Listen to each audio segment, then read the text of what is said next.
Shalom. First and foremost, we want to give all praises, honor, and glory to Yahweh, Bahashim, Yahushai, Bahashim, Rakakwadash. Double honors to the Apostles of Great Millstone, and peace and salutations to the Akim for tuning in. So we're out here once again, week in, week out, to prophesy the downfall of Esau's kingdom. Because not only are we, fishing for men, to gather the nation, the so-called blacks, Latinos, Native Americans, who are, going to be coming into this wedding. But we're also, going to condemn this nation of Esau Edom. Can you go ahead and read that, Ezekiel 35? Yeah, this is Ezekiel chapter 35, starting from the top. Moreover, the word of the Lord, Yahweh Bahashim Yahushai, came unto me, saying, Son of man, set thy face against Mount Seir, and prophesy against it. Yeah, so we come out here week in, week out, to pretty much, condemn this devil. Because we're the two witnesses, we're telling the Lord, all the things that he's done wrong to the nation of Israel, and unto the things that he's done down here on the earth. It says, verse 3, and say unto it, Thus saith the Lord Yahweh, Bahashim Yahushai, Behold, O Mount Seir, I am against thee, and I will stretch out my hand against thee, and I will make thee most desolate. So right now it's pretty much the calm before the storm. Because the daughter of Babylon is the whore of Babylon, the virgin daughter of Babylon. If you can receive it, you have to have the understanding of what that means, because this place hasn't been touched yet. But pretty soon the Lord is going to start touching this place and sending plagues. Yep. Yeah, and when you go into the book of Malachi, Mount Seir is synonymous with the wicked. And in Job 9:24 it tells you the wicked is in control. And this is the one country that he has full control over, as well as the whole world. But what is most wickedness, most abominations come out of this country? Oh, as I say, gross darkness. You got like all the kid cartoons. It's just wickedness. You got the leaders of this place, BLM, wickedness.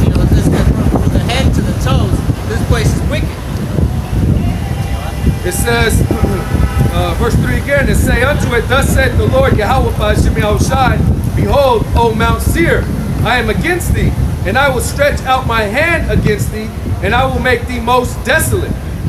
I will lay thy cities waste, and thou shalt be desolate, and thou shalt know that I am the Lord Yahweh Bahashim Yahushai.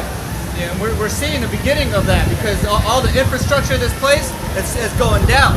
All from the economic, to the people's spirits, the music, everything is going down in this place. This place is getting taken down brick by brick, pretty much. It says, I will lay thy cities waste, and thou shalt be desolate, and thou shalt know that I am the Lord Yahweh Bahashim Yahushai, because thou hast had a perpetual hatred, and hast shed the blood of the children of Israel by the force of the sword in the time of their calamity, in the time that their iniquity had an end.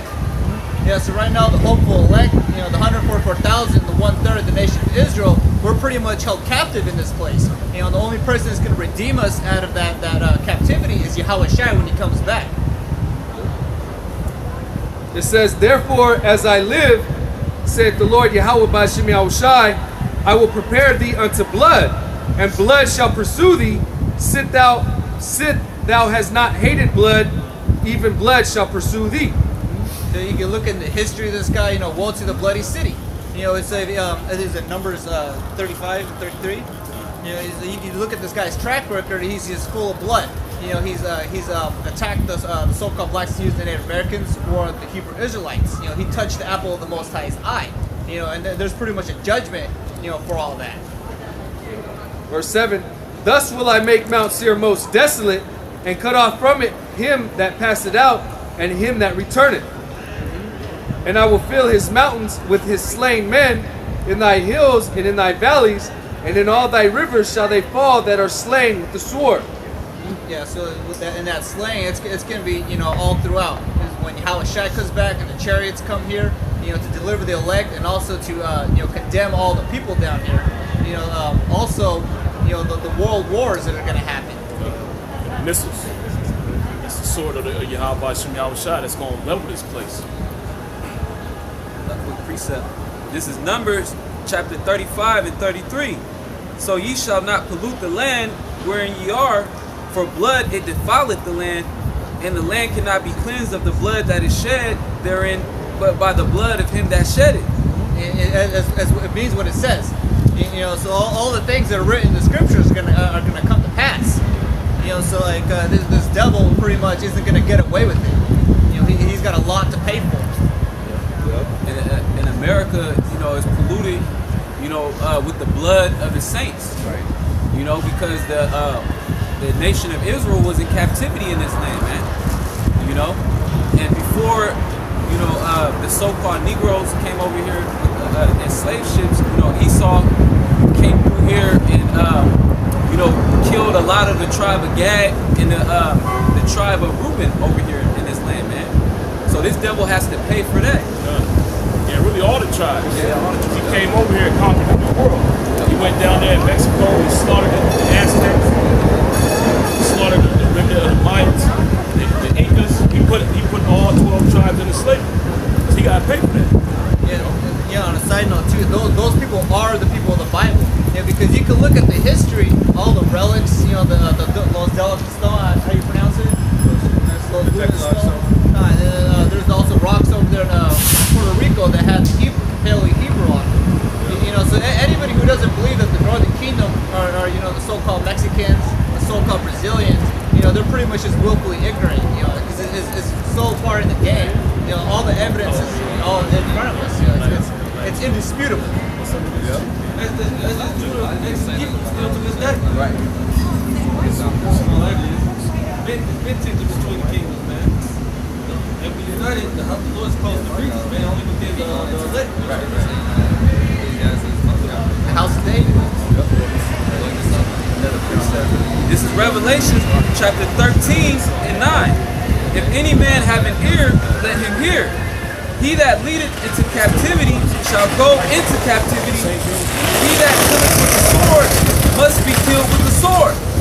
Here is the patience and the faith of the saints. And like I said, man, this devil is not going to get away with it. It's written here for a reason, you know, because it's going to come to pass.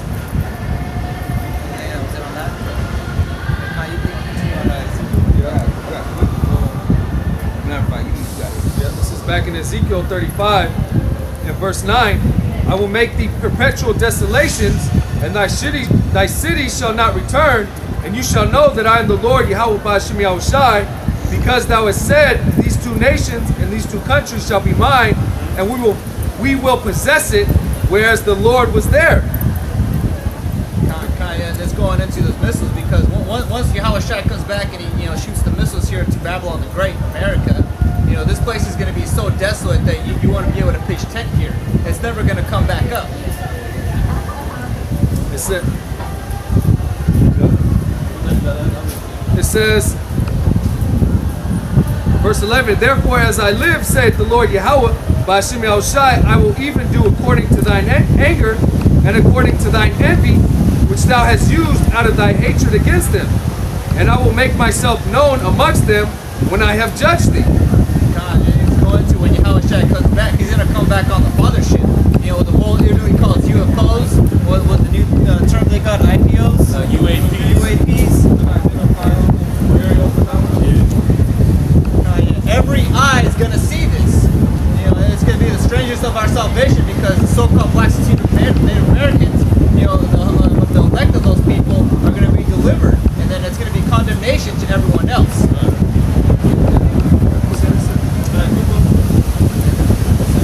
Isaiah 63 and 1. It says, who is this that cometh from Edom with dyed garments from Basra? This that is glorious in his apparel, traveling in the greatness of his strength. I that speak in righteousness, mighty to save. Yeah, Yahushua, you know, vengeance burneth in his mind. You know, so when he comes back here, you know, he's gonna let it all out. That's why it says the wrath of the Lamb. You know, Yahushua is that Lamb. You know, so when he comes down here, you know, you best believe he's gonna get busy. Yeah. And when you look up Basra, that was an ancient city in Edom. You know, so it's connecting the dots if you can see it. You know, letting you know that every word is faithful and true. There's nothing to take out of it. You know, it's not that like how the world says that. Is it John 3:16? So God loves the world. You know, but then it says in the scriptures, Jacob have I loved, but Esau have I hated. There's no contradictory in the scriptures, man. You know, know, you just have to have the true understanding. That's why the apostles and the elders, they stress going into the words of things, man. Or because it gives you a deeper understanding of what those actually mean. Yeah, but only the elect is really going to get that. Everyone else is just pretty much blinded. Yeah, when you go into that word Basra, it's talking about America. Yeah. Basra is the capital city of Edom. It's the chief city amongst the Edomites is America. So Yahushua literally gunning for America, man. Because this is the place that put the most hell on the so-called Negroes, Latinos, and Native Americans. So that's what it's talking about. He's going to Edom.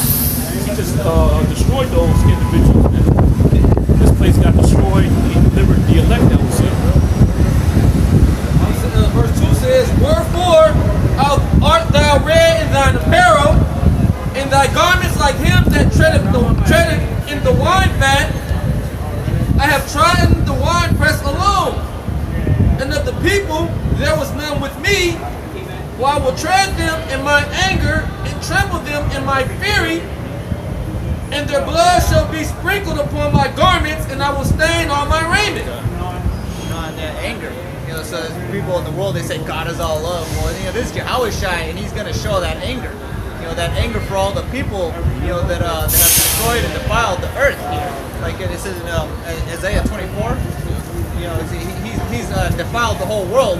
And pretty much, if he was given more time to rule, there would be nothing left to say. Right. So Yahushua, he's coming back with vengeance. Well, verse 4 says, for the day of vengeance is in my heart, and the year of my redeemed is come. You know, that time is near. You know, we're coming into the time where pretty much Esau, you know, he's gonna have he's gonna come down with the sword. You know, so he's not gonna be able to touch the elect. So when he's coming down with the sword, you know, it's letting us know that we're almost at the time of Yahushua's return. And you got to understand, days of 1,000 years, 1,000 years of the day. So it's only been 2 days, roughly 2 days, when Yahushua was killed, you know. And he's coming back with that vengeance because these same Roman centurions are back today, you know. Those are Edomites. Precept. This is Revelation 19 and 11. It says, and I saw heaven open, and behold, a white horse. And he that sat upon him was called Faithful and True, and in righteousness he doth judge and make war.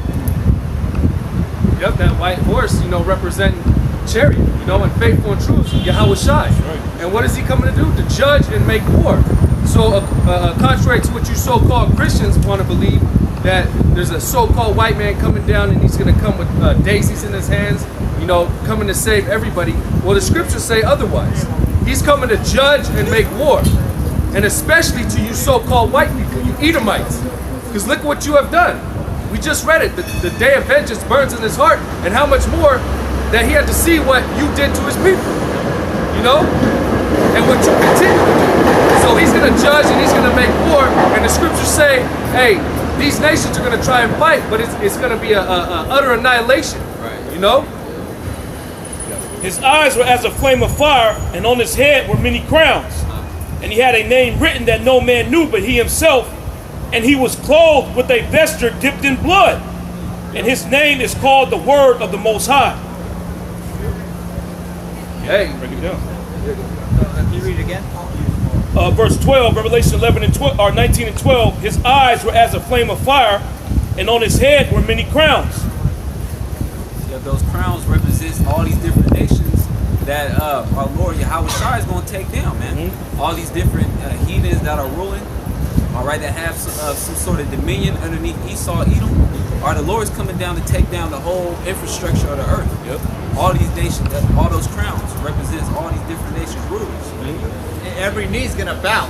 You know, contrary to what the 1948ers, you know, represent themselves as, you know, Isaiah 2 and all the prophecies of the kingdom of heaven being established down here on earth is not going to happen until Yahushua, you know, not this guy, when he comes back and he establishes that kingdom. And then all the nations are going to know. Yes, it says, if I can say this, it says that name that no man knew, because no one else is going to have the title that Yahushua has. He's the King of Kings, you know? He's going to be the ruler of the universe, you know? But yeah. It says, and he had a name written that no man knew but he himself, and he was clothed with a vesture dipped in blood, and his name is called the Word of the Most High. And that vesture dipped in blood, you remember, it's symbolic. Yep. You know, like the scripture said, the blood shall rise to the horse's bridle. This means going to be a lot of death. The Lord is coming back to slay. He's coming back to destroy, man. Like you say, through righteousness, he does judge and make war. The Lord is coming to execute righteous judgment. You know, but it also tells you in 2 Ezra 13 chapter, the Lord isn't going to have to lift up hand. Right. You know? That's right. But he gonna be everything, man, gonna be destroyed. This place gonna be totally knocked down. Yeah, because if the laws was put into act, something that this devil's not doing, all these people would be put to death. Yeah. You wouldn't have to come back and do what they don't do, man. You might have to kill a few people. Right. But like the scriptures tell you in 2 Ezra, the 15th chapter, the wickedness had exceedingly polluted the whole earth. So, hey man, a lot of judgment got to go out. The majority of people down here on the earth is wicked as hell. So Yahushua got to do a lot of killing, man. Yeah. And this links up also what the brother was reading in Isaiah, the 63rd chapter. So the majority of killing is going to be done to the Edomites, man. They're the ones ruling the earth right now. It says, and he was clothed with a vesture dipped in blood, and his name is called the Word of the Most High. And the armies which were in heaven followed him upon white horses, clothed in fine linen, white and clean. And those white horses, white represents pure, and horses represent power. You know, so when those chariots come, that's going to be a pure power, a heavenly force. And out of his mouth goeth a sharp sword, that with it he shall smite the nations. And he shall rule them with a rod of iron, and he treadeth the winepress of the fierceness and wrath of the almighty power. And that sharp sword is talking about those lasers. It tells you in the Apocrypha, he either lifted up sword or hand. You know, so the Lord will come back zapping shit, man. Like you see in these movies, the War of the World, that movie Independence Day, they get it from the scriptures, man. But the only difference from his Hollywood witchcraft is that it ain't gonna go according to his movies, man. It's gonna go according to the movie of the Heavenly Father, man. According to the prophecies. And it's the director's cut. Yeah. Esau edited to make it PG. This is the real movie, man. It's the not for safe TV movie. It says, and he hath on his vesture and on his thigh a name written, King of Kings and Lord of Lords. That's that King of Judah. You know, he's the Lion of Judah. You know, and he's going to come down, you know, and he's going to enslave the Edomites. You know, contrary to what the world believes. You know, it's because the scripture said, I believe it's in Psalm 74, was he's going to set a righteous servant to rule the world, pretty much. You know, that's what we're waiting for. That's what we're crying unto Yahushua, you know, for that day to happen, because that's who he's looking for, you know, to have that mark of exemption, because when he comes down, he's going to get busy. He's going to execute righteous judgment. You know? Hey, man, like the elder was saying, the majority of this world is wicked, man. So the righteous thing to do is to put these wicked people down, man. You know? Got a quick precept. Just going into the return, and Yahushua is coming with the whole host. But it says, this is real quick, Psalm 68 and 17. It says, the chariots of the Most High are 20,000, even thousands of angels. The Lord is among them as in Sinai, the holy place. And I was going to say, and the Lord said one angel can destroy this place, man. So the Lord about to flex out, man. I got a quick precept. Revelation chapter 6, verse 2. And I saw, and behold, a white horse, and he that sat on him had a bow, and the crown was given unto him, and he went forth conquering and to conquer. So the Lord is coming to do to conquer. You know, he went forth conquering and to conquer. Okay, that's what the Lord is coming back to do, man.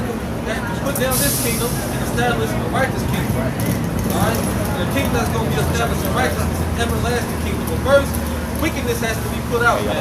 You know? Have fellowship with me, that family mischief, vile law, that must have so-called white man.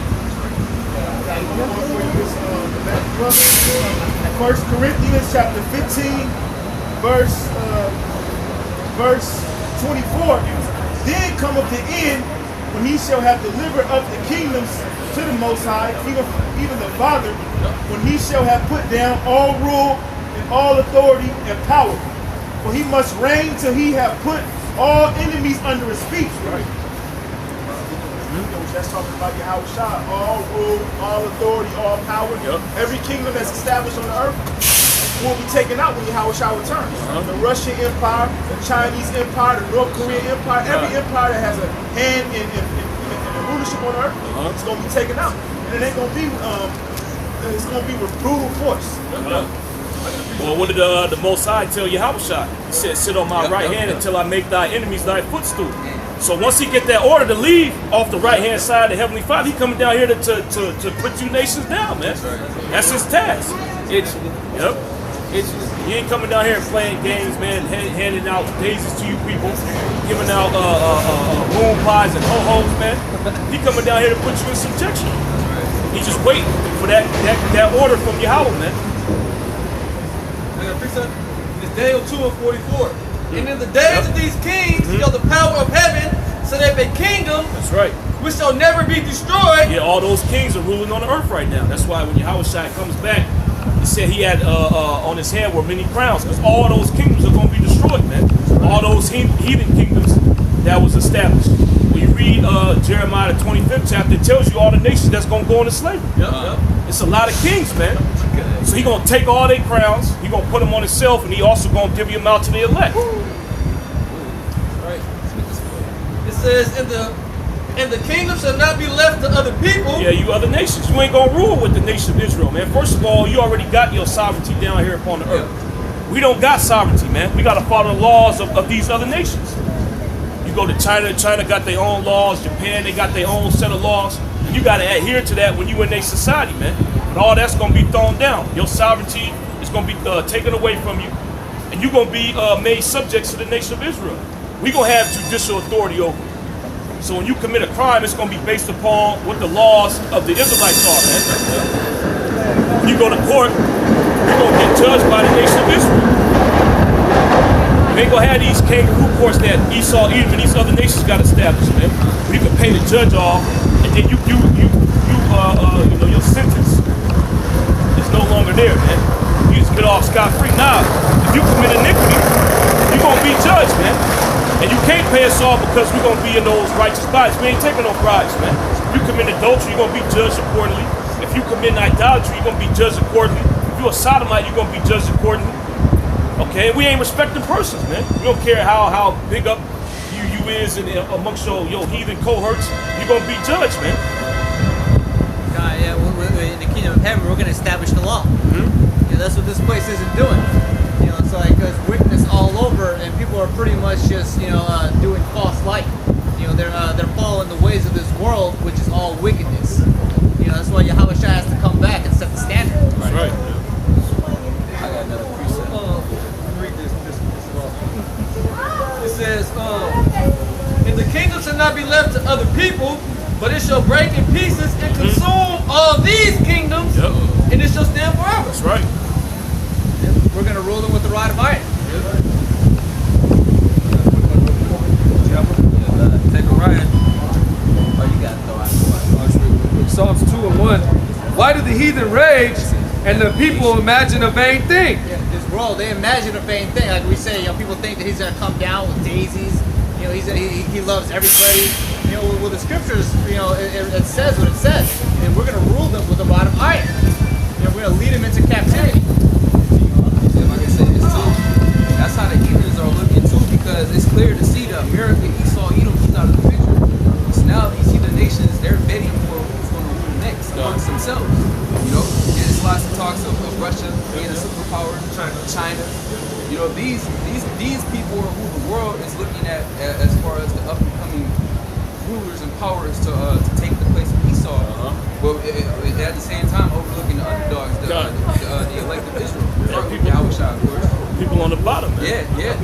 These Negroes, they ain't gonna rule nothing, man. Look at them. How they even gonna? They can't even get along with each other, man. Right. Be shooting each other in their own neighborhoods.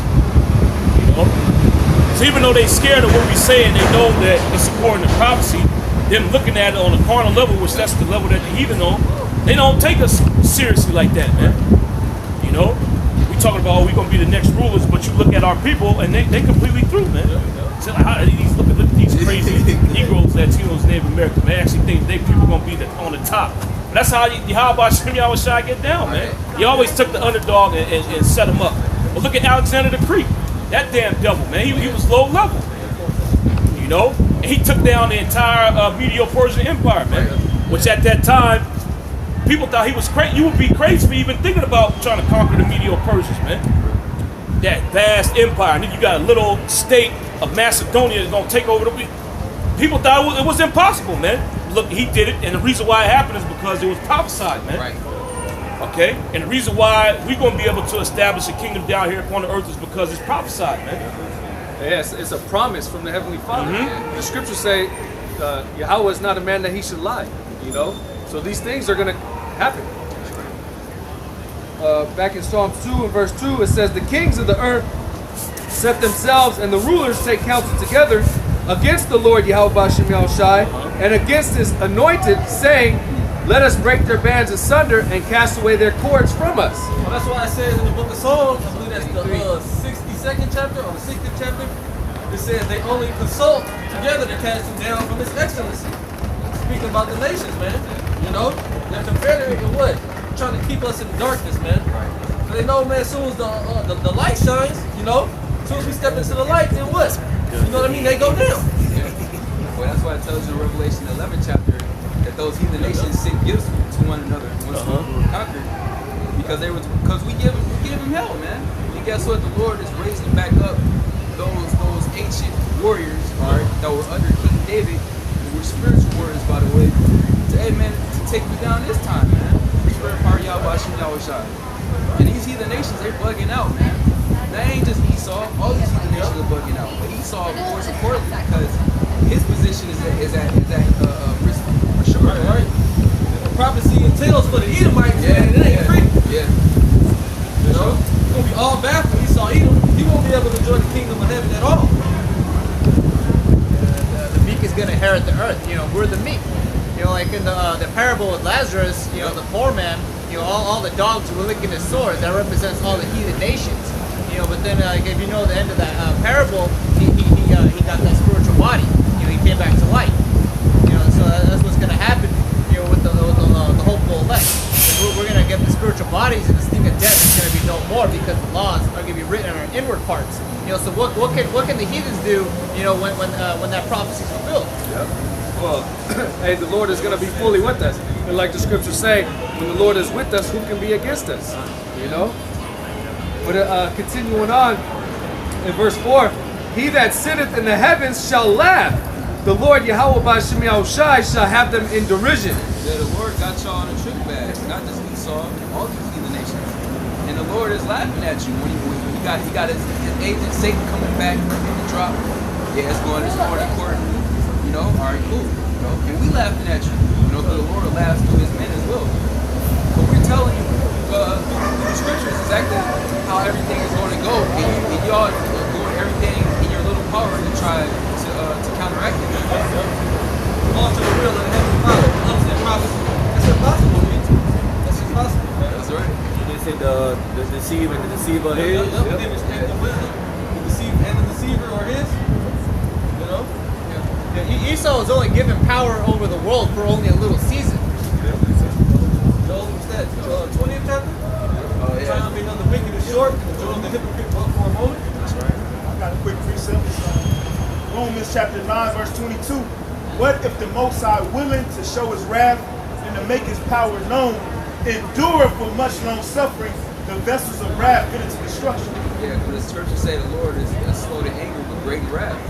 So the Lord is suffering this devil because the Lord is subject to his own word. You know, prophecy still has some effect. Like the elder that they referred to 2 15th chapter. It says their wickedness was fulfilled. Esau still got wickedness. He got the Lord still got use for this devil. It says, "And that he might make known the riches of his glory on the vessels of mercy, which he hath afore prepared unto the Lord." The Lord is preparing us right before our enemies die. As it says in Psalms, the Ezekiel chapter, man. You know? Yeah, King David said that I'll prepare us a table before my enemies, man. Hey, the elect are being built up right before this devil's eyes. The kingdom is being established, man. And meanwhile, this nigga's kingdom is going down the drain. You know? You're witnessing the third temple being built. Yeah. Like the Apostle Ron, like in the lesson, you can't hit what you can't see. Word up. It's a spiritual temple. You Yeah, and Esau is carnal, right? So he'll never be able to get this. Yeah.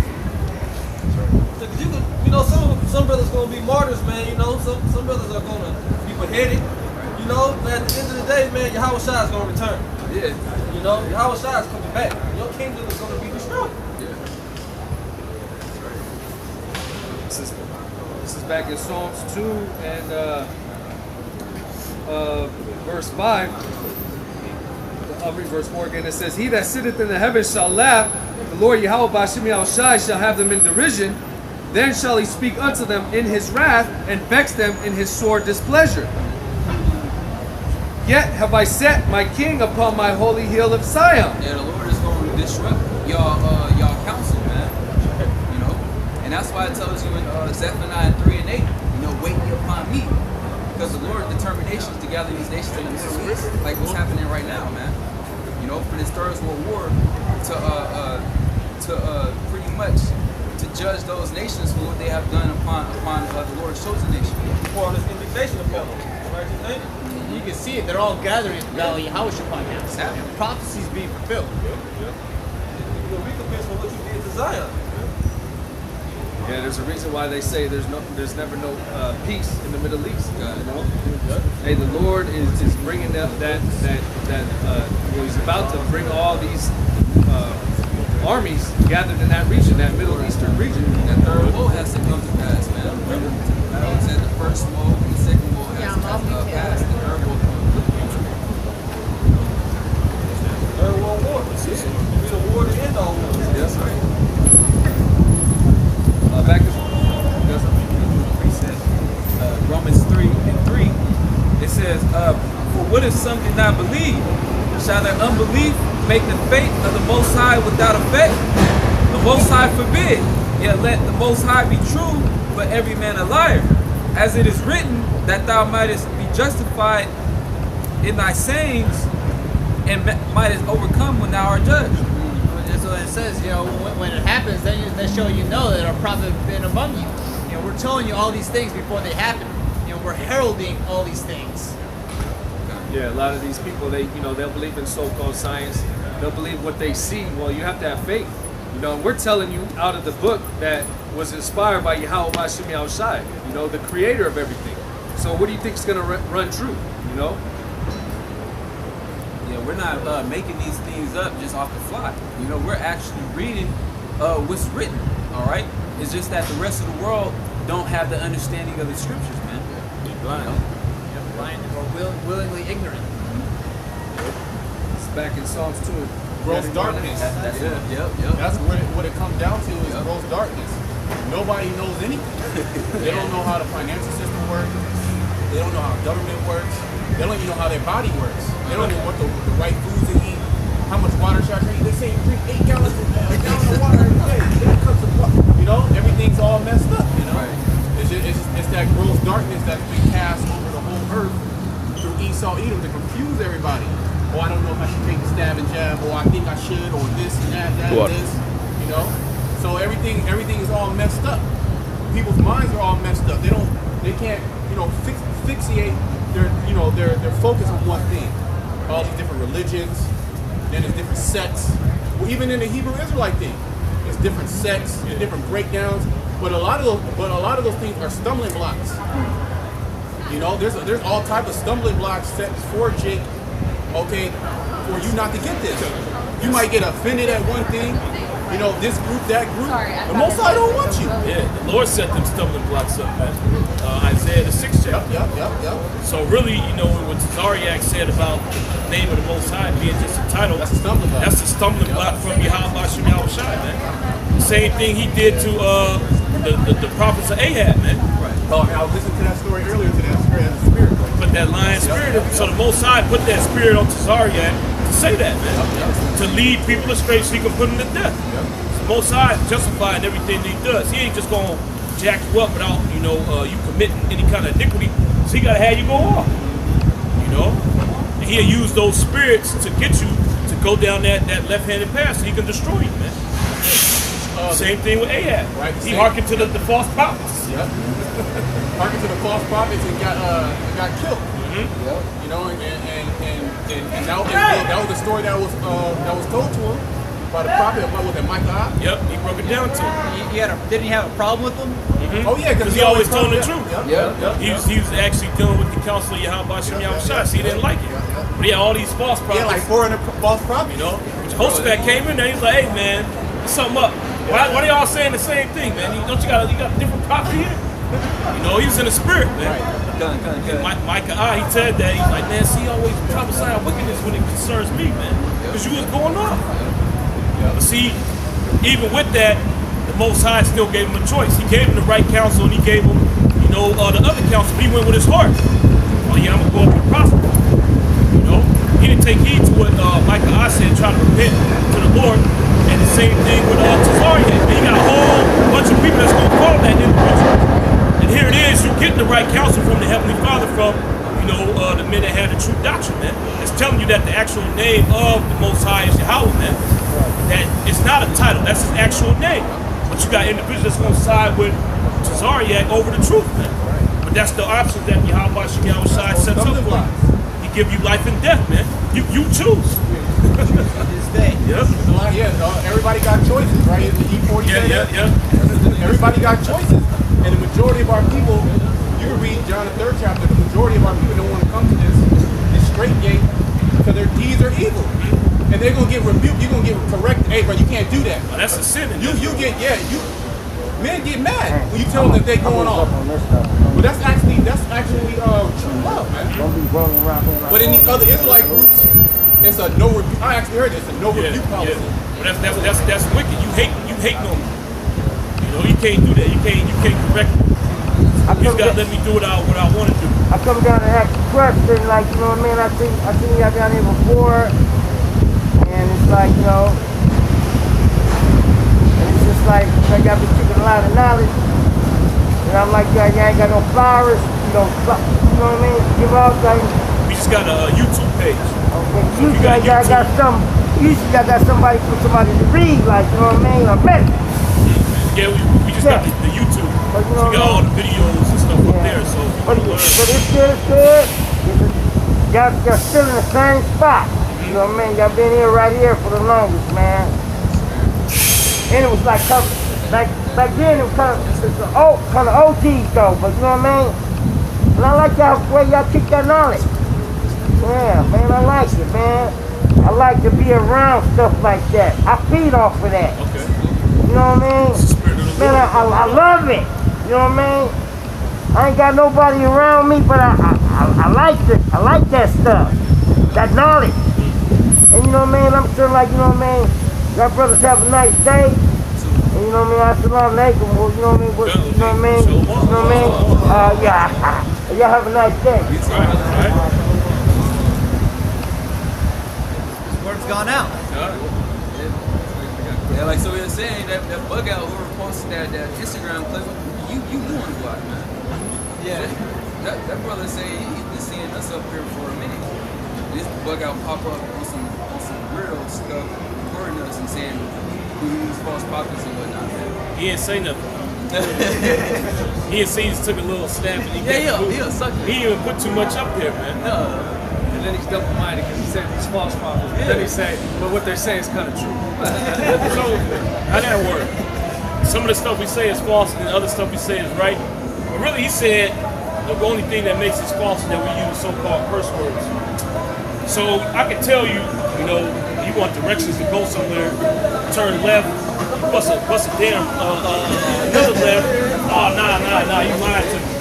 But I give you the same direction, I take the person out, and then it's all good. It's the truth. Really, man, you people, you just bugged out your mind. Yep. All right? Yep. You can't accept the truth. And like we was going into, those are stumbling blocks, man. The Most High got all kind of stumbling blocks out here for you people. Just the mere fact that we don't hold so-called theologian degrees is a stumbling block to you people, man. You didn't go to college for this. You didn't go to seminary school. Hell no, man. We got this all through the spirit and power of Yahweh Shem Yahushua. Okay, but since you people are all caught up into this world, you think that the prophets of old went to seminary school, man. Okay. They went to theologian school. Jeremiah got his degree when the Most High told him to go out there and prophesy, man. The Most High came down and like, here, Jeremiah, you now authorized to prophesy. Here's your theologian degree. So yeah. So when Israel come up to you and they ask you why you saying this, just bust the degree out. They go, oh, he's certified, man. He got his theologian degree. His credentials. Yeah. That ain't how the Most High get down, man. The Most High just comes, he speaks to you, and you got to go do what he commands you to do, man. None of the prophets had degrees. None of the prophets went to seminary school, man. None of the prophets went to theologian school. The spirit of Yahweh Hashem Yahweh Shai spoke to them, and they recited the words to the people. 1 Corinthians, I'll start at verse 25 and read down. It says, because the foolishness of the Most High is wiser than men, and the weakness of the Most High is stronger than men. For you see your calling, brethren, how that not many wise men after the flesh, not many mighty, not many noble are called. Yeah, not many wise after the flesh. You ain't gonna have Neil deGrasse Tyson out here breaking the scriptures down to you, man. And that dude's so-called on the high level. He can tell you about quantum theory and, you know, supposedly how the universe was created. He can tell you about black holes and dark matter. He can't break the scriptures down, though. He don't have this wisdom, knowledge, and understanding, man. And since he doesn't have that, he don't know nothing. All right, because his whole you know, understanding of how the universe was created is based off a lie that Esau Edom pulled out his ass, man. The Big Bang Theory. It's just that. It's a theory, man. It hasn't been proven, but you people hold that dear to you like it's facts, man. That's why you be pulling shit out his ass. Made up. They believe it with faith too, because they ain't got no evidence. There ain't no evidence. It's still a theory. They teach you the Big Bang Theory in school like it's fact, and you people believe it, man. Yeah, the Big Bang. Yeah, the Earth was a huge explosion, and now you got all this. Earth is 4.5 billion years old, and you believe that, man. When you read the scriptures to you, you say, nah, that's a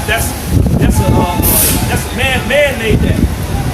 Well, man came up with the Big Bang Theory too, man. All right.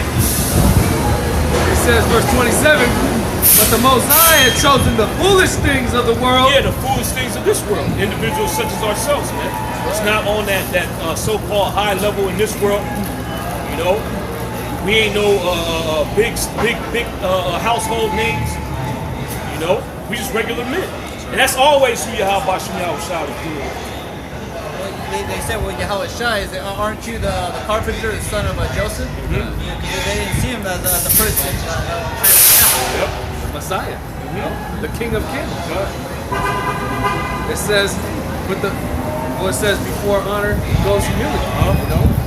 But the Most High had chosen the foolish things of the world to confound the wise. He chose the foolish things of the world to confound the wise.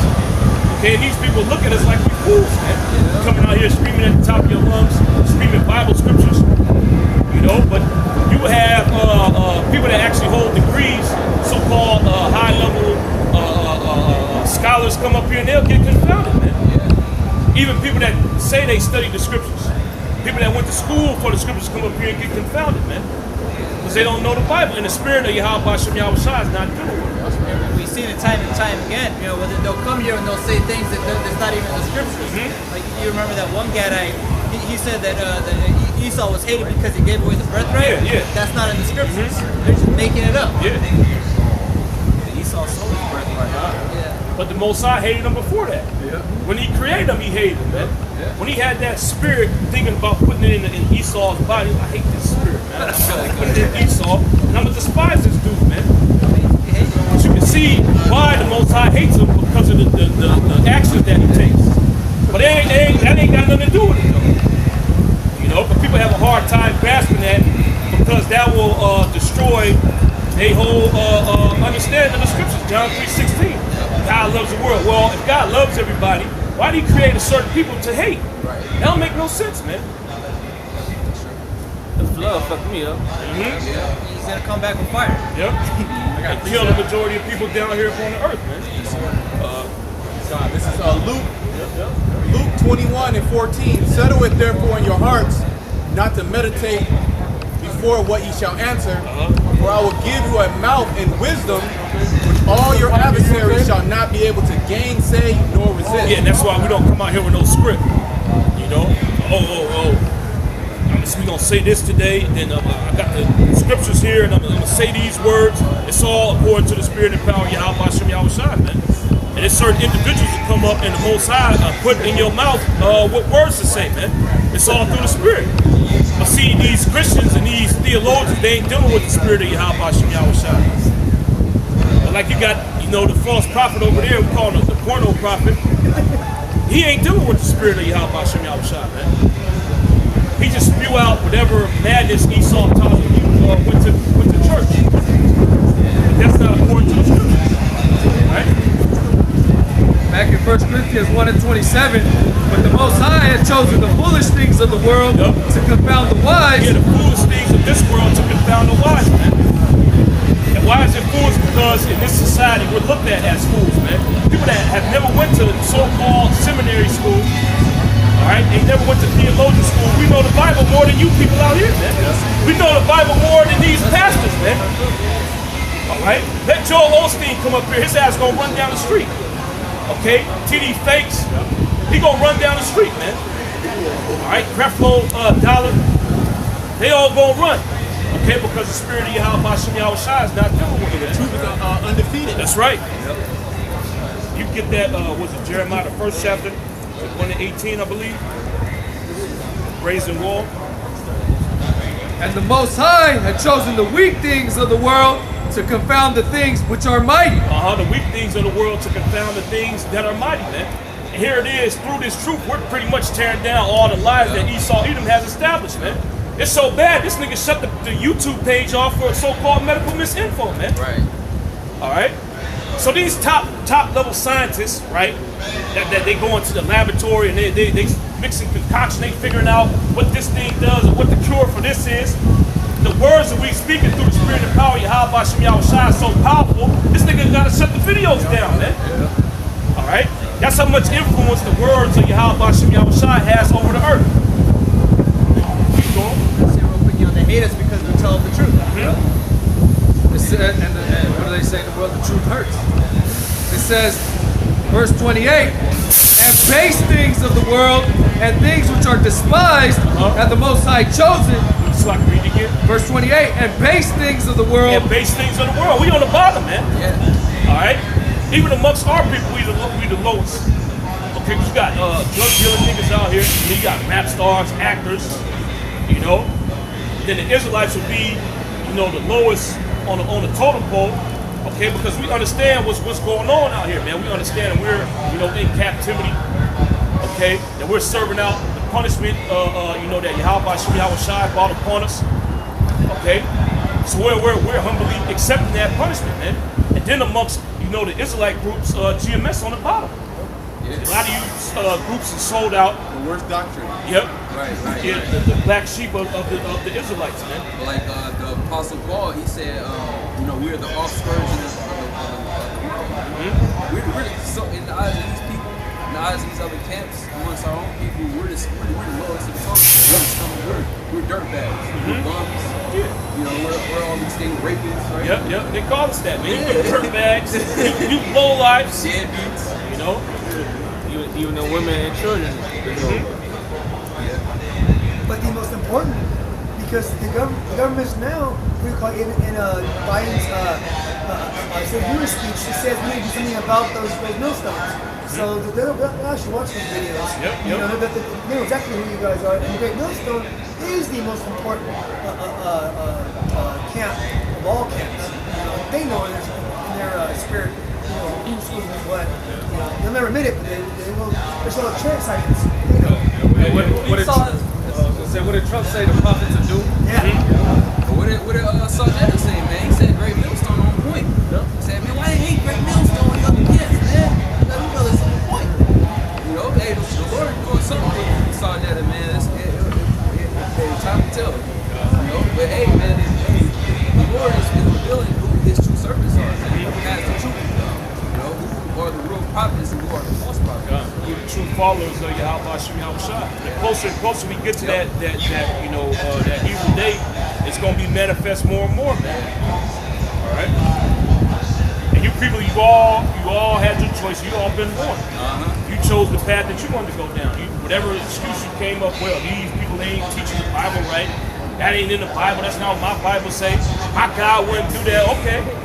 Or you, like the scriptures say, man, you're going to have to eat of the fruit of your own ways. All right? So let's see what all that stuff that you into and you believe, let's see what that's going to get you in these last days, man. It says back in verse 28, and base things of the world and things which are despised. Things which are despised. What despised, man? Yeah. All right? Keep going. Hath the Most High chosen. Have the Most High chosen. So those base things, those things that are insignificant to this world, that's what Yahweh Bashem Yahushai has chosen and set up, man. And that's another stumbling block to you people. Because you will believe in your mind that, you know, the scriptures go into the majesty of Yahweh Bashem Yahushai, and his glory, his power, his knowledge, man. You would think that, according to what this world teaches you, that God would choose the, you know, the top level dude. He wants people to, he wants everybody to come in and worship him, you know. So why would he choose these ragtag? Get what's talking in the 5th chapter too? Why would he choose, you know, these ragtag dudes be, you know, really wanting people to wake up? It's all about faith, man. All right, you truly believe it. You looking at us. You looking at it from a physical standpoint, man. It's what we say and matching up with the scriptures. That's what you should ask yourself, man. Don't look at the face. The Most High said, don't judge according to appearance, but judge according to the inward man. But take his carnal. So they're going to look at, oh, look at these niggas, man. We ain't got the church. We ain't got the prophet outfit on. You know, the slacks, the button-up shirt with the you know, the loafers, the nice shiny shoes. That's how real prophets dress, according to this world, man. All right. So since they don't see that, they like, man, we ain't gotta listen to these dudes, man. Most High wouldn't send nobody like this. He would actually want people to listen. Right. Most High don't care if you listen to this or not, man. All right. This is really only for the elect. The rest of you people, you gonna perish. Gonna bring this out. Psalms 138 and 6. Though the Lord be high, yet hath he respect unto the lowly. Yet hath he respect unto the lowly. Why? Because those are the humble individuals, man. If he set up that nigga Jay-Z, he gonna think that he got the truth on his own, man. Yeah. He gonna make a rap song about it. Yeah, man, I break the scriptures down. You know? I was in my room one night and I went through the whole book. You know, a nigga gonna boast, man. We ain't got nothing to brag or boast about. Psalms 138 and 6. Though the Lord be high, yet hath he respect unto the lowly. That's right, yet have he respect unto the lowly, because those are going to be the humble individuals that's going to bow down and submit to his will, man. Jay-Z ain't going to do what the Most High told him to do. You know? Oh, look at DMX. Yeah. He knew about the scriptures already. Dude, he's from the New York area. So he knew about the Israelites, man. What was he doing this whole time? He was being a demon. He's been a dark man X. Right. He didn't want nothing to do with the scriptures, man. Then he came across, you know, the brothers. He was already old, though. Yep. You know. Yep. Then he wanted to make that video, trying to, you know, say certain things without really saying anything. And the Most High took him out, man. Your whole life you've been a dirtbag, and now you want to, you know, try to get down with the Heavenly Father. You already was presented to this thing, man. On that. It says, but the proud he knoweth afar off. Yeah, but the proud he knoweth afar off. So the Most High stiff arms proud people, man. Why is he gonna deal with you when you proud, man? He created you. You gonna come to the Most High like you know it all already, like you above the Most High. He in the heavens sitting on his throne. Your ass down here on the earth. You know, your body break down. The Most High lives forever. And he gonna tolerate that from you, man. That's why you gotta come to the Most High with a humbleness of mind. He ain't dealing with no proud individual. You can't tell him nothing. He gonna tell you do this, and I'll do it later. You know, I got stuff going on. I got stuff I gotta do. Yeah. You know, why don't you get somebody else to do it? Yep. Well, Cain. Hey, that's the wicked. Look, man, hey, this is a sacrifice. This is how you sacrifice. Nah, I got a new way. I know what the Most High really want, man. He don't want that meat. He don't want that fat, man. He want fruits and vegetables. Watch. Anything he got rejected. But that's how niggas get there. All right, you got the same spirit of your father, the devil, man. You want to do your own thing and then attribute your lifestyle to pleasing the Heavenly Father, man. You know? You gotta conform to the word. Most High gotta conform to you. You gotta conform to Yahweh Shai. That's why it talks about the new creature. That's right. Yep. And when the Lord said he has those little babes. Oh, that was what I had. Yeah. You know, going into that humility. Matthew 11 and 25. At that time, Yahweh Shai answered and said, I thank thee, O Father, Lord of heaven and earth, because thou hast hid these things from the wise and prudent, and has revealed them unto babes. Yeah, and has revealed it unto babes, man. Okay, people that's so-called low level, man. What was the disciples known as? Unlearned men. Say they wasn't brought up, in the synagogues, learning the characters and learning the breakdowns of the scriptures, man, learning the prophecies. But the Heavenly Father chose those individuals to reveal His secrets to, man. Okay? And really that should humble you other individuals. This is who Yahweh Bashem Yahweh Shai is dealing with. He's dealing with individuals that are lowly in the mind, man. That's willing to submit to His will. So you got to follow that example. But it's a lot of proud individuals out there, man. Verse 26 says, even so, Father, for it seemed good in thy sight. And NLT it says, yes, Father, it pleased you to do it this way. Yeah, and it's all about the will of Yahweh Bashem Yahweh Shai. This is what the Most High wants, man. He didn't want to set up these high-level dudes, okay? He wanted to set up the lowly, really, to get the elect, man.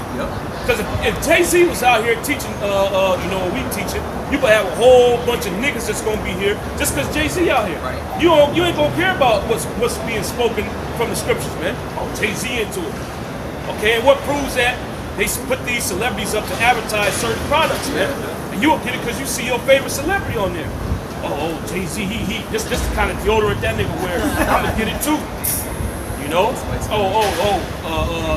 J. Cole, he go to this restaurant. That's my favorite restaurant too, man. You ain't gonna do it out the sincerity of your heart. And that's what Yahweh Bashem Yahweh Shai is looking for, man. He's looking for sincere individuals. Alright? You don't want what the scriptures tell you. You don't come to the Most High with a double heart. You're doing it with your mind and you're faking the false, man.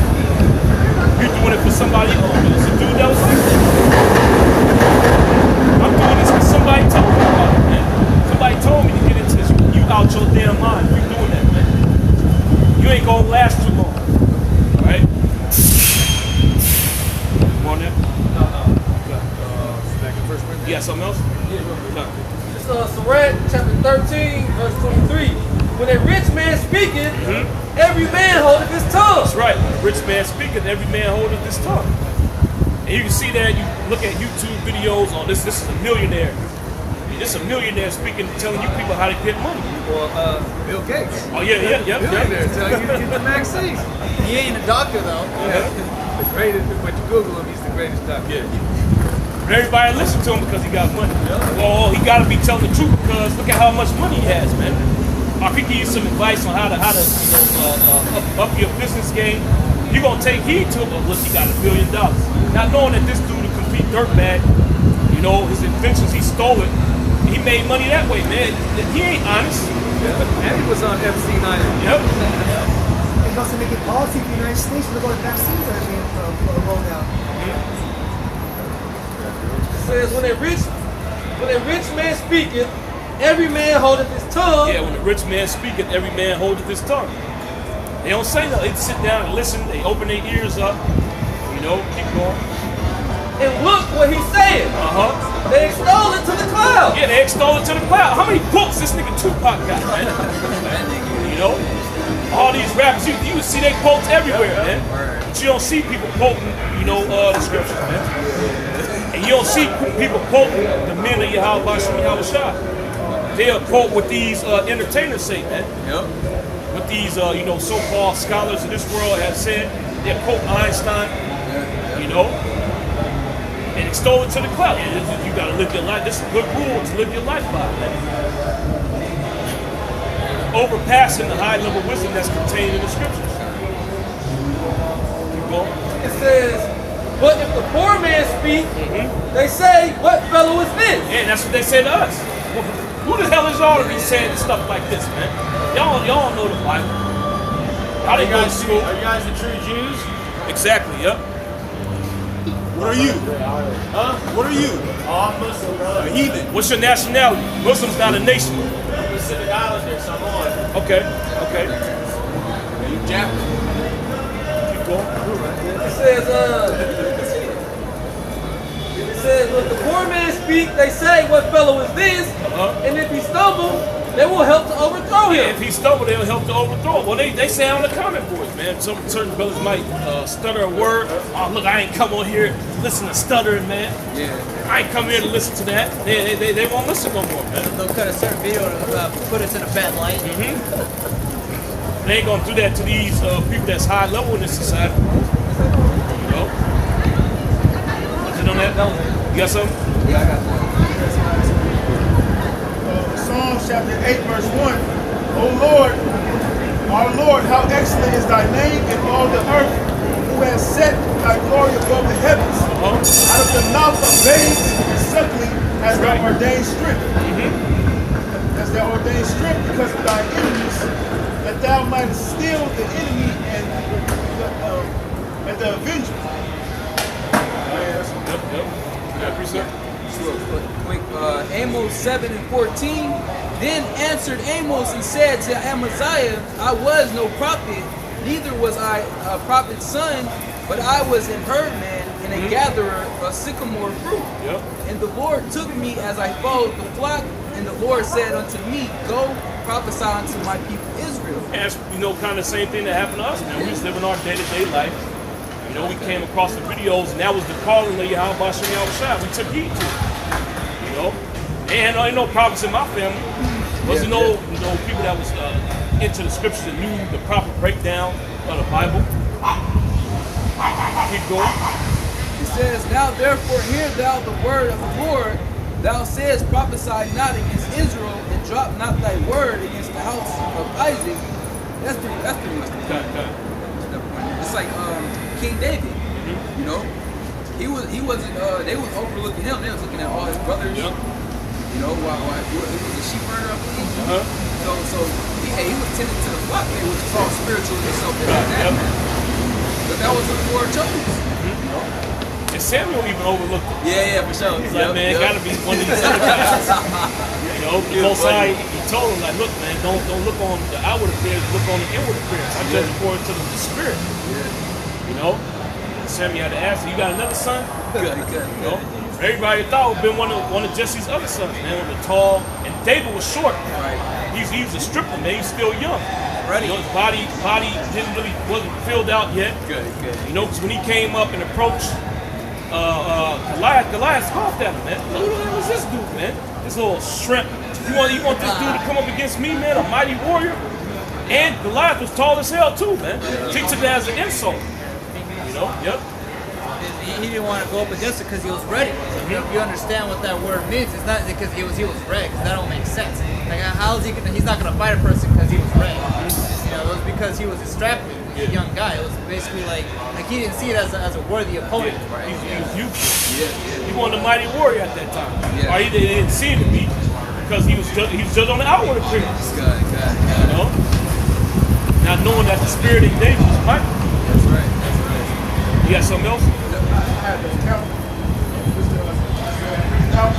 First Samuel chapter 16, verse 6. And it came to pass when they were come that he looked on Eliab and said, Surely the Lord's anointed is before him. Because he was looking at him on the carnal level. Good. And he's probably the tallest one out of the Jesse's sons, you know, the most filled out.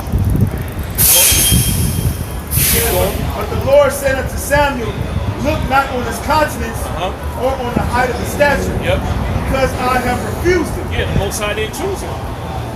Keep going. It says, For the Lord seeth not as man seeth, for man looketh on the outward appearance, but the Lord looketh on the heart. Yeah, see, man looketh on the outward appearance. So you'll look at what a man has, what kind of status he has amongst other people, and you'll judge him based upon that. And that's the reason why there's a law in the scriptures that say you're not supposed to respect persons in judgment, right? Jacob, look at that. Oh, he good. You know, I know he did wrong, but he got this status, so I'm gonna let him get away with it. You're supposed to judge righteous judgment, man. Don't give anybody a pass because they, you know, so-called high in this world. You know, don't give anybody a pass because they low on the totem pole. Man, you gotta judge righteous judgment. Your mama, your grandma. St. John 7:24. Judge not according to the appearance, but judge righteous judgments. There you go. Judge righteously, man. Judge according to the spirit and what the word says. This is Exodus chapter 4, verse 9. And it shall come to pass, if they will not believe also these two signs, neither hearken unto thy voice, that thou shalt take of the water of the river, and pour it upon the dry land, and the water which thou takest out of the river shall become blood upon the dry land. And Moses said unto the Lord, O my Lord, I am not eloquent, neither heretofore, nor since thou hast spoken unto thy servant, but I am slow of speech and of a slow tongue. And the Lord said unto him, Who hath made man's mouth? Or who maketh the dumb, or deaf, or the seeing, or the blind? He had to let him know what the deal was, man. Like, look, I don't care about that. I ain't worried about that. I don't care if you can't speak properly. All right, who made the tongue? Who made people to not be able to speak? I'm the one that did that, man.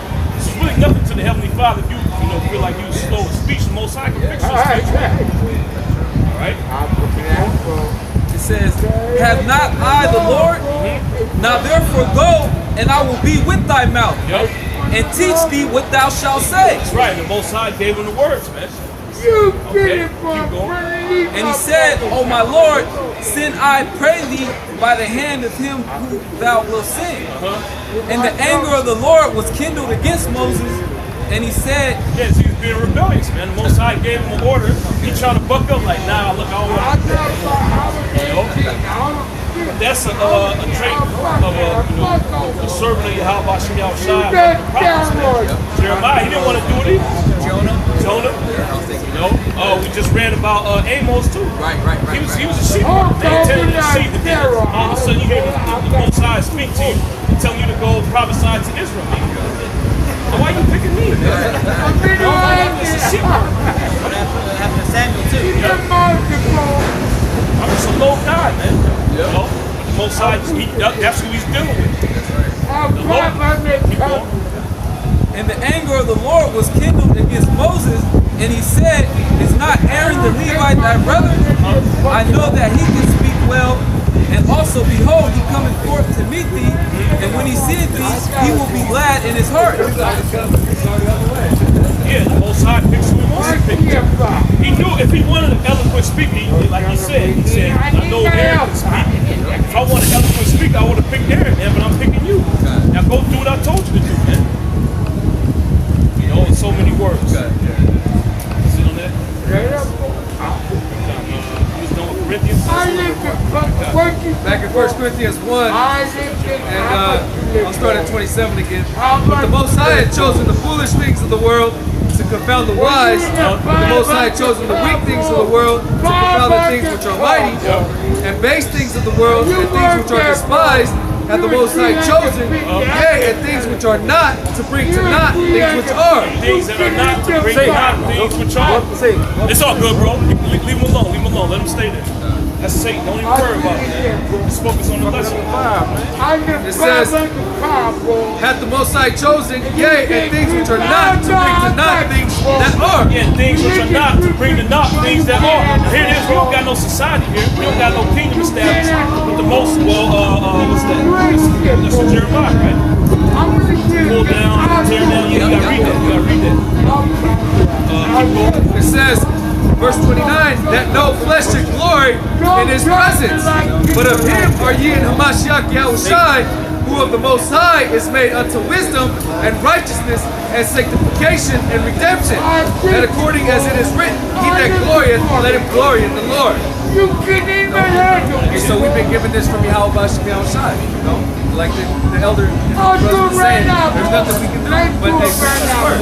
If we've been called, you know, chosen. It's our spirits doing it. It's like our bones are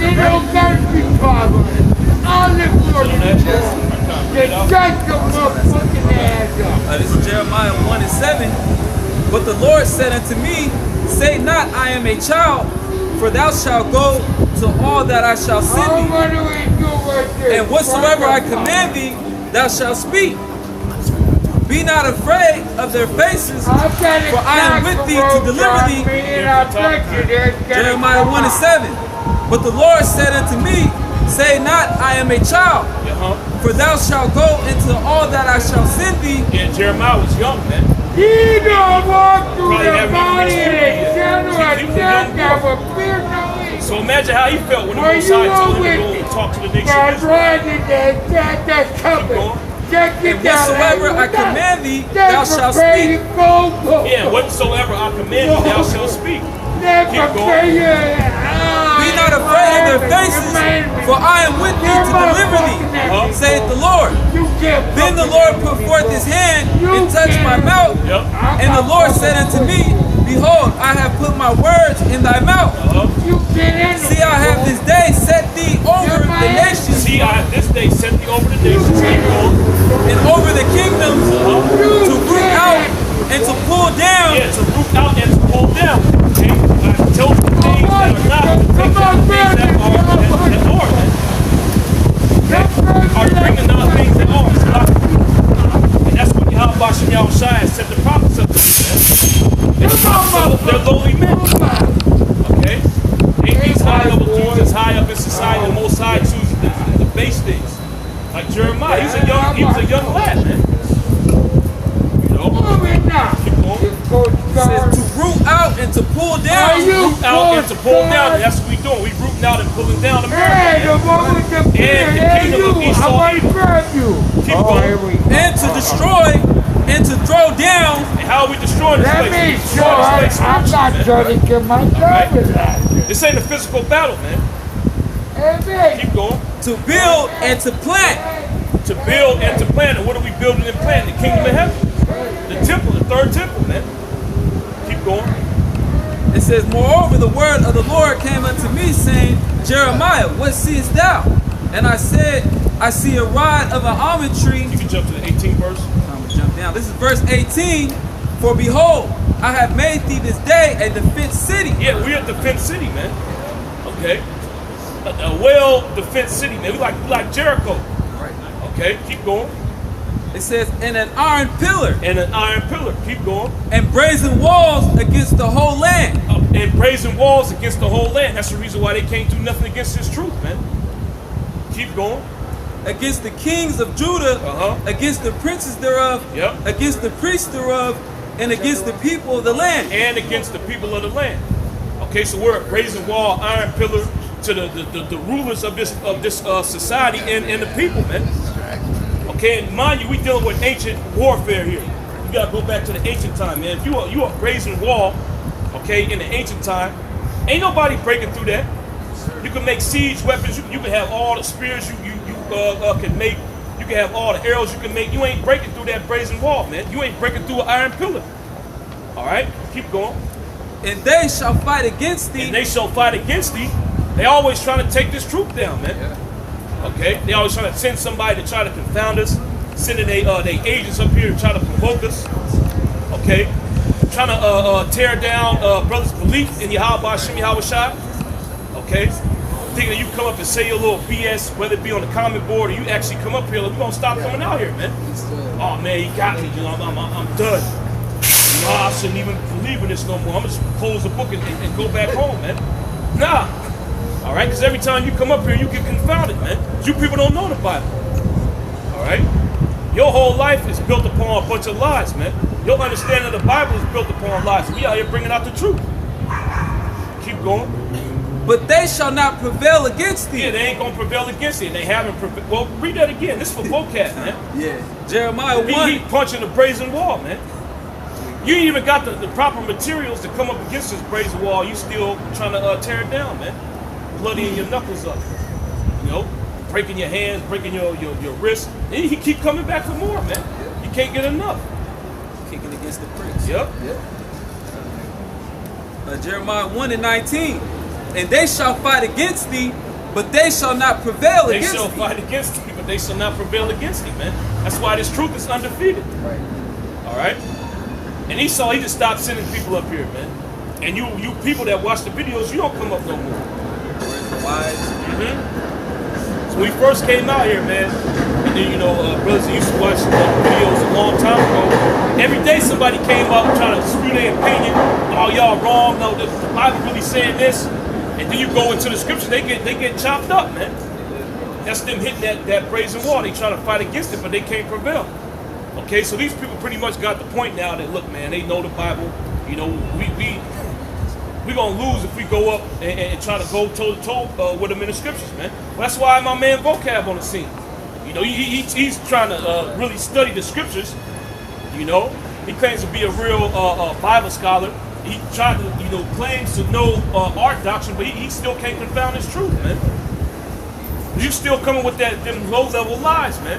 You went to theologian school like the rest of these idiots out here, man. And y'all breakdown of the scriptures is based upon lies, man. He said the Edomites, they got destroyed. The Edomites are done away with. But we just read in Isaiah the 63rd chapter that when the Lord comes back, he coming back from the Edomite-controlled territory. So how can the Edomites be destroyed, but when the Messiah comes back, he coming back from the Edomite-controlled territory? That don't make no sense, man. So did that already happen too? Did the Lord already come back? Are we in the kingdom of heaven right now? And if we are in the kingdom of heaven, why is there wars on the earth? If those people over there in the Middle East are the actual Israelites, yep. Why did that war just break out a little while ago? Why was Hamas shooting rockets on them, man? Why do they have to utilize that Iron Dome? It don't make sense, man. And where's the rest of the tribes in Israel too? Yep. We're Issachar, we're Reuben at, we're Gad, we're Naphtali, we're Manasseh, because the Most High said when he brings, when he establishes that land again, all the tribes are gonna be there, not just 3. Where's King David? Yeah, where your king at, man? you got a damn democracy over there, man. Yep. You voting in people. That's not an Israelite principle, man. It's a Roman thing. Right. Showing you who they go back to, man. Showing you who those people really are. Can a leopard change its spots? They descendants of the Greco-Romans, the Idumeans, man. They are not the Israelites. That's a beautiful point, man. Israel's supposed to have a king. You know? And you're supposed to have judges set up. But you don't got that. You got a prime minister, he got a cabinet, he getting ready to get voted out. When did the king of Israel get voted out, man? You know? We have an election. You're going to see if you still want Josiah to rule, man. We're going to have an election on the 4th year. Who wants King David still on the throne, man? You know? It's a big event. Everybody vote. You got like a few people that didn't want King David on the throne no more. You know, but OC got the majority vote, so we got to kind of keep him in there. Those 40 years that he ruled, man. There was not one vote. When Solomon was on the throne, there was not one vote, man. And the throne was inherited. Yep. A dynasty. That's what Yahweh Bashem Yahushua deals with, man. Those 1948ers, they do not fit the bill. Nope, you ain't got no king. This is war over there in your land. You got heathen in your land. Yep. Okay? The land is desolate. The land is desolate. You know? The wicked can't do right, and those 1948ers can't do right. Oh, and then another thing too, out of all the Middle Eastern countries, Israel's the only one that allows sodomites to roam free, man. Right, that's true. But you're supposed to be the people of the Most High. You know? Just forget about what happened in Sodom and Gomorrah. Right. And just go off, man. And you think if that was the actual people, the Most High would have been destroyed Jake, man. Yeah. You know, Most High get Jake quick. Especially you being a sodomite, man, all kind of judgment. Well, then your Iron Dome would have failed, man. It would have failed, man. The Most High, man, I'm gonna make your Iron Dome fail. Okay, Hamas gonna destroy y'all, man. Right. Isaiah 26:10. It says, "Let favor be shown to the wicked. Yet will he not learn righteousness." Yet will he not learn righteousness. It's incapable for this devil to learn righteousness, man, because he's a devil. The scriptures tell you, behold, his soul which is lifted up is not upright in him, man. His spirit is straight from the left-hand side.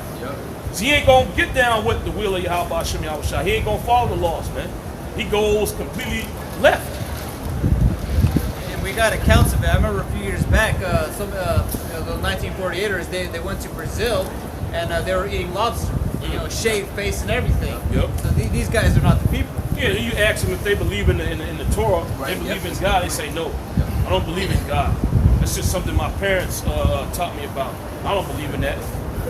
And would they be eating kosher pig? Exactly. Well, I ain't even gonna go into what them, what them rats be saying, man. It's a dark rabbit hole. They justify all kind of wickedness, man. They're the ones who are passing the wine of fornication around the world. Because all that wickedness stems from that place right now. Because the people over there, the 1948ers, they are not the people of the Bible because the law is not being pushed out. That's right. Which that's another thing that you Christians would have to explain, and you can't. Right. You don't want to tell the truth. Yep. So you gonna be PC because the ADO gonna be on your ass, man. Keep going. It says, Isaiah 26:10, "May favor be shown to the wicked, yet will he not learn righteousness." Yeah, he has favor, man. He's got the scriptures. He said this is his book. Yeah. You know? He's the people. Yep.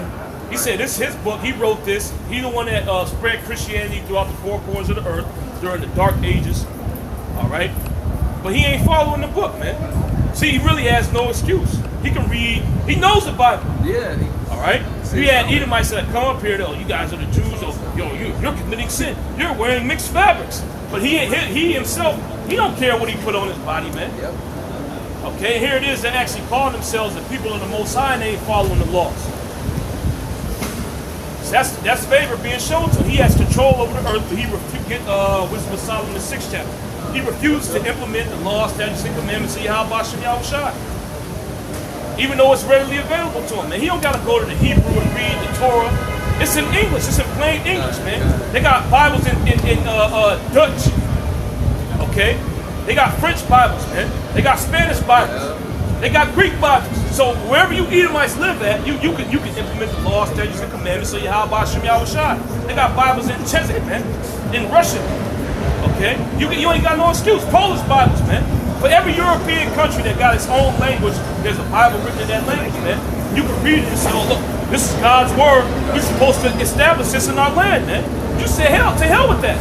We ain't following this book. This is a man-made book that was used to control mankind. We got our own laws that's better than those savage laws of the Bible, man. It's like the spirit of Cain. You know, you're supposed to do it like this, but you want to do it like that. Yep. They know better. Really, you're supposed to allow sodomites to run up and down in society. Your children ain't got to be in order. You know, they ain't got to listen to their parents. They can do whatever they want to do. You know, a woman, she don't got to be in order under her man. She can be liberated to whatever she wants to. You know, people can do drugs if they want to. They can worship idols. Yeah. There's nothing wrong with that, man. Then your society get like this, you wonder why it happened, man. It says, "In the land of uprightness will he deal unjustly." Yeah, in the land of uprightness will he deal unjustly. That's what he's doing out there in the land of Israel right now, man. Okay? Well, he made a covenant with those Palestinians. He wasn't going to take the land from them. You know, he was going to live peaceably with them, but he broke his covenant, man. That's against the scriptures. You can't do that, man. It's what happened to the Israelites. What happened to us when we broke the covenant that we made with the Gibeonites. Yep. The Most High brought judgment upon us. After Saul failed and David was ruling for a short while, judgment came upon the nation of Israel because what Saul did to the Gibeonites. And David went to inquire of the prophets, and the Most High explained to him, well, Saul did this to the Gibeonites. So there has to be a retribution to balance everything out. Because what do we tell them? We say, okay, we're going to, in the name of the Most High, in the name of Yahweh Shem Yahushua, we ain't going to put you to death. We're going to make you hewers of wood and drawers of water. Yep. You know? Not knowing that they was Canaanites, we wasn't supposed to make covenants with them. They didn't counsel with the Lord. Okay? But they made an oath. And you got to keep that oath, man. So the Most High judged them. And what did they have to do to make things right? They had to give some of Saul's sons to the Gibeonites so they could put them to death, man. All right? But they out there in the land of Israel, and they made an oath with the Palestinians. But these supposed to be the people of the Lord, right? They made an oath with these Palestinians. They're killing all kind of them, man. Yeah. Killing about the hundreds. Taking more and more land, you know. But ain't no judgment came upon them. They doing whatever they want to do, man. You know. Not only that, they got the pink city. You know, they eat kosher pig, but the Most High ain't jacking them up. Those aren't the people of the Lord, man. The Most High would have been destroyed, Jacob. All right. Well, how long was Black Wall Street flourishing, man? A little while. Then the Most High got tired of you niggas, and he burned you down and kicked your ass out. Yep. Same thing with Rosewood, man. Most High got tired of you niggas doing wickedness there. He threw that village down, man, that city down. Okay. All of America. Yep. All your civilizations on the west coast of Africa. You get Jerusalem, the land of Israel. They've been kicked out of the land multiple times for wickedness, man. That's why Jacob's all messed up now. In the land of rightness will he deal unjustly, and will not behold the majesty of Yahweh behind him. And he ain't beholding the majesty of the Most High, man. Even though he got that big ass Torah, that's the last thing he's looking at, man. Right. They got their own set of laws out there in Jerusalem, in Israel. They got their own penal code, man, and it don't link up with the scriptures. A woman could commit adultery out there, and nothing's gonna happen to her, man. You know? Now this Ezekiel 7 verse 24, it says, "Wherefore I will bring the worst of the heathen." We're talking about Esau, Edom, man. And that's who the Most High brought upon you. All right, the worst of the heathen. He brought that upon you, so-called Negroes, Latinos, and Native Americans. You thought you was living good, man. You thought you was gonna get off scot-free, and the Most High brought judgment on your ass. Whenever the nation of Israel is not right with the Lord, he sends the heathens on them. So it says, "Wherefore I will bring the worst of the heathen, and they shall possess their houses." And they there now, unto this day. Okay. Keep going. It says, "I will also make the pomp of the strong to cease, and their holy places shall be defiled." Yep. Is it on that? You can bring it out. I'll let you answer. Now, this is Wisdom of Solomon, chapter 6, verse 1. Hear therefore, O ye kings, and understand. This is talking to you rulers of the earth, you Edomites, man. You Rothschilds, you Bilderbergs, you Gettys, you Vanderbilts, you Rockefellers, the Gates, Rodhams, okay? The Clintons, keep going. Learn ye that be judges of the ends of the earth. Yeah, learn ye that be judges of the ends of the earth. You got judicial authority over the earth, man. Even though you don't like to publicize it, you the ones in control, man. It ain't Newsom, okay? It ain't these different governors that you set up. You the ones in the power seat, man. You the one that make these laws, and you come up with these different legislative papers, and then you pass it down to them and tell them, pass it. Put this in the law. This is gonna be the law right here. Okay, forward our agenda. All right, keep going. It says, "Give ear, ye that rule the people, and glory in the multitude of nations." For power is given. Yeah, they glory in the multitude of nations. They glory over the fact that they have all these nations in subjection. Keep going. For power is given you of the Lord. Power is given you of the Lord. Okay, you got authority down here upon the earth. Keep going. Job 9 and 24, the earth is given into the hand of the wicked. It's verse 3, for power is given you of the Lord, and sovereignty from the highest. Yeah, sovereignty goes into your judicial authority, man. So that's the reason why Esau is able to do whatever he wants and nobody can jack him up. Okay, if these Rothschilds, well, they be already murdering people, doing all kind of wickedness, you ain't never gonna see these niggas in court, man. They ain't gonna be on the witness stand. They ain't gonna be sitting at the what you call it, the defendant. You ain't gonna see them in court, man. Okay, they're above the law because they're sovereigns, man. They're the ones that have judicial authority down here upon the earth. Just like in the kingdom of heaven, you ain't gonna see Israel in court, man.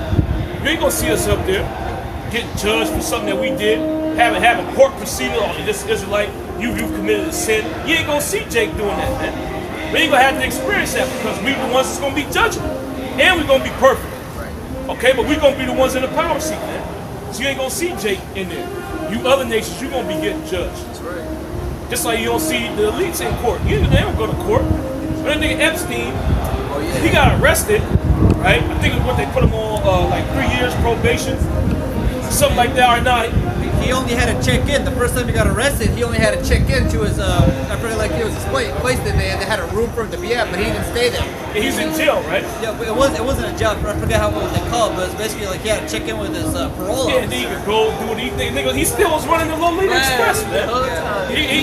He got convicted. He was taking him out on dinner dates in New York. Yep. Broad daylight. He's supposed to be convicted. He's supposed to be in jail. He ain't got to be in there.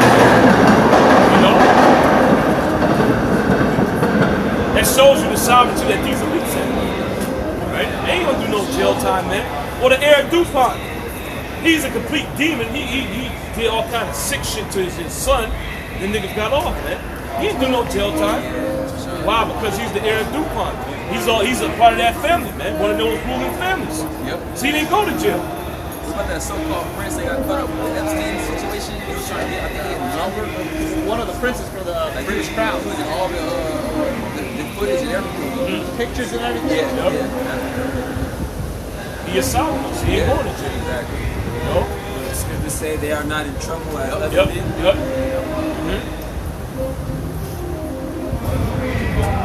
It says, who shall try your works? Yeah, who shall try your works? Not knowing the things that you're doing are being weighed in the balance that Yahweh Hashem Yahushua has, man. The Most High judge you. And your track record is wicked. It's number wickedness, man. You can't do nothing right. So you think that you're in this power seat and you know you're just the top entity on the earth, but the Most High is checking you, man. He looking at you. Okay, and eventually you're gonna have to pay for what you have done down here. Keep going. And search out your counsel. And search out your counsels, the things that you're doing down here upon the earth. And the reasoning behind you doing these things, man. And all the purposes are nefarious, man. Why you got these people wearing masks out here? It's nefarious. You don't give a fuck about these people's health, man. This is all a part of your agenda. Okay? Why you lock down the society? You want to crash the system, man. You want to have these people bow down to you. All right?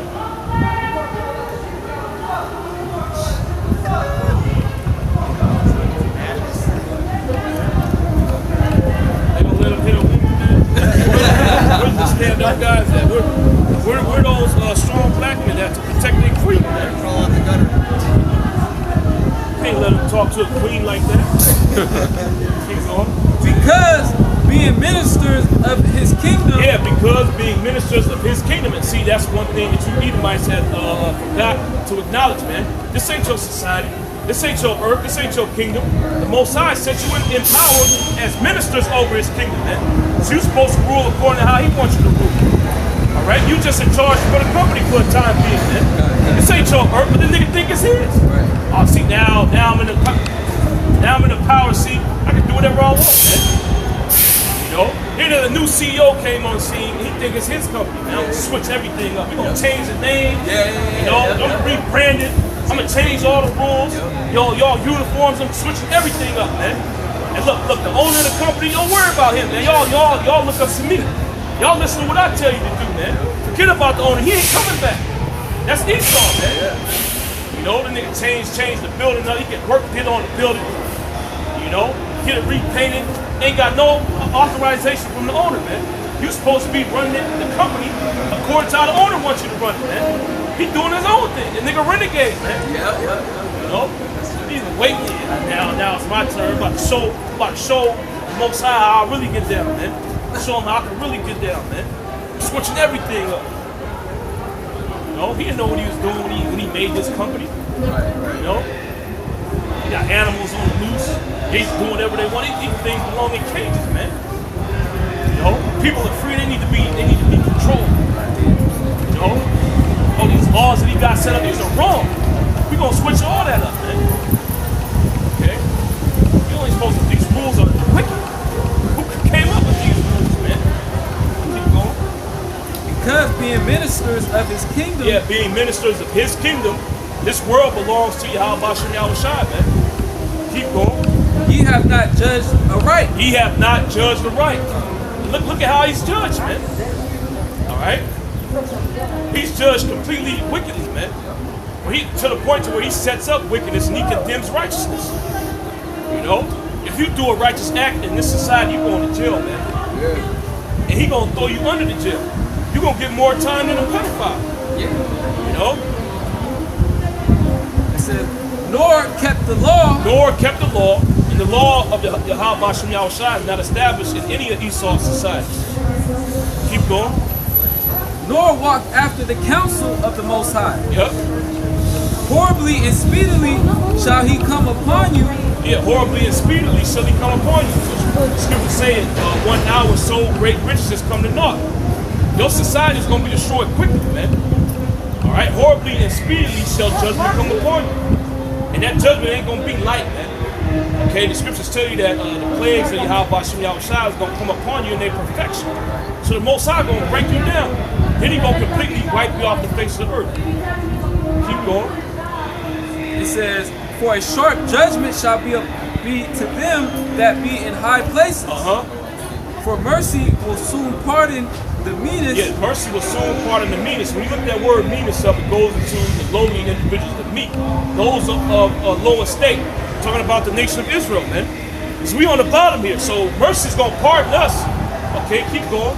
But mighty men shall be mightily tormented. But mighty men shall be mightily tormented. That's talking about you elites, man. You're gonna be tormented. Okay? When we get you in the kingdom, man, it's gonna be all out hell for you. Just the mere fact that you don't have to work is gonna be hell for you, man. We're gonna do you dirty. Alright? You're gonna work from sundown to sunup 6 days straight. You ain't gonna get no break. Ain't gonna be no water breaks. Ain't gonna be no lunch break. See, here you got labor laws, man. Ain't gonna be no labor laws. Ain't no labor laws in the scriptures. Right, where it say you require a 15-minute break after 2 hours of work, man. That ain't in the Bible. After 4 hours of work, you get a 30-minute break. That ain't in the scriptures, man. You gonna work all damn day, all damn night, man. The only rest you gonna get is on the Shabbat. And that's gonna be hell for you because throughout that 6-day period, we're gonna be beating the shit out you, man. While you working. So you gonna be privileged to be all traumatized and messed up. Okay, you gonna back to work. Damn, man. Why do we even have a Sabbath, man? You know how Esau is. He just wants you to jack him up and get it over with, man. You know, he gonna despise the Sabbath, man. But you're gonna be messed up, man.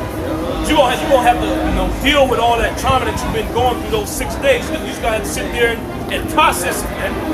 And then you're gonna see the sun going down, and here it go again, man. And don't stop. Pure hell, man. Alright? It's like a never-ending nightmare, man. That's how it's gonna be for you. It's like this society is a never-ending nightmare for us, man. Okay, but the difference between us and you, we got hope. Alright? The Most High said he gonna have mercy on the meanest. Ain't gonna be no mercy given to you, you damn devils, man. Ain't gonna be no prophets that's gonna rise up and say, hey, Edomites, endure. The Lord is coming to save you, man. It ain't gonna happen. If he do rise up, he a false prophet. I might do that to you, Edomites. That's a mess with you, man. Your kingdom is gonna be restored, man. You're gonna be able to put GMOs back in society. Yeah, man. It's coming. 2 years, man. 2 years. That second year coming by, you still in slavery, man. That's gonna make you even more depressed. Verse 7. For he which is Lord over all shall fear no man's person. Yeah, and the Most High don't fear you damn devils, man. He don't care what kind of power you got. He put you in that position. He don't care what kind of technology you got. You got laser beams. You got stealth bombers. The Most High's on a way higher level than that, man. You don't put fear in Yahweh Shem Yahushua. Okay? Yo, weak ass guns. Yo, nuclear weapons. The Lord ain't scared of that. Well, you watch that movie Independence Day. They shot a nuke at one of the chariots, man. You know, I think it was over Houston. They shot the missile. They seen the explosion happen. They was rejoicing. You know, they was telling them, calm down. You know, we gotta wait for confirmation. They was sitting there waiting for the smoke to clear, and the chariot was still there, man. They bugged the hell out. All right. So it's nothing you Edomites can do. It's nothing you devils can do to take down Yahweh Shem Yahushua. So why he gotta fear you, man? It says, neither shall he stand in awe. Yeah, neither shall he stand in awe. He's not in awe at you devils, man. It's everything you have, you got it from him. Keep going. It says, neither shall he stand in awe of any man's greatness. For he hath made the small and great. Yeah, he had made the small and great. So you damn devils, he put you in the position that you're in, man. He the one that gave you all that technology that got you on this high level, man. But the scriptures in Isaiah say, so the axe boasted itself against he that he was there with, man. The whole reason why you're in the position that you're in is because the Most High put you in that position. He You think the Most High gonna be scared of you? He made the axe, man. He made it sharp.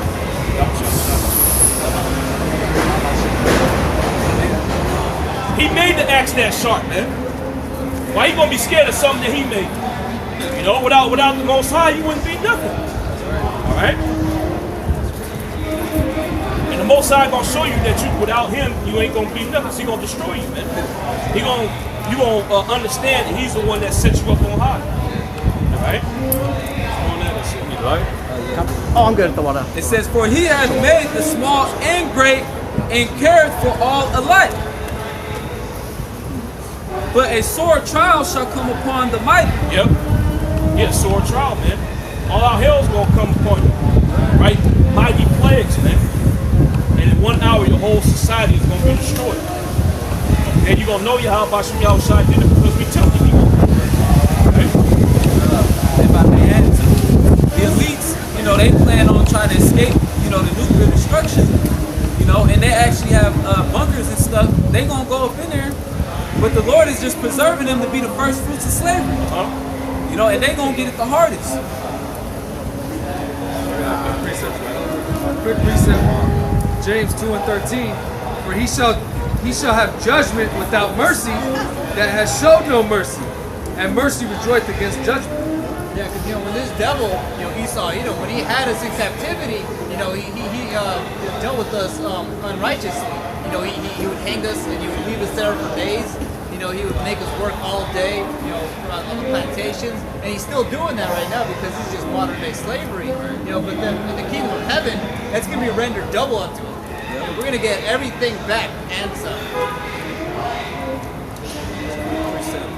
This is Psalms chapter 7, verse 11.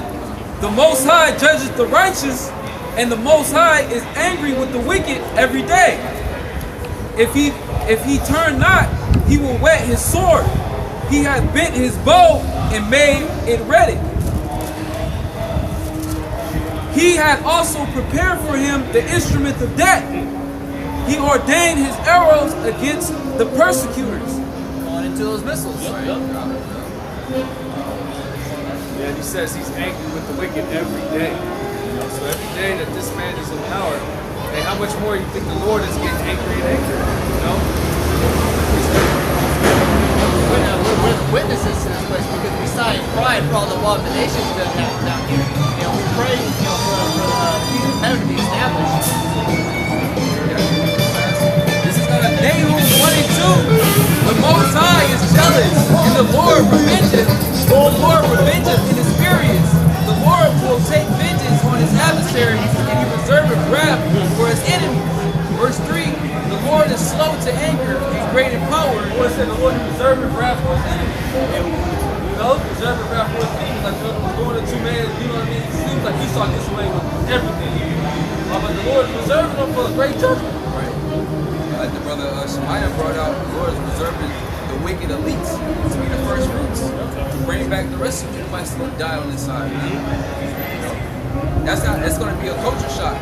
They're going to go from riches to rags. It tells you in the Apocrypha, in the day of adversity, there's forgiveness and prosperity. And they're going to be thinking about all that hell they catching. They ain't going to remember, the luxury that they were in this world. The scriptures say the affliction of the hour make it hand to forget flesh.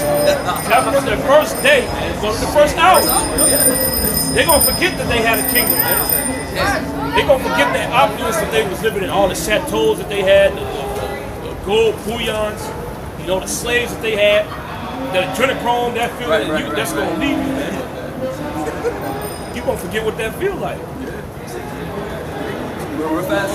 That happened with Nebuchadnezzar. He got brought low. He was like a beast in the field. I'll finish this off real fast. Verse 3. The Lord is slow to anger and great in power, and would not at all quit the wicked. The Lord hath his way in the whirlwind, and in the storm, and the clouds are the dust of his feet. So Esau is not going to get away with murder like you think. The Lord about to hit him like we always going to the spirit. The Lord about to hit him with the ultimate RICO charge, man. Back the shit that he forgot. All the way back to the garden. Yep. I didn't do that, man. It wasn't me. How you got this shit, man? It wasn't me.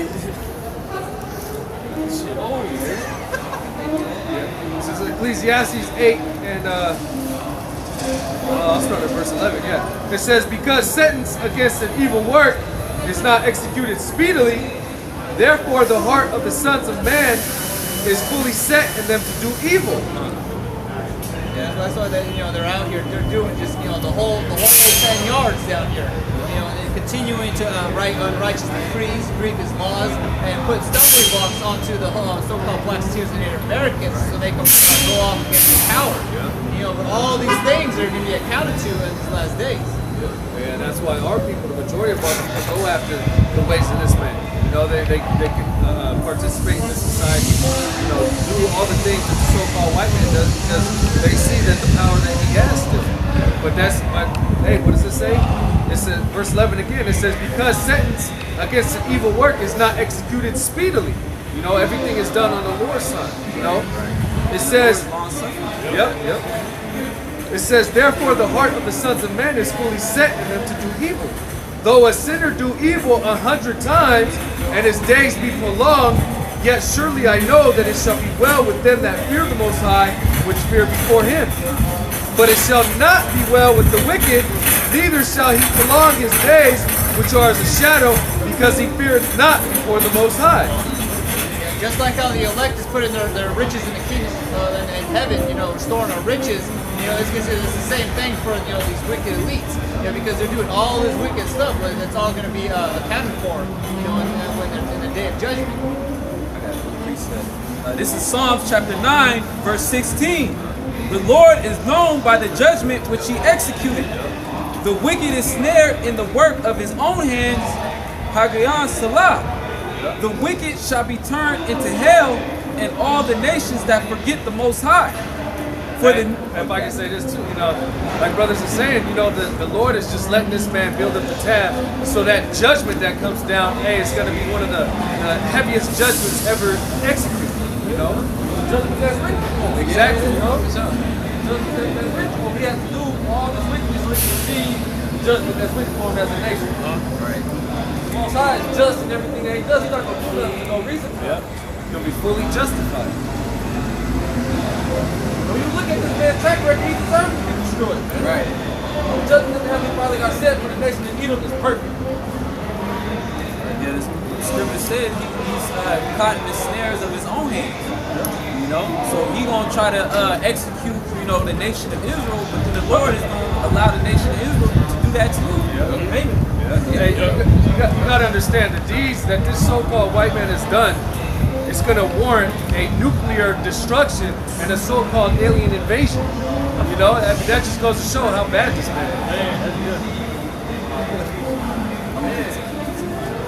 Verse 18, for the needy shall not always be forgotten. The expectation of the poor shall not perish forever. Like the elder was saying, hey, we have hope. Esau's not going to have hope though. Verse 19, arise, O Lord, let not man prevail. Let the heathen be judged in thy sight. Put them in fear, O Lord, that the nations may know themselves to be but men. Salah.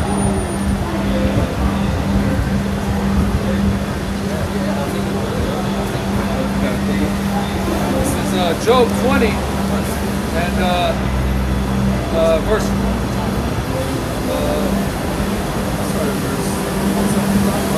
It says Job 20 and 1.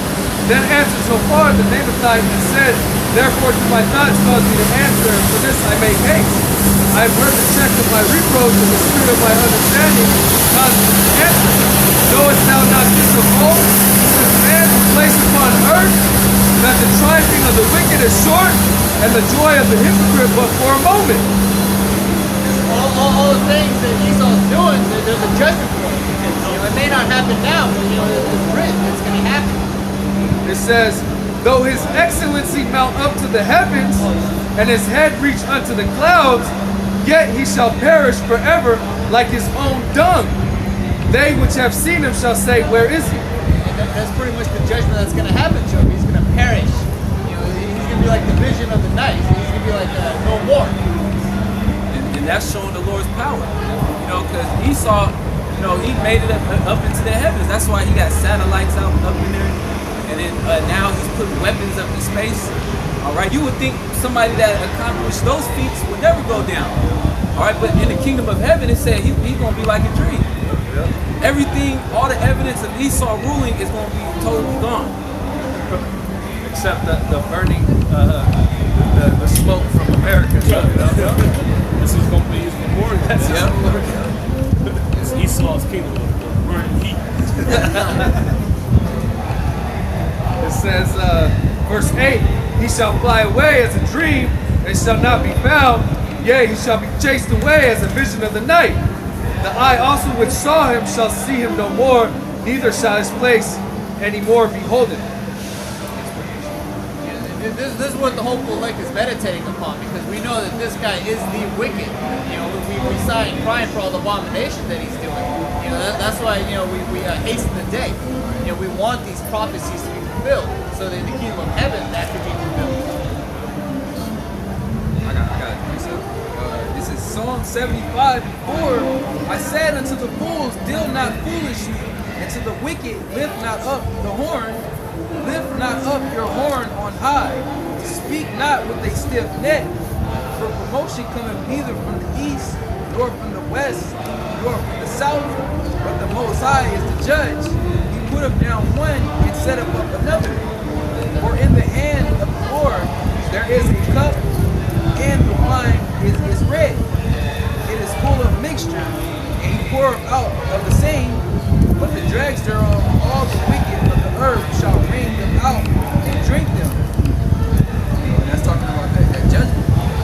You know, Lamentation 4:21, that cup of trembling, though it's going down the way down. The same curse that was placed on us, and it says in Deuteronomy 30th chapter, is going to be placed on our enemies. Our chief enemy being Esau. You know, the kingdom is going to be translated. Because it says, he reached up to heaven, so what? Once you go up, the only way to go is down. And we've been abased, you know? So it's only up for us. You know? It says, for in the hand of the Lord there is a cup, and the wine is red, it is full. The cup represents slavery. Yeah. We drunk of that cup, you know? What's that, Jeremiah 49:12? Yeah, we had to down that cup, man. You know? The best that the heavenly Father loves, man, would be holy hell. Like it said in the book of Daniel, man, the whole heaven has not been done what has been done unto upon Jerusalem. It said we got to recompense unto you double. You know? So we're going to have that spiritual power, man. You're going to be able to keep your spirit within your body, man. Yeah. You know? It says, it is full of mixture, and he poureth out of the same, but the dregs thereof, all the wicked of the earth shall bring them out and drink them. But I will declare forever, I will sing praises to the power of Jacob. All the horns of the wicked also will I cut off, but the horns of the righteous shall be exalted. You know, there should not be any remaining in the house of Esau either. That's the end all be all for the so-called white race, man. Extermination. You know, to think about it, even seeing people like this on the earth, this is a cursed people. You know, the Lord put a mark upon the wicked, man. You know, so after 1,000 years of hardcore slavery, you ain't gonna see no more Edomites, man. You know, like Brother Ray in Job 20th chapter, he has a dream, that's a vision in the night. You know, where is Esau Edom? Where is Edom? He's out of here. That's therapeutic in itself, not having that negative vibration in your presence.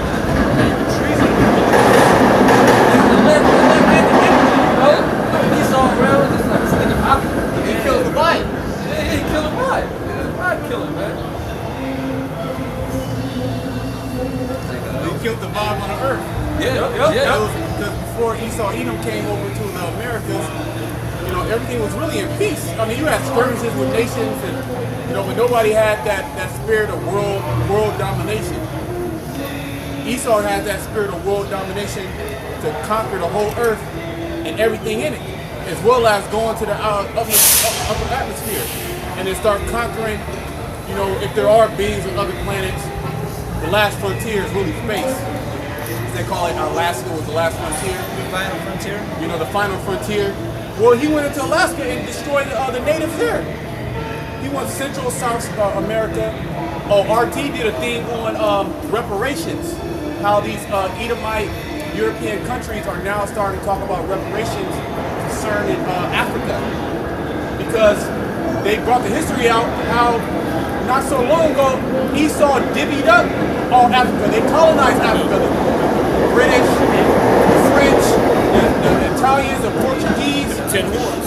The 10 horns. They went around, they conquered, and they colonized all those African nations, made them speak their language, made them,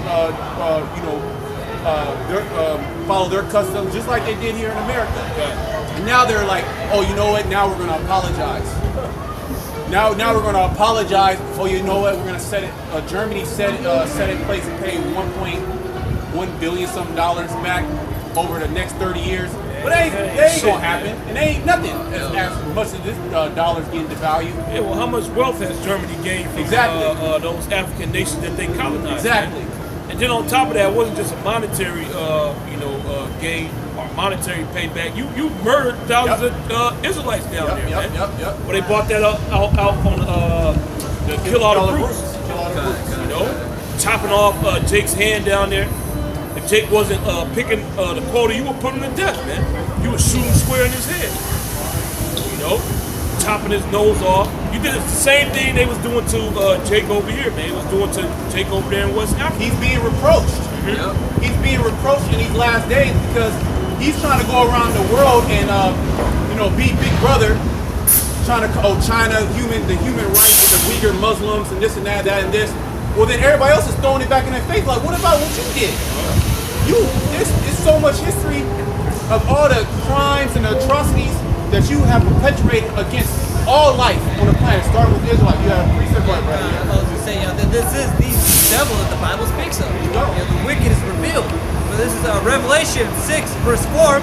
Says, and there went out another horse that was red. That's Esau Edom, symbolized Esau Edom. That red crimson, which symbolizes crime. The Lord gave us signs, even with so-called skin color. That is another determining factor, but it's not the determining factor. You have to be spiritual. Go ahead, brother. It says, and power was given to him. And power, the earth is given into the hands of the wicked. The brother brought it out earlier. Job 9 and 24. Well, you read Genesis, the 25th chapter. It talks about the blessings and the curses, as well as Genesis 27, and it talks about how Esau was going to receive the fatness of the earth, as well as at the end Jacob was going to receive everything. And this is the time that we're approaching into the transitioning of Esau Edom going out of power and Jacob coming into power. This is why you're seeing men, your so-called blacks, man, and Native American now taking on the custom of being an Israelite. Your grandmother knows that she's an Israelite. She might not subscribe to it. Go ahead, finish that. It says, and power was given to him that sat thereon to take peace from the earth. There you go, to take peace from the earth. Because the earth was relatively peaceful prior to Esau Edom coming around and conquering the earth. Well, you go in Maccabees, the first chapter says, when Alexander the freak died, his 4 generals rose into power. What happened? Wickedness started to multiply. You see what I'm saying? When Edomites came into power, they call it Romanization, right? When in Rome, do as the Romans do. Americanization, Babylonianization, okay? Basically colonizing people, taking your customs, and you read in that same chapter of Maccabees, Antiochus basically said, cancel all your laws and follow these laws. You got a lot of Jakes that were so forward and like, all right, let's do it. That's where you have those the Gentiles, Grecians, Hellenization. Continuing on, it says, and that they should kill one another, and there was given unto him a great sword. Yeah, Esau has that sword. World War I, right? That's going to World War I. When this man came into power, you start having world wars. Yeah, there was no such thing as a world war before Esau came on the scene, man. He had different skirmishes, right? Different battles. You know, this nigga had years wars that's years long, man. And he shines them on a great light, like he's such a great man for having them. Yeah, he was set up to bring to take peace from the earth, literally. As well as when this nigga came into power, you start having pandemics. Yeah. There was no such thing as a pandemic. He did that with Gad and the blankets. You go into that history. You know, where they gave him that anthrax, that smallpox. So he got a lot of history that he has to pay for. And he is going to pay for that also. I forgot what I was going to say, but you know, you have to say. It's Habakkuk 2 and 6. Well, I started 2 and 5. It says, yea, also because he transgressed by wine. His philosophy, his doctrine. Okay? His philosophy is doctrine. Okay? How does he get you? Well, in the school system. He gets you at preschool. He gets you in kindergarten. And he starts to indoctrinate you, okay, even before that when you're watching TV. Oh, by the way, he got your parents too. So your parents are teaching you his philosophy, his doctrine. Basically the way to die. The way to go against Yahweh Shemel Shai. So by the time you're of age, you don't know the Lord. And then when the Lord is presented unto you, that's a strange way. That's a way of demons, right? Go ahead. Yea, also because he transgresses by wine, he is a proud man. Right, he's a proud man. He's the proudest man in the earth. Well, his symbol is the eagle, which is a proud bird. Okay, the bird that flies the highest. Okay, go ahead. Neither keepeth at home. Where is he at? He everywhere except the land of Edom. He all over the place. All in Europe. He all in Africa. Call themselves Afrikaans. Say no, I'm the African. He in Egypt. He all throughout the Muslim world. You can say this goes into reincarnation because he's been doing this all throughout history. You know, with the Ptolemaic era. Yep. Go ahead. Who enlargeth his desire as hell. Who enlargeth his desire as hell. What is hell? The grave. Death. That's what this man brings you. He brings death. He brings cigarettes. He pushes over excess in meats, in foods. Okay. He pushes plastics, microfibers, GMOs. Right. Oh, looking at your eating regular processed fruits and vegetables where he sprays pesticides. That shit literally kills you, man. And you can't get away from it. You can try to buy organic, but that shit's still messed up. He put corn syrup in everything. He's the man of death. And cannot be satisfied. He wants to kill you even more. Well, he wants to give you the stabbing jab. What is that supposed to do? It's supposed to put you to death. When he gives it to you, he gives you free donuts and a whole bunch of stuff. I mean, if you can't see this dude, but hey, gross darkness to people. They're literally under a spell. Yeah, they beast worshipers. They worship the beast. They worship the beast. That's right. The beast and the whore is their gods, man. They bow down to it. Whatever the beast and the whore say to do, they do it. Right. You know. If the beast and the whore say take off the mask, they gonna take it off. Yep. Oh, the mask don't work. I remember when this whole thing popped off when they were talking about the mask. It was a big controversy. People were like, "Hey, like you don't even need to wear a mask. That doesn't even do anything. It's to protect. It's really to protect you." But then the next week, they're all for it. Yeah, the science came out. Yeah, that's all. But then even on the boxes say it don't work. This will not protect you against the CB. But then the big thing now is that they're talking about how the virus leaked from a lab. That's right? what I was gonna say. It's leaked in the lab in Wuhan, and they showing you the virologists. They in the lab. They got full suits, man. They got separate oxygen supply. They got full suits. They ain't got no fucking mask on, man. But see, you people will believe that bullshit because you worship the beast, man. Them virologists, when they work with viruses, they don't have no cloth mask on, man. They don't have a surgical mask on. Because the virus can go through that. They have a full suit that's just completely cut off from the outside air.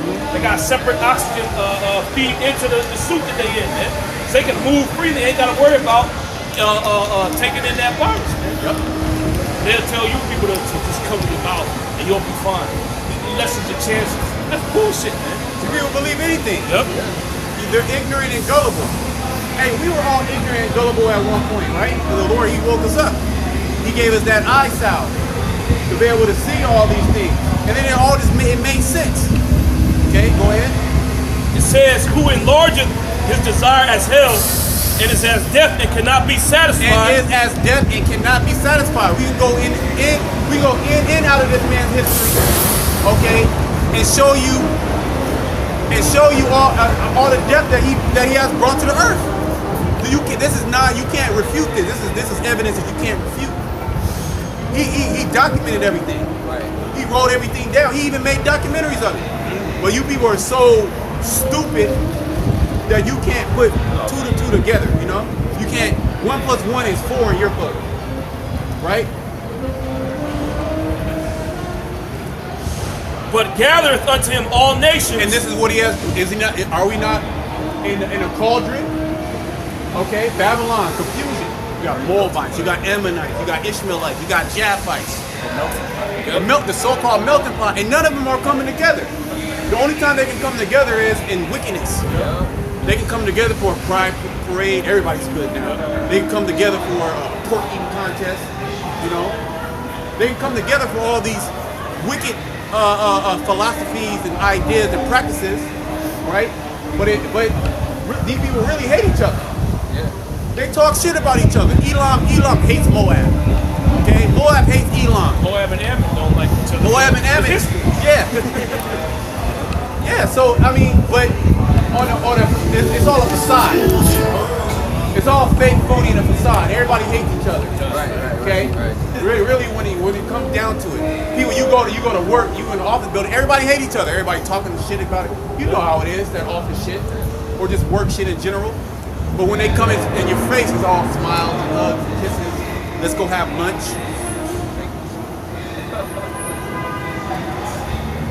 It says, but gathereth unto him all nations, and heapeth unto him all peoples. Right. Shall not all these take up a parable against him? And that's what Nimrod did. He tried to do the same thing. What did the Most High do? He separated them. And he confounded the languages. Antiochus tried to do the same. It's the New World Order. That's old though. Right. That's nothing new. That's nothing new. Here it is, the Most High. He's all about separation. He's a separatist. Okay? He's all about separation. But you got the other nations, they're all about bringing each other together. Okay, under one banner of what? Satan. Yep. That's really what it is. These people can come together if it's under the banner of Satan. Right? Go ahead. Shall not all these take up a parable against him? And they're doing that now. Esau's now starting to hear that parable against him. Now he's trying to, he's trying to fix things. Okay, he's trying to, we're gonna give you stimulus. We're gonna give you reparations. We're gonna fix it. We're gonna build back better. Make it right. Which that build back better, that was nothing new. They're just recycling all the phrases of old past presidents. Even Make America Great Again. I think Reagan said that. So they're running the same fucking story over and over again. This whole stab and jab, they been ran that. The whole passport, they been did that. The so-called Federal Reserve, they've been trying to establish the Federal Reserve. Just in that 1913, they were able to establish it. They was doing that back in the 1800s. So now the agenda is damn near ready to go because the minds of the people are completely lost. See, back then people still had some wits about them. They still questioned things. They weren't totally consumed by social media. They weren't totally consumed by fake food. Why do you think he did all this? Why do you think he even spreading chemtrails? Why do you think he been creating GMOs? Why do you think he put fluoride in water? Right? Why do you think he puts feminism? These different Maximes, he's been doing Maximes. Right. Why? So you can get your mind. You can get your mind. Now these people are ready. They're ready. They're ready for it. Yeah, last year was a big step forward in his agenda. Yep. The whole pandemic, that put him right where he needed to be. And get Revelation 12 and 12 too. And he's being rushed. Yep. The Most High is rushing his ass. Good. Okay. Let's finish that.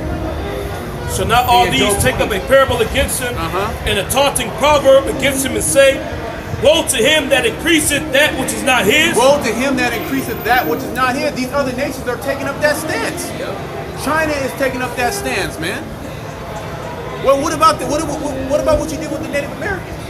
What about this? What about that? What about this? What did you do in Africa? And Esau, he got to apologize. He got to come back. The niggas being exposed. Yeah, kings don't apologize, man. Yeah. So that show you that your rulership is Right, gone. right, yep, You the top nation on the earth, and you apologize, man. You weak. Your power is waning. You know, you gotta apologize and keep the peace, man. To keep these nations at bay. They ready to tear your ass up. They ready to go. They ready to get you. You gonna say, I'm sorry, man. You know, you coward, man. What happened to that big bad Edomite during the 50s, man? After you that post World War II Edomite, man. Where's that spirit at, man? You know, we the big bad America. I wish somebody would come and try to test us. We gonna drop them atomic bombs on you. You see what we did to Japan? All right? Somebody come up and address any of the wickedness that we did, man. Now they coward. Oh, yes. I'm sorry. We're gonna give reparations. You can see how their power is. They're losing their power.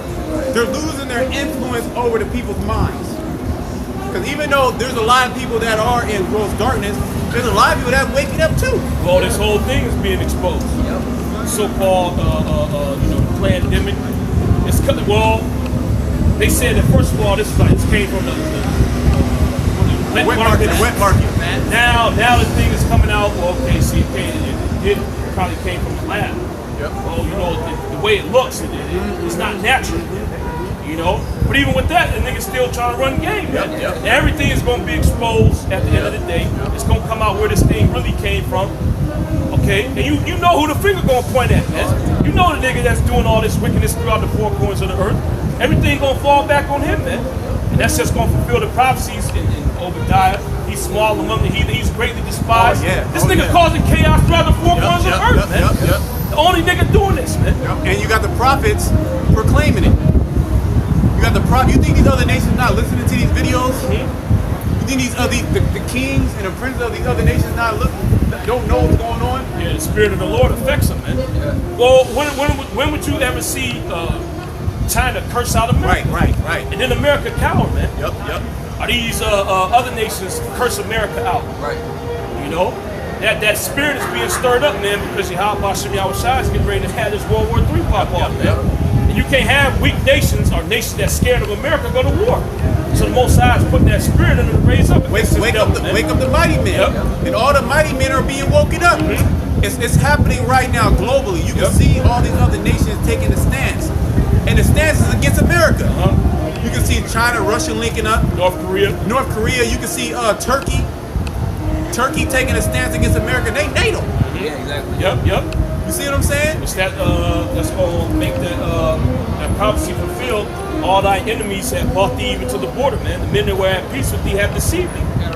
Yeah, bring that out. You got China all up in Africa. You don't think they're gonna put bases in Africa? You don't think they're gonna put nuclear missiles in Africa? Of course they are, man. Go ahead, bring that up. Obadiah, verse 7, it says, all the men of thy confederacy have brought thee. Start at 6. God says, verse 6, how are the things of Esau searched out? Yeah, because he spent trillions of dollars trying to hide all this. Okay? Bread and circuses. Setting up, you have to go to school to be, somebody that can break down the scriptures. So he can completely control it. So what's happening right now is completely out of his control. He can't control it. Okay? Now he can jump on other groups and 501c3 charge, but we ain't 501c3 charge. What did the Lord tell Elijah? He said, I got 7,000 men that will not bow down to the image of Baal. That have not kissed, when you go into the story, have not kissed their neck. Basically giving reverence. See what I'm saying? You got men standing up that's totally against this system. And you can't buy him out. Esau, you could come with $1 billion. To hell with you and your billion. You come with gold and silver and all the baddest women. We don't want that. Okay? We want what Yahweh Shai wants, and that's the total annihilation of Babylon the Great and you people in it. Okay? As well as those crowns. So we're gonna get those crowns, and then we're gonna have fun. What do you think we're gonna do when we get that crown? We're gonna have that rod. You're gonna have that rod and scepter just come through a wormhole. Boom, you're gonna grab it. You know what I mean? And just go around and start beating down all the nations, man. Go ahead. It says, how are his things sought up. Yeah, how are his things sought up? Whistleblowers. The Spirit of the Lord is searching this man out. Oh, you got these alternative news networks. Not only the ones that actually have stations, but you got other people that just go in and look things up. Independent. And that goes over your CFR controlled media, man. Your Fox News, your CBS, your ABC, your CNBC, MSNBC. People ain't watching that no more, man. They looking for the truth, man. Especially Trump ain't there. Yep. Okay, I'm alone. They want the alternatives, man. Who? What'd you say? What'd he say? Who was that? Who was that? Who was that? Who was that? That's a nobody, man. The one that cares for you guys. That's a nobody. That's a nobody. That's a nobody. Like you a nobody, man. But everybody's looking for the alternative media sources, man. Okay? They don't want any time to listen to that damn demon Don Lemon. They want to know what's really going on, man. They want that angle that the news ain't gonna show, man. Whoa. From this angle, you can see what really went down at the Capitol. You know? Oh, well, this person, they don't even exist. It's a psyop, man. It's a fucking deep thing. You know? What's being shown to you on TV is a fucking lie, man. And people are waking up to that. People are waking up. All right? But you got a lot of idiots out here that's still under that spell, though, man. The beast worshippers. Until you'll show them alternative media, then Blocker come up, no, it's against my God. I won't accept this, man. Hey, the story's written that you gotta have people that's gonna worship the beast. A lot of people are gonna worship the beast. They gonna worship the beast because of fear, just because they're bugged out too. You know what I mean? My man right here, he worshiped the beast. Well, of course, look at him. He took the jab. Oh, you're done. He took the jab. Hey, bro. He took the jab, man. Hey, bro. He took the jab, hey, man. Blue season, bro. You a beast worshiper, man. You worship the beast. He don't even know it. That's not even the What's the beast? What's the beast? It's the right hand or the. No, I ain't talking about that. There it is. That's First, you talking about the mark. Right. You a worshiper of the beast. No, I'm not. Yes, you are. No, I'm not. Yes, you are. And he's trying to deny it. You're not even in the new covenant. So. Of course, man, it ain't been established yet, man. Hey, look, you don't know what you're talking about. Just like vocab don't know what he's talking about, man. Just continue to worship the beast. That's why the temple was destroyed. Right? The temple being rebuilt right before your eyes. The temple being rebuilt. It's being rebuilt. Oh, you're the temple. He can't see it. Yeah, he can't see it though. He can't see it. And you got nothing to do with our God, man. Oh shit, they about to fight. They about to squad. That's like a little skit. That's a skit. You got nothing to do with our God, man. The Most High don't want you building the temple with us, all right? Just continue to worship the beast, man. And when the mark comes, you're going to take it. You know what the mark of the beast is? Yeah, it's on the right hand or the. No, what is it? What is it? Not where it's going to go. What is it? It's like worshiping like a Caesar, Nero. Okay. All right, see? He going to take it. Yeah, I heard that. I don't do that though. No, you're going to take it when it comes out. You don't know what it is. You don't know what it is, man. So you're going to take it. What is it? It's denying the Mashiach, Yeshua, Jesus. Okay, all right, that's the mark. All right. You're going to buy and sell. So I'm gonna say I don't believe in the Messiah. Give me some chips. Give me a burger with fries and ketchup and mustard. I don't believe in the Messiah. Hold the pickle. Hey, you guys know me. I don't believe in the Messiah. Hey, I used to be now homeless. give me my food, man. Hey, your rent is due. God rewarded me. How you gonna pay? I don't believe in the Messiah. Oh, you good? Don't worry. Okay, all right. And I got a good job. He rewarded me for my faithfulness. I didn't go back to drugs or nothing. These dudes, all these false philosophies, they losing, man. We not even paying none of these dudes no You're under the attention. elements. Okay? Colossians 2, the elements. You out your mind. The elementary things. You literally out of your mind. Like keeping feast days and all these things. You should be in a psych ward, man. Thing, though. You should be in a psych part ward, of the man. creative thing. You should go get checked out. God, it was because the pagans. You should go get a mental evaluation, man.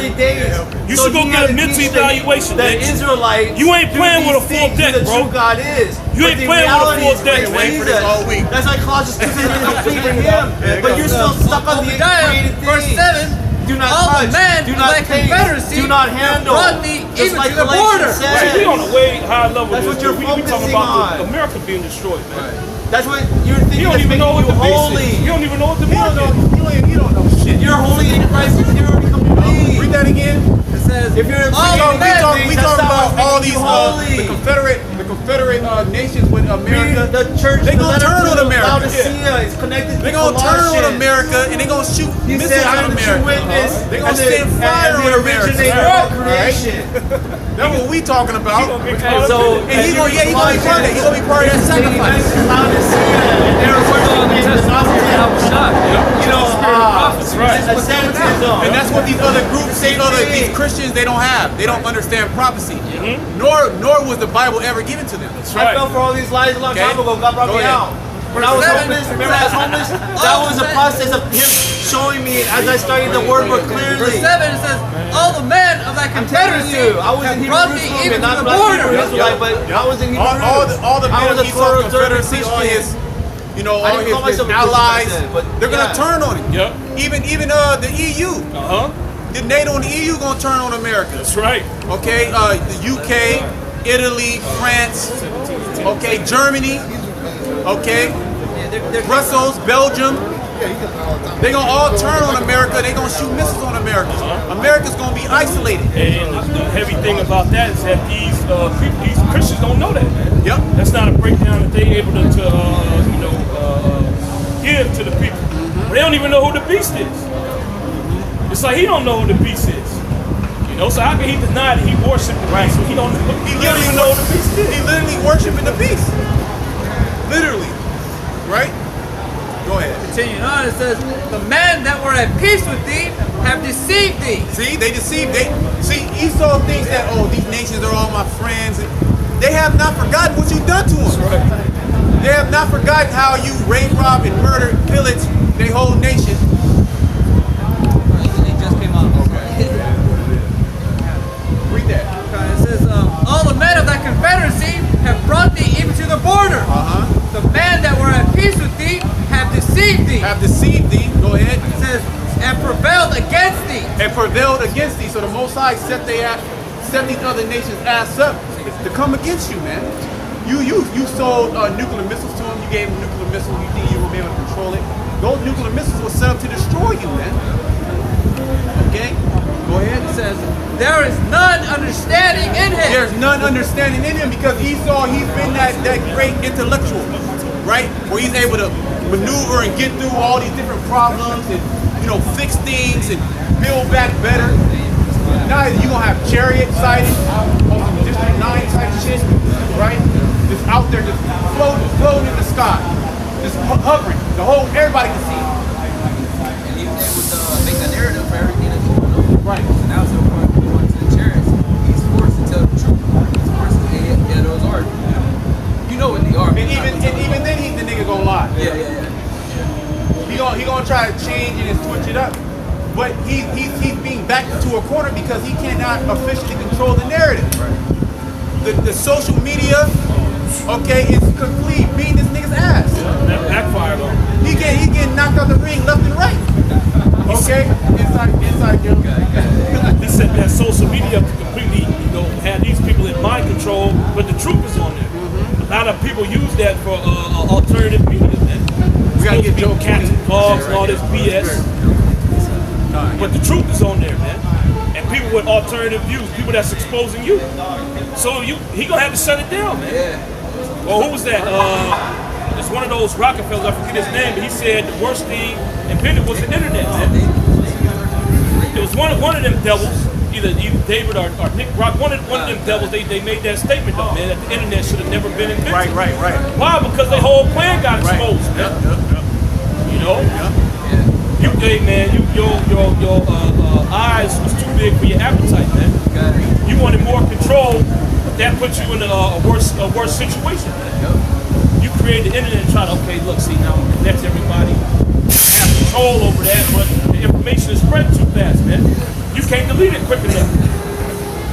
The Most High set his ass up. Yep. The Most High set you up, Esau. He gave you the technology of the internet, which you stole from Jake. Okay, that technology is from Jake. So even then, Jake had to help your ass out. Okay? But the Most High, he set you up. We're gonna be able to do this, we're gonna be able to do that. Because they invented the internet for military purposes. DARPA. And then it came to the public. Okay, go ahead, read that. This is Job chapter 20, verse 27. The heavens shall reveal his iniquity. The heavens shall reveal his iniquities. And this is what's happening. The heavens are revealing the iniquities of Esau and Edom. Starting with the prophets, man. Okay? And it's just trickling on down. Because everything starts with the mediator. Okay, Yahushua, then the prophets, and then the prophecies go out. Because the prophecies have to be spoken before they can come to pass. That's how the Most High get down. So once you see the prophets stand up on their feet and come out on the highways and hedges, Esau knew he was dead. We're done. We're done. And then what you should have did, dummy, you should have just came, you should have just killed everybody. But you can't do that. That shows you that you are controlled by Yahweh Shemashah. He has bounds that he cannot pass. Okay? So, but he is going to come. The Lord going to allow him to come at one moment. Then, hey, brothers going to get raised up with them cowards. You know? And that's going to be on the Lord's time, man. Right. Most High going to tell you when to move. You can't move on your own. Right. He wanted to do it back then. Right. Or when Albert Bivens first came on the scene, man, you know he wanted to move. Oh man, I gotta take this dude out, man. I can't allow him to continue on, man. This is gonna spread. You know, then it spread. He was like, man, I gotta move, but he wasn't getting that counsel from Satan. Right. Satan said, nah, don't worry about it, man. Just keep doing what you're doing. You gotta worry about these guys. Yeah, it's gonna fail. You know? It's gonna fail. You probably got 1,000 prophets of Satan. Yep. I ain't gonna go nowhere. Don't worry about it. Just pay him off. Pay him off. Bring up the comforter. The comforter gonna handle it all. That nigga dead. Oh, even with the YouTube thing. You know, when the apostles first came on YouTube, you know, 07, 08, 09, they shut down brothers' pages. Right. They were going crazy. It got to a point where you couldn't even upload on YouTube. That was the elites working, man. Then it kind of relaxed. They got the order. Okay, look, don't leave these people alone, man.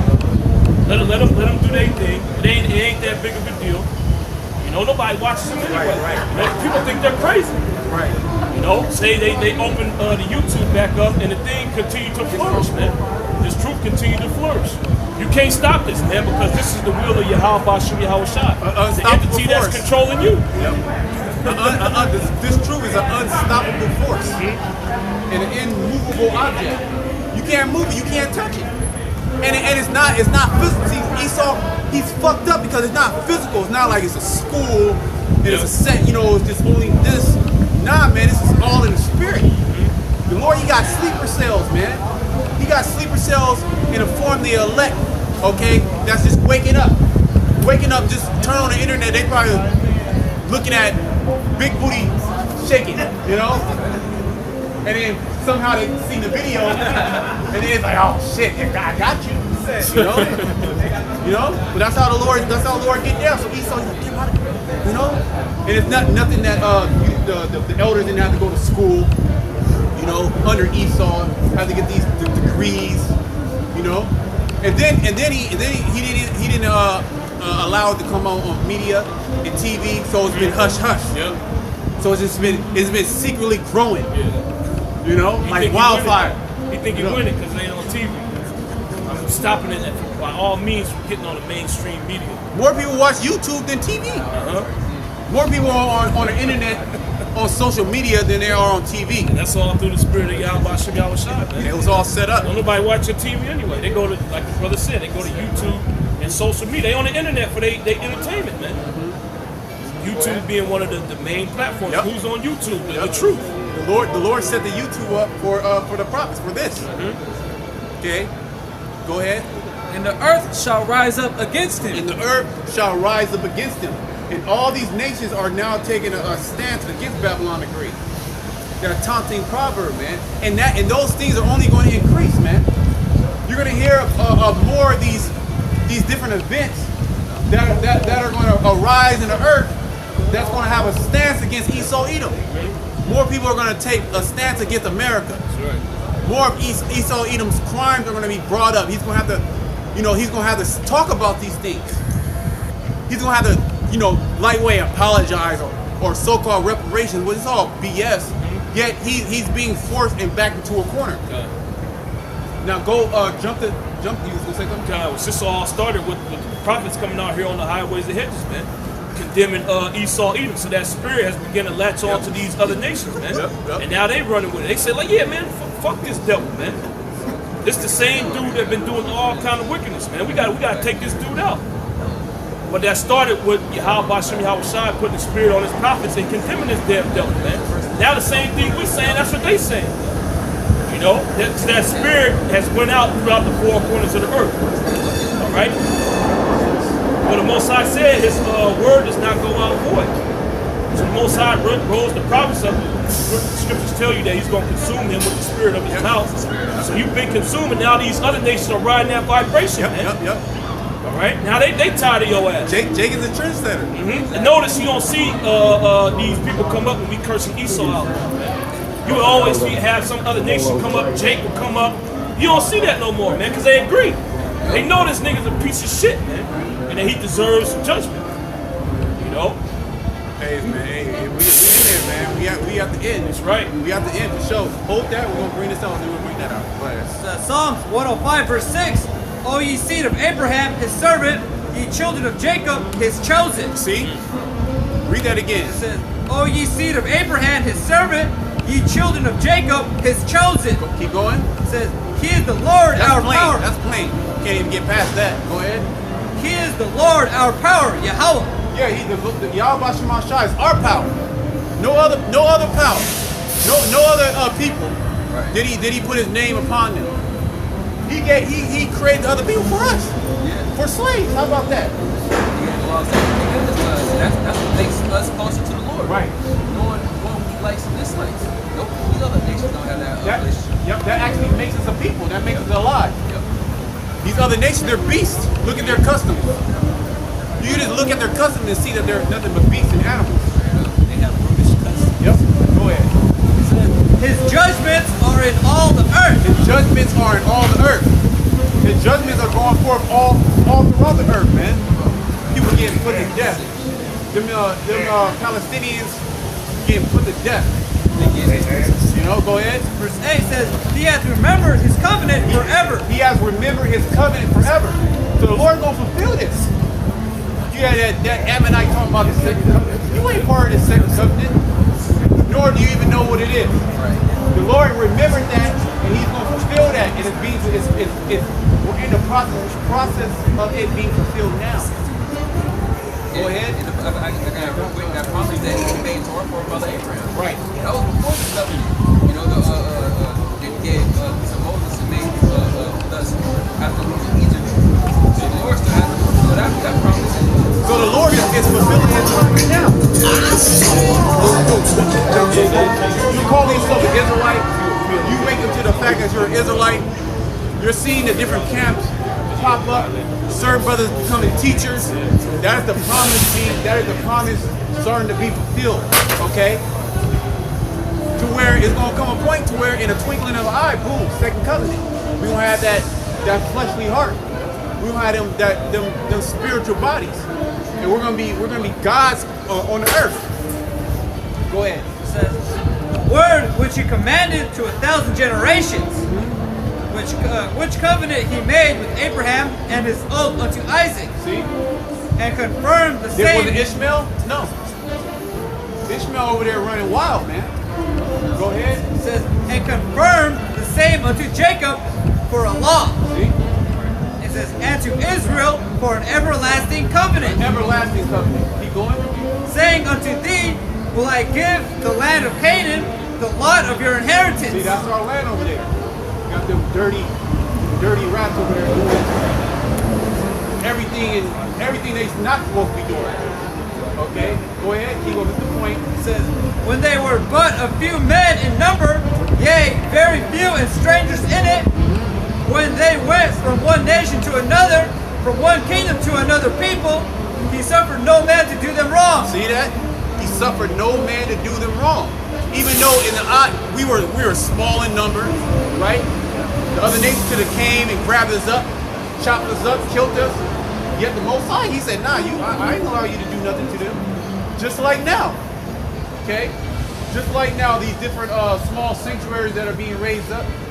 You think Esau Edom don't have your information? You think he ain't tapping your phone? You think he got it all. Yet it's not time for him to come in. Okay? It's not time for him to stop this movement. this movement still has a lot of growing to do. Okay? Go ahead. It says, yea, he reproved kings for their sake. See? He reproved kings for their sakes. Who? Us. Okay? The Israelites. Okay? The chosen people of Yahweh Shema Shai. And we say that and all these nations get mad at us. So we're the chosen. Because they, you know what? They know that they got a lot to pay for. If we are indeed the chosen people, you got a lot to pay for. And Esau Edom, he knows that. Go ahead. It says, saying, touch not my anointed. See that? Touch not my anointed. Go ahead. And do my prophets no harm. And do my prophets no harm. So we have nothing to worry about. What is that song? Songs. The angels encamped. Psalm 34? Psalm 37. Psalm 37. 34:7. Get that. Get that. Make sure you're on point. Yeah, you get that scripture. No. Psalm 34. Oh, you got it? Okay, go ahead. Psalms 34 verse 7 says, the angel of the Lord encampeth round about them that fear him. See, the angel encampeth round about them that fear. Fear him, okay? So you gotta fear Yahweh Shema Shai. That's the beginning of wisdom and knowledge. Okay, the scriptures also say, in the fear of the Lord there is strong confidence. So you don't have it in your mind, the Lord's going to destroy you. Nah, I fear the Lord, I'm doing the work as best as I can. I'm calling on his name, you know. I'm expecting to be, saved. Lord's will, Lord's will. And somebody has to be the elect. Right. There has to be a large multitude that's going to be delivered. Okay? Just by process of elimination, who's doing what we're doing. The expectation of the wicked is right. wrath. Yep. That's right. So these people know they're going to be destroyed. When we say that this place is going to get hit with thermonuclear missiles, deep down in their heart of hearts, they know that it's going to happen. Okay, deep down in their heart, and they know that they deserve it too. Well, that's why when the whole World War III scare popped up last year. Yep. Everybody's bugging out. They're making memes. 2020, January 2020. Yep. When they killed Soleimani. Yep. The whole spirit of the earth changed. You see it in the eyes of the people. Go ahead. I'm going to read verse 7 again. It says, the angel of the Lord encampeth round about them that fear him, and delivereth them. See? So we're going to be delivered. Precept time. So 1 Thessalonians 5 and 9. It says, for the Most High hath not appointed us unto wrath. See that? The Most High hath not appointed us unto wrath. He brought us into this thing not to appoint us to wrath, right? So you got to get out of that mindset that, I'm gonna be destroyed. The Most High gonna destroy me. Yeah. Nah, you gotta have a better mindset. Like now the Lord brought me in this to save me. Right. Now it's gonna be pure hell, of course, trials and tribulations. Yet nevertheless, you have to reflect back on that. Go ahead. For the Most High hath not appointed us to wrath, but to obtain salvation by our Lord Yahweh HaMashiach. Yeah, to obtain salvation. So that's what we're in it for, man. We've been wooed with fear, so we can receive salvation. The end game is really to receive salvation. Right. People don't understand why this Israelite thing. Why believing the Israelite thing is not doing anything for me? No, you don't understand the true essence of what you're in. Or what you're believing in. This is to receive salvation. This is to be delivered from the end. That's right. Okay? Not to be destroyed in the second death. And to be part of the first fruits. You want to be on that first ride, man. You want to be on that first ride because you're gonna have a total different glory in the kingdom of heaven. It's gonna be levels. Okay? But to obtain salvation by our Lord Yahweh HaMashiach, who died for us, that whether we wake or sleep, we should live together with him. Right, whether we wake or sleep, wake meaning being alive, and sleep meaning, we perish. Real quick, get Revelation, was that 14, 15? Just really quickly. Revelation chapter 14. Verse 15, and it says, and another angel came out of the temple, crying with a loud voice, him that sat at the cloud, thrust in thy sickle and reap, for the time is come for thee to reap, for the harvest of the earth is ripe. I think 15, 16. Yeah, we died. Yeah, the word 14, 15, 16. If you have that, read that. This is Proverbs chapter 3, verse 25. It says, be not afraid of sudden fear, neither of the desolation of the wicked when it cometh. Go ahead, read that again. Proverbs 3 and 25. Be not afraid of sudden fear, neither of the desolation of the wicked when it cometh. Because the desolation of the wicked is about to come, man. We're about to see all type of bodies drop dead, you know? All type of bodies drop dead. It's going to be people, it's going to be crazy, man. Okay, brothers have dreams about it, visions. We read about it. Okay? The end game where the Most High is coming to destroy the majority of the population of the earth. He's coming to judge the wicked. We're not supposed to take on that spirit of fear, man. We're supposed to have confidence that the Lord is going to deliver me. Because we reflect back to the scripture, the precepts, which tells us that we follow the script and believe on it through faith, we're going to be delivered. Is that it on that? For the Lord shall be thy confidence. See, the Lord, oh, there you go. The Lord shall be thy confidence. What does the word confidence mean? It means with faith. The Lord is going to be our faith. Okay? Because a lot of people got to get put to death. And on the same hand, a lot of people got to be delivered too. Okay? Go ahead. And shall keep thy foot from being taken. So the Lord ultimately, He's going to keep you. He's going to guide you. But hey, love goes both ways. Right. Okay? The Lord's love is conditional. There's certain conditions that you got to meet to receive His love. Okay? Yep. Go ahead, read that. Are you done? You done with that? Yeah, go ahead. Revelations 14 and 12. Here is the patience of the saints. Here are they that keep the commandments of the Most High and the faith of Yahushua. And I heard a voice from heaven saying unto me, right, blessed are the dead which die in the Lord. Right. From henceforth. So there's going to be certain men that's going to die in the Lord. Right? If you go out, you want to go out in the Lord, man. You want to go out, hey, what did your boy say? You want to go out on your shield. Right? Which is the shield of what? The shield of faith. Yep, right? yep. So he was on point on that one. I got to give it to him on that one. He was on point. Read that again. It says, right, blessed are they, blessed are the dead which die in the Lord. See, it's already written. So it's set in stone. It cannot be broken. The prophecy cannot be broken. There's going to be certain men that are going to be highly blessed. Their name in the kingdom of heaven, they died for the Lord in the kingdom of heaven. That's kind of, you know what kind of name that is? Right. You know what type of glory that is? That's the ultimate sacrifice you can make. God. That's what Yahushua did for the entire nation. Yep. You're going to be on a high level, man. That's high level. It's a martyr of Yahushua right there. Yeah. That ain't no regular guy, man. Yep. He's willing to give his life up for the Heavenly Father. Well, we read about the Maccabees, man. Right. Those are, exalted individuals amongst the nation of Israel. They got whole books dedicated to them, man. And what was the reason they was willing to give their life up for the laws of Yahushua, man? Yep, and that's what the Lord's men. That's the spirit they're gonna be in. So the Lord, He's gonna put that spirit on you. And we're gonna be in heavier times too. It's not gonna be like right now. We're coming into that. We can see it with our mind's eye. We believe on it through faith. Yeah, it's gonna come a time where it's gonna be a real heavy spirit. It's gonna be different. You know, the whole heartbeat of the earth is gonna change. Because we're gonna be seeing literally all the prophecies coming to pass. So how much more, Jake, about the faith booster? Your faith is gonna be, just keep rising. Yep. And it's also gonna be tried too on the highest level. Yeah. So you gotta keep that in mind. Yeah, finish that.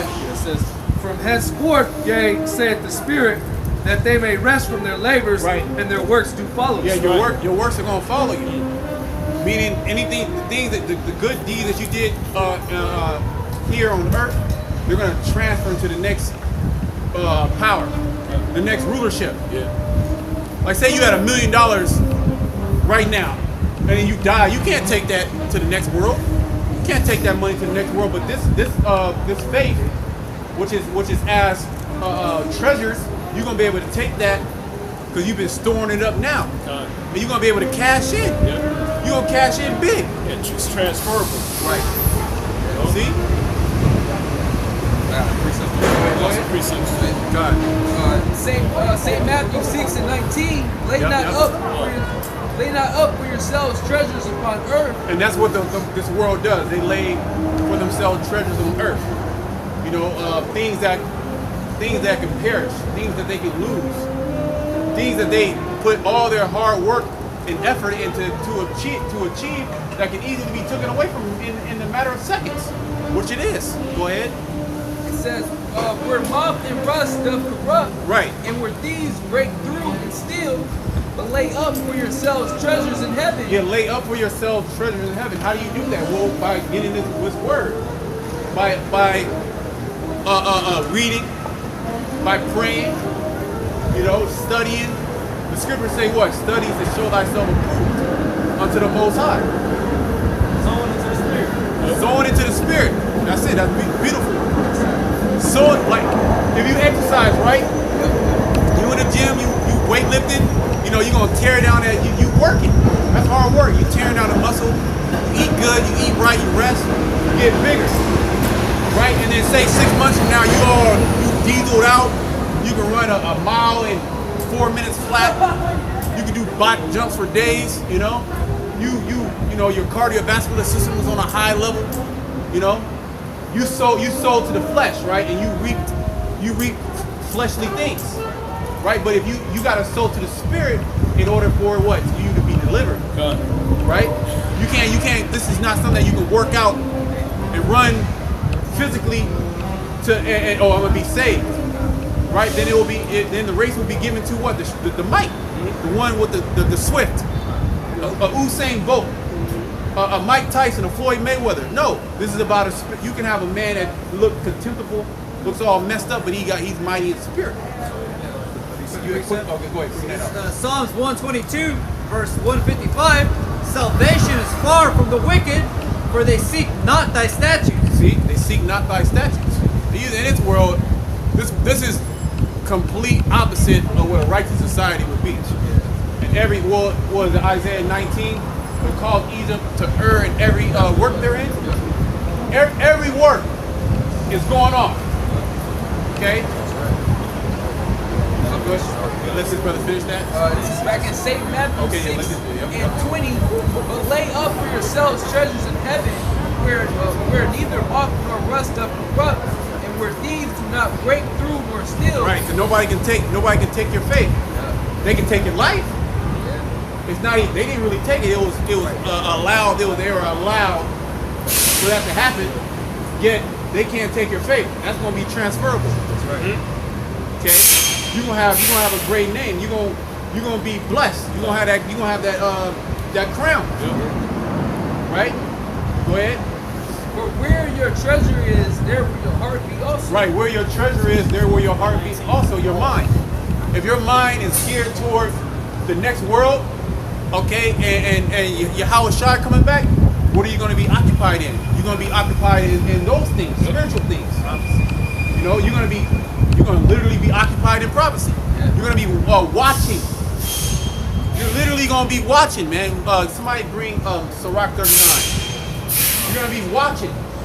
But if you're occupied and your heart is towards, oh, I want to be the best basketball player. You dribbling fucking hours out of the day, shooting. I'm gonna shoot better than Steph. And you might even get to that level. But then you can break an ankle.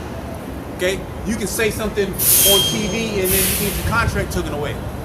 Okay, you can make it big and then you can grow ill, you can grow sick, lose all your money. Okay, go crazy, and then ultimately get hit with a nuclear missile. Okay, so we understand that. Okay, you can sow to the flesh to a certain degree and you know benefit. Yet, what about when the Most High, he cuts off everything? How about that? And you seen that 2020. Yeah. How your life can drastically change in a blink of an eye. Boom, you can be dead broke. Yeah. Your business can be totally shut down. You've been building this back since you were 6 years old, man. I'm gonna do this, I'm gonna do this. You finally went through college, you finally got that fucking loan. You know, you are $200,000 in debt, but you got that business now. Yeah. You started making money, you start making that bread. You got you a woman, okay? Y'all got married, you got that house, you got that $1 million house, okay? And then coronavirus. But that's just one of many things. That's one of many things, one of many plagues that are coming to Babylon the Great. Just think, how did the Egyptians feel when they was getting hit with plagues? Yes. Their cattle, that they could have had all type of cattle, it just got destroyed. The resources. Their resources, Their whole world was flipped, turned upside down. Yep. the firstborn. The firstborn is supposed to carry on your legacy. You a man and you don't have a son, hey, you be like, man, you looking at the next woman like, hey, I need to get a son, man. But this one, she ain't giving me nothing, you know? Okay. We're done on that. You have something, go ahead. This is St. John chapter 6 and 63. It is the spirit that quickeneth. Right. What's the word? Quickeneth is old Quaker English, which means to make alive. Right. So, right, we were dead at a point, right? We were dead because we didn't know who we were. We weren't following the law, statutes, commandments, which actually makes you dead. Okay? It puts you in that zombified state. Revelation of Leviticus. The flesh profited nothing. The flesh profited nothing. Well, Paul said bodily exercise does profit a little. It probably just a little bit, but it ain't gonna get you nowhere. Really get you nowhere. Because the body is rapidly breaking down. Okay? Man, I remember I used to be swept as a kid. Man, I go up a flight of stairs, I'm through. You know? But these bodies are breaking down. Okay? That's just how it is. So you can't glory in the flesh. Okay? Go ahead. The words. Right. Yep. Right. The inward, and that's the man. Look, man, look. It's all about the end, man. It's all about the end. Okay, this we going to work and dealing with this and dealing with that. Yeah, okay, you gotta deal with that, but it's gonna come a point where you ain't gonna deal with that. It's just gonna be life and death. It's gonna be wild beasts, Leviathan. Okay? Strange apparition. Strange apparition. It's strange apparition. It's gonna be all that and more. Okay? And then it's gonna be that trial of your faith. Okay? Oh yeah. Faith isn't a physical thing, man. Yep. Something that's attached to your spirit. Yep. So to train that up, you gotta train your spirit up, man. Yeah. You can do all the push-ups you want. That ain't gonna make your get faith you nowhere, stronger, man. It ain't gonna get you nowhere. Not to play push-ups. But then when it comes to how strong is your faith, how strong is your reliance on your faith, you relying on your push-ups, man. Yep. Thinking your push-ups gonna save you. That ain't gonna get you up out of here. You eating GMOs. Yeah. So you doing all them push-ups, you need that protein to rebuild. You eating GMOs though. You can't rebuild, you have GMO. You know? But you got the spiritual workouts in your mind to keep your faith going, man. Got it. You know? Because it's all about the hour of temptation. Yep. That's all it's about. Preparing for the hour of temptation. Keep that in your mind. Because that's when it counts. That's game day. It's game day now, but then the clock's about to end. Yeah. That's the final exam. Yep. Yeah, tested, but that's the final exam. Right. 2-minute warning, man. Yep. It's gonna be all out. It's gonna move quick too. Yeah. The last round in the bout, you need the knockout. Yeah, you need the knockout. You literally need the knockout. Go ahead. The words that I speak unto you, they are spirit and they are life. Right. So this Bible contains life, man. And we're out here pushing out the vibration of life, and you see these people don't want life. They want death. Yeah. They literally want to get stabbed and jabbed. That's their in their mind, that's life. Oh, everything's gonna go back to normal. I can take my mask off. The medicine's gonna go inside me and just make me feel so good. It's gonna make me immune. Yeah, it's gonna make me immune to any disease. People got faith in that though. Yeah. That's where their confidence lies. Their confidence lies within the beast. Yep. which they are worshipers of the beast. Okay? And we're gonna see that on a high level, man. You gonna have families going at it against each other. You know? Friends going out against each other. That video, Con. He was begging his daughter not to take the jab. They're trying to pay her off. He broke down. What he say? I know. She's like, I don't want no money. He's like, I know, but he didn't say he don't know what to do. The whole family's dead by next flu season. Say your mother already got it, your sister. They go fucking crazy. But that's how it's going. That's how it's going to happen. You're gonna have that with the chip too. Yep. And they gonna tell on that nigga. You over here trying to pay her off and talk about that. They gonna tell and say, hey, he an anti. Get this dude. Yep. He against the beast. He against the system. He a terrorist. He got something to hide. A bioterrorist. Yep. Straight up. You done? I got a few precepts. Okay, and then we'll jump into that. Okay, so we'll bring this out. Sirach 39:1. But he that giveth his mind to the law of the Most High and is occupied in the meditation thereof will seek out the wisdom of all the ancient. And the wisdom of the ancients contained in the scriptures. Okay, go ahead. And be occupied in prophecy. So your main focus is to do what? It's to be occupied in prophecies. Watching for the prophecies. Yeah, you'll get on a YouTube, you see a video, prophecy. The scriptures just popping into your head. You might not do the video, but scriptures are constantly popping to your head, and the spirits will jump on you to do a video sooner or later on a certain topic that the Most High wants you to speak on. But it all correlates. Our whole focus is the prophecies of Yahweh Shemashah returning. Right. Repent, for the kingdom of heaven is at hand. That's what we're telling you. The kingdom of heaven is at hand. Yet, okay, that sounds okay. It sounds majestic, you know, and esoteric. Yeah, there's all type of death that's going to be filled within that. A lot of people are going to get put to death. A lot of people ain't going to make it into the kingdom of heaven. That's why the Lord's saying repent. Because if you don't want to repent, the Most High going to wipe you out of the earth. Okay, keep going on that. He will keep the sayings of the renowned men. Right, you will keep the sayings of the renowned men. And you won't deviate from that. Okay? You won't say that the Heavenly Father's name is a title. There's nowhere in the book that says that. You dug that up out of your ass. But more stumbling blocks. More stumbling blocks. And it's gonna be more stumbling blocks. It's gonna be knocking people out of the way. Right? That straight and narrow path is so small, you got fire on one side, raging water on the other side, and a path so small that only one man can go at that time, one at a time. That's that great sifting. You know, it goes into that Amos the 9th chapter. I will sift the house of Israel. When you look into that word sift, it pretty much means to shape. To agitate. Yeah, to agitate. So pretty much, if you're not rooted in Yahweh Shai, you're gonna wither away. What is it? To agitate to the point of overthrow? Estudiazo. Yeah. Fretting.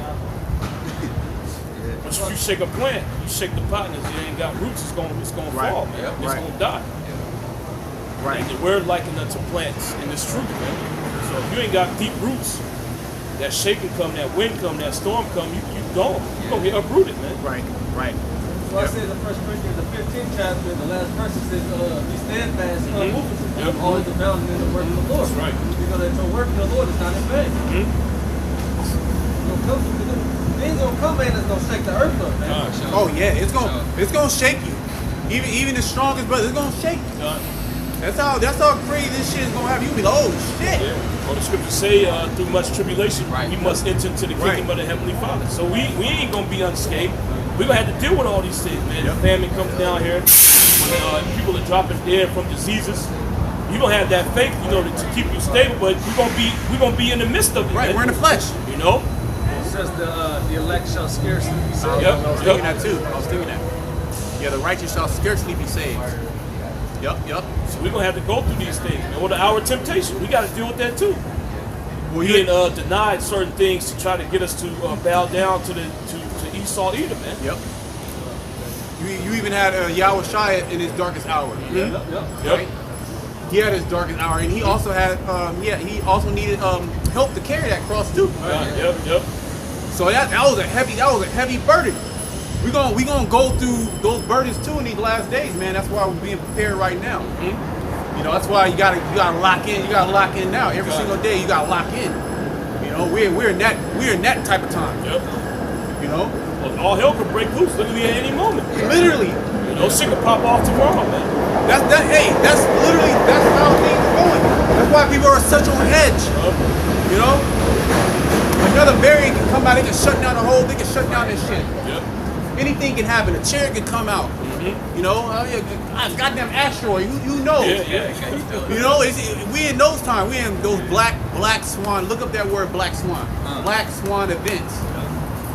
Well, these leaks are already telling you that they're going to do a hack on the power grid. What's that going to do? Shut down all electronics, you know, everything that's connected to your bank accounts. Yep. All these different things. Gas pumps. What are you going to do? Yeah. We have the hack, the gas pump. You have the hack. You're gonna have all these hacks going on. You think the C-19 did anything, man? Oh man. When the grid go down, man, you people gonna lose it. Wait till the cyber run hit. Oh. Yep. They planning this out. That's what they planning. Go to the World Economic Forum.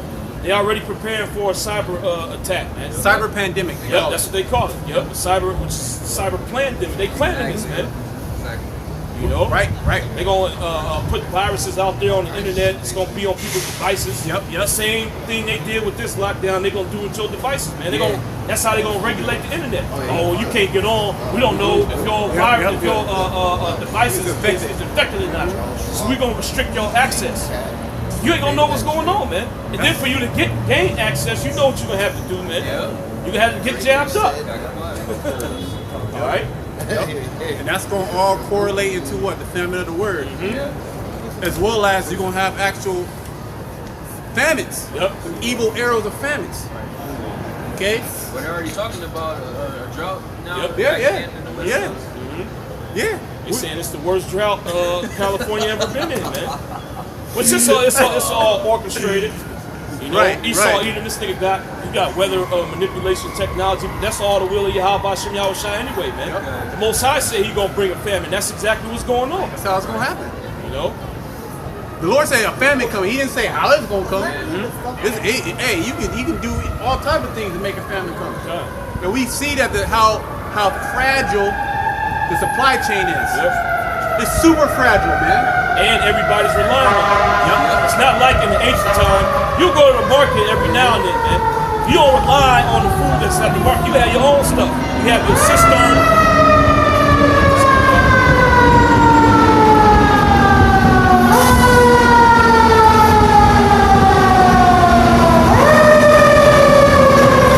You have your own cistern, so you have water, man. You know, you probably had a well. You had your own garden. You know, and if you didn't have your own garden, you knew somebody else that had crops, so you could go buy food from them. You know, on certain things that you need. Oh, well, I'm going to the market. I'm gonna go get this. I know this person sells it down there. I ain't got it right now, so I'm gonna go get it. Now people are solely reliant on the market, man. And the market is full of things that ain't native to where you live at. So you can't go outside and just pick, you know, oranges, bananas, pineapples, melons. Those things come from a whole different part of the world, man. You know, and they're shipped in, okay? They come in on the boats, then they put on them trucks, man. What happened when the gas run out? Or the gas gets too high for the truckers to make money, man. They gonna drive. They gonna park their truck and they gonna go on strike, man. Why you gonna work if you ain't getting paid? Why I'm gonna work and all my money is going to my fucking gas tank, man? Well, we need higher wages. That's gonna shut everything down. Okay, let's do it. Right? Just make this shit happen. That's gonna shut everything down, and these people, they ain't gonna want to work, man. Well, listen, guys, I'm standing in the briefing. It said, and where subtle parables are, he will be there also. Yes, indeed.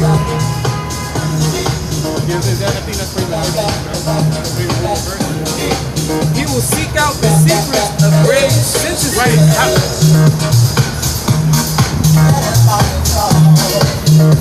At least he's slapping. Hey, no, the second. Go ahead, read that again. It says, he will seek out the secrets of grave sentences. Right, a characteristic of one of the elect members will seek out the truth. Okay? Will seek out these breakdowns. How many of our people have a knowledge of the Bible? How many of them have that knowledge? Very, very few. Or how many are trying to seek after that knowledge? Right? Am I welcome? Yeah, you welcome to listen. Can I get a minute?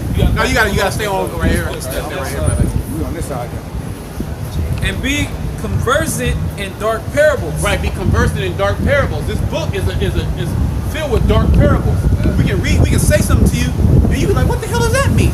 Well, then that's why you have the prophet there to tell you to break it down. And then what do? You go back and you read it yourself, and you get the understanding yourself. Right? But Babylon, America teaches you what? Just listen to your professor. Yep. This is the law. Whatever he say, that's what it is. You ain't got to go back and look it up. Don't look it up. This is what it is. Nah. What we tell you to do is we're reading. Go and look it up yourself. Go do your own research. Tell him something. Yep, the Church of Berea. Get that real quick. You better get that shit. Real quick. That's the Church of Berea. That's the elect. Right, yeah. That's the spirit of the elect. Okay. It says a prudent man liveth well to his Right. wife. Bring that out. It's Acts 17, verse 10. And the brethren immediately sent away Paul and Silas by night unto Berea, who coming thither went into the synagogue of the Jews. These were more noble than those in Thessalonica. See, they were more noble. Why? Go ahead. In that they received the word with all readiness of mind. So right, they received the word. Okay, I want to hear. I want to listen. Right. I'm ready. I'm ready to hear what you got to say. Go ahead. It says, and search the scriptures daily. And they searched the scriptures daily. So not only were they weren't just was that Ezekiel 33. Yeah. They weren't just Ezekiel 33 and 30. Give it a big up. Yeah. Oh yeah, brother. Oh good. That was a beautiful word, brother. Oh yeah. You know, shalom alaikum. You know. Oh, I love y'all. I support y'all. How you support? Oh, I just love y'all. He'll walk down the street. You know. Read that latter part again, because they search the scriptures daily. That's what you should be doing. Go ahead. Verse 11 says, these were more noble than those in Thessalonica, in that they received the word with all readiness of mind, right, and searched the scriptures daily. Search the scriptures daily. That's what you should be doing. Oh, I don't know about these. What are these Hebrew Israelites? Well, look into it. Goddamn. You know, watch some videos, read some scriptures, pray, do something. But it just goes to show you that Jake this is not really their movement. They don't care about it. Jake full of shit. Jake ain't trying to get this word. Jake want to be a clown. Good. You know, Jake just want to live their life in Babylon and be a slave. And anything outside of that, that's too much for Jake. Yeah, you're right. You're absolutely right. Jake is not they're not a responsible people, man. You're absolutely right. Here we go with that. This is 1 Corinthians 9 and 24. It says, know ye not that they which run in a race run all, but one receiveth the prize. Right, that's common knowledge. Okay. One person's gonna win.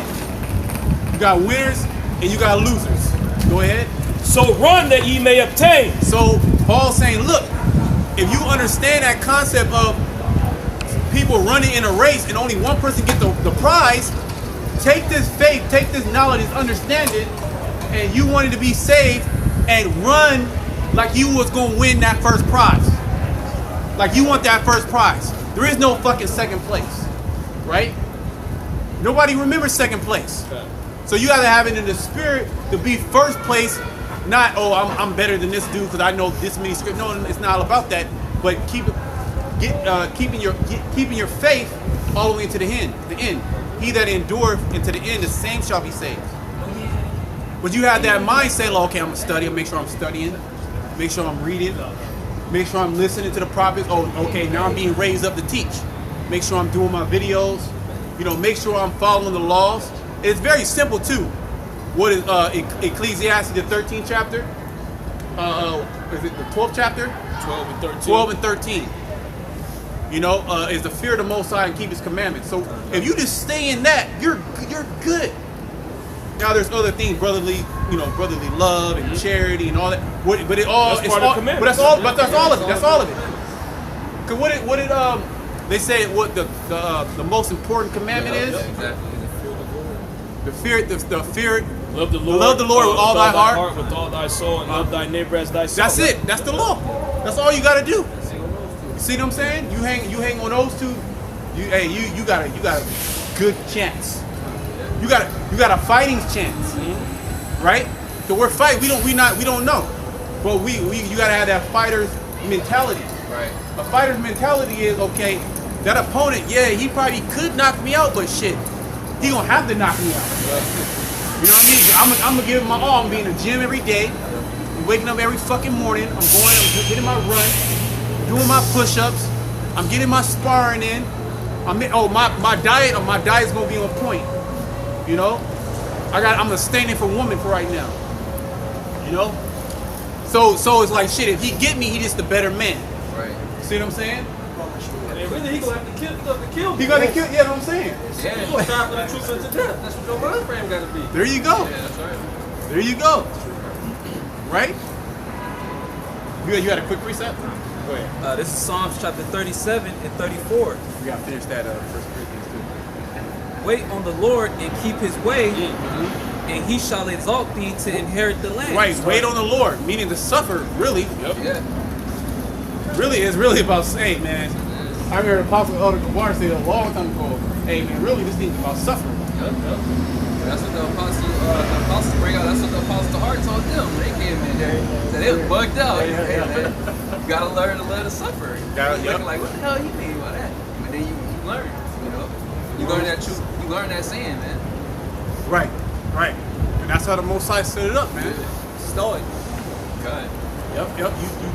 You should have a real basic lifestyle, man. You should just go to work. You can work. You know, deal with your family. You know, you got a little folly. You know, do a little folly, and you in the scriptures. Your whole life really is just in the scriptures, man. Searching the scriptures, reading precepts, Meditating on them. meditating on the precepts, linking up with brothers, doing lessons with brothers. You might go to a park. You know, you might play some hoops every once in a while. But your main focus is what?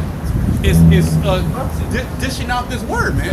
You're a servant. When Yahushua was 12 years old, his business was of the Lord. Yep. He said, my meat is to do the will of the Father. You know? It says, when the wicked are cut off, thou shalt see it. See, and that's what we're waiting for, man. We gonna see. The Most High gonna show us, man. The Most High gonna show it. He gonna show us the destruction of the wicked. It says in Psalms 91, only with thy eyes shall you see the report of the wicked. That's right. Revelation 15. Yep. Psalm 92 too. So we're going into him, prospering in society. You know, we see the the prosperity of wickedness and the wicked women, nations, 2/3. Whole nother little wicked. That's all. That's all we see. All these dead.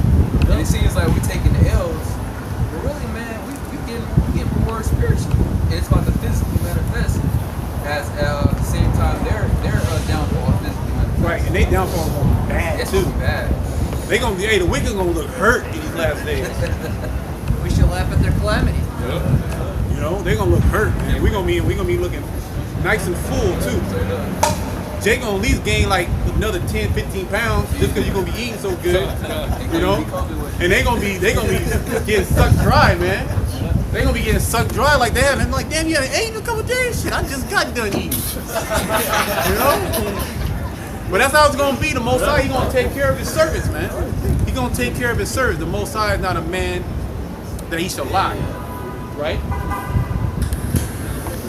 That was it on that? It's 1 Corinthians 9 and 25. It says, and every man that striveth, well, it's like, let me finish this up, 24 again. Know ye not that they which run in the race run all, but one receiveth the prize. So run that ye may obtain. Right. And every man that striveth for the mastery is temperate in all things. Right, discipline. Right? Discipline. You an athlete. Paul was into athletics. He was into the Olympics, boxing, wrestling. You know, because they're all similar. Well, Jacob wrestled the angel. Right. Right. He wrestled the angel to do what? To get that blessing. You know. So you got athletes that would get disciplined in all their life so they can attain that prize, to attain that crown, Yep. that corruptible crown at that. Yeah. So Paul is basically, you know, comparing these things. This is how you should be spiritually, though, right? Ephesians 6 chapter talks about the spiritual battle. Yep. Okay, it's all throughout the scriptures about a spiritual battle, right? No longer are we actually going to battle with the other nations, you know, with swords and staves. No, we're battling in the spirit, man. Against principality, against wickedness in high places. When the temple is being built, spirits, it's a spiritual movement now. Yeah. So if you're carnal, you ain't gonna get it. If you're natural, you ain't gonna get it. You can't see that the temple is being built. You can't see it, then it just wasn't for you. Okay, what was that? Romans 11:7. Okay, Matthew 13:9. It says, and every man that striveth for the mastery is temperate in all things. Now they do it to obtain a corruptible crown. See, they do it to obtain a corruptible crown. Okay, getting that Olympic gold medal or that prize. They get their 15 minutes of fame, right? They did all that. They did all that training. They cut up all different types of things in their life. They get super disciplined just so they can get that prize. And that's corruptible. Okay, it's ephemeral. It's only here for a small moment. Go ahead. But we and incorruptible. But we and incorruptible. So we're doing this to receive an incorruptible crown. But hey, we in a dystopian world, so you know shit like that's gonna happen. Hey, shit gonna even get more crazier than that. Hell yeah. Okay, can you read that last part again, Bubba Shah? It says, now they do it to obtain a corruptible crown, but we an incorruptible. Right, an incorruptible crown, man. That's what we're fighting for. Right? That's what we're fighting for, man. We're fighting to be rulers in the next world. That was promised by Yahweh Shemal Shai. This is not it. This is not it. This place, America, Babylon. You're just gonna be here. You're gonna grow old. Okay. You're gonna have a couple of children, and the story's just gonna keep. No, that's not how it's gonna happen, man. We're second Ezra 6 and 9. Go ahead. I think start at 8. This is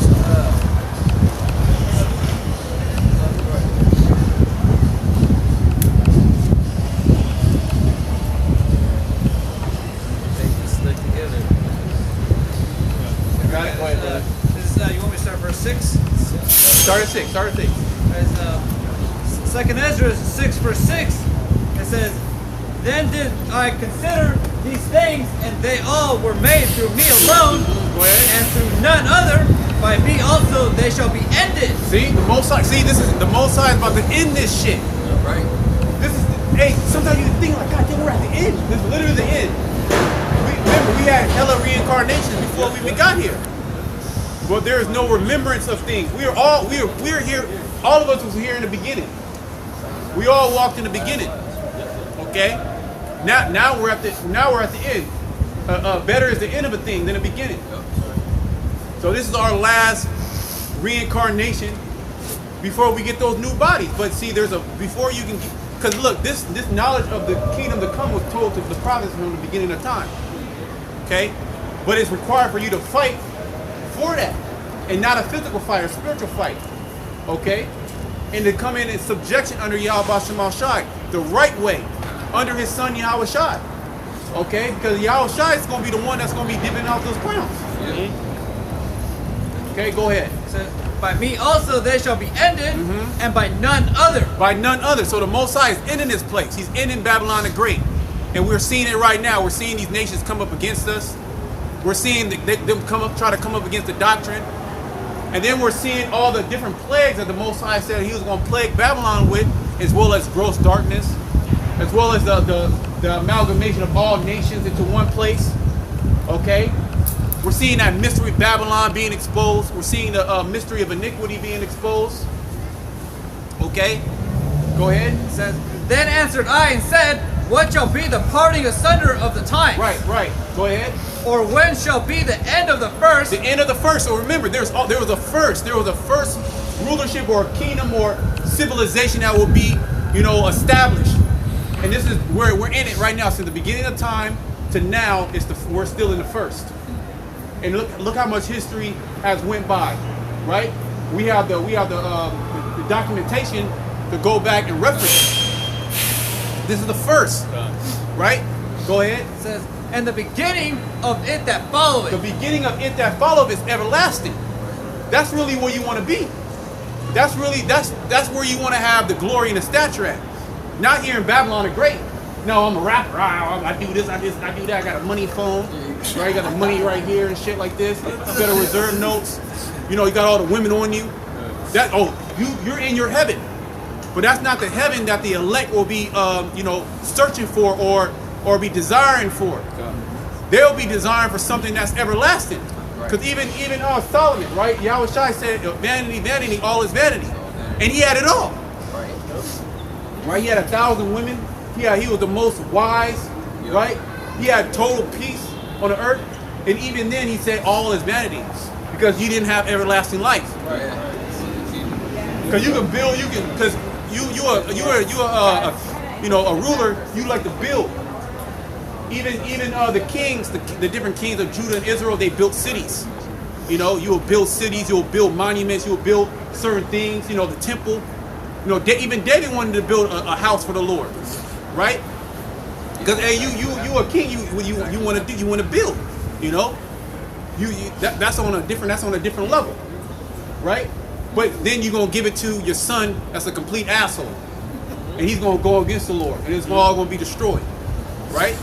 But in the world to come, when we're fighting for, you're going to build and it's going to stay there forever.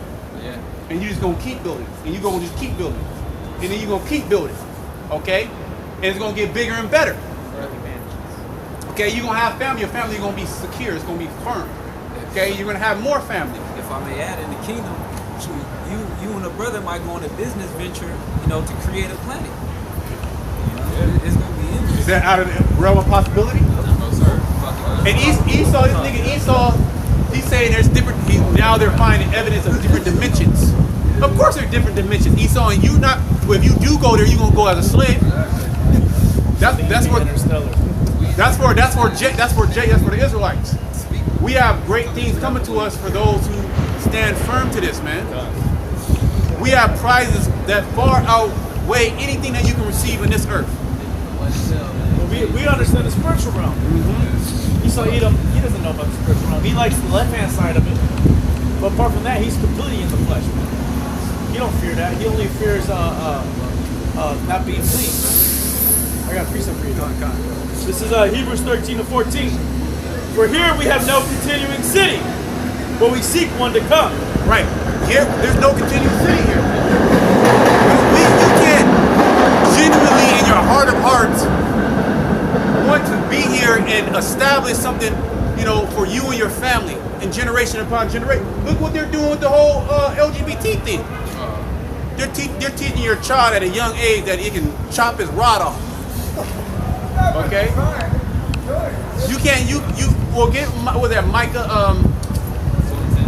7:10 too. Micah 7:10. Get somebody get Micah 7:10.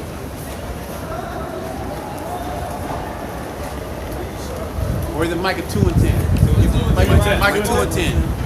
2:10. This is Micah 2:10. Arise ye and depart. Right, arise ye and depart. And this is what we have done. And we're constantly doing it. Because the old man has to constantly die. You can't be the same man that when you came in from the world, you listen to the truth. You're the same guy. You're the same guy. You just know you're an Israelite. Nah, you have to constantly shed off that nasty world that you had upon you. Okay, that disgusting world that was all over you. Okay, even your thought process. Okay, your mindset, that has to be totally changed. But it only can be changed by coming under subjection unto the will of Yahweh Shema Shai, this word, this knowledge. The brother read earlier that is the spirit that quickeneth. Right? Go ahead. Arise ye and depart, for this is not your rest. Right. We have no continuous city. Okay? There's no the so-called black community does not have any generational wealth. Okay? It stops at whoever has the money. So if you're a celebrity, okay, they give you $50 million. You're not gonna be able to, okay, I got that $50 million, I'm gonna be able to pass it down to my kids. We're gonna set this business up. It's gonna keep growing, boom, boom, boom, boom. It's gonna just keep surplusing, you know. Then he gonna be able to give the grandchildren, and it's gonna come into a big empire. And my family gonna be set. No, that's not how it works. Okay. A lot of times they trump charges on the Jake, on a celebrity, say that he's raping, or say this or say that. Then he goes to jail, or he tax evasion. Okay, his kids turn against him. Those are the curses. So you're under those curses, man. The only one who can take us, take those curses away from us, and for us to prosper, Yahweh Shema Shai. That's right. That's the only way. Outside of that, you're gonna catch hell, man. Anything that you put your hand to is not gonna prosper. Now you can have little certain wins, you know, certain little battles, but it's nothing in comparison of how we should be living. It says, because it is polluted. It's polluted. Okay? It's completely polluted. Sodomites everywhere. Fake food. Okay, the air is tainted and polluted. All the nations hate you. You so-called Black, Hispanic, Native Americans, all the nations hate you. If you didn't get that into your head. They might smile in your face, but when they're around each other, they're talking all type of mad shit about you. And the scriptures back us up. We're not just saying to say it. The scriptures actually tell us that. Okay? That's where we get the inspiration from. So this place is completely polluted. We can go on days, we can go on for hours, days, years about how polluted this place is.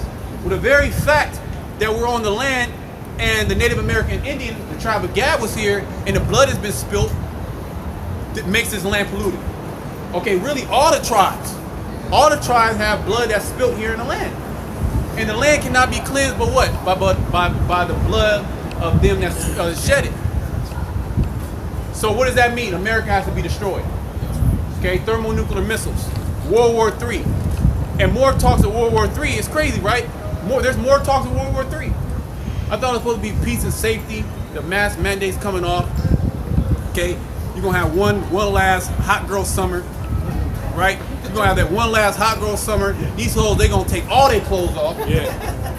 The whole earth was working together to get this whole pandemic under control. Mm-hmm. You know what I mean? They're gonna go buck crazy. They're gonna go buck wild, and the Esau gonna lock your ass up. Flu season. Okay? He gonna lock you up, and then he gonna say, look. Well, I got this new technology that if you just put it under your skin, it's gonna detect everything, and then you can pay with it. And it's gonna help you. It can detect if there's any viruses inside of you. If you just take that, we'll let you back outside again. He showed you that with this whole 19. Okay? That's Satan coming down, which he's being pressured into these things to fulfill the word, the will, and the word of Yahweh Shema Shai. Because it is polluted, it shall destroy you, even with the sword destruction. Right, you'll turn out like little Nas. Okay? Yep. That's what Babylon the Great will do to you.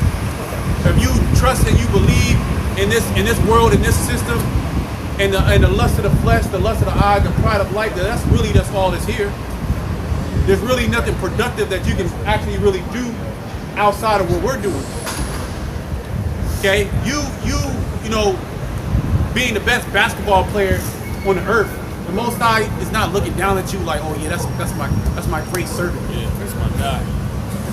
You got a Twitch account making $1 million a month on YouTube. The Most High ain't looking at that like, yeah, look how he shot him in one of them fucking, I don't know, one of them games.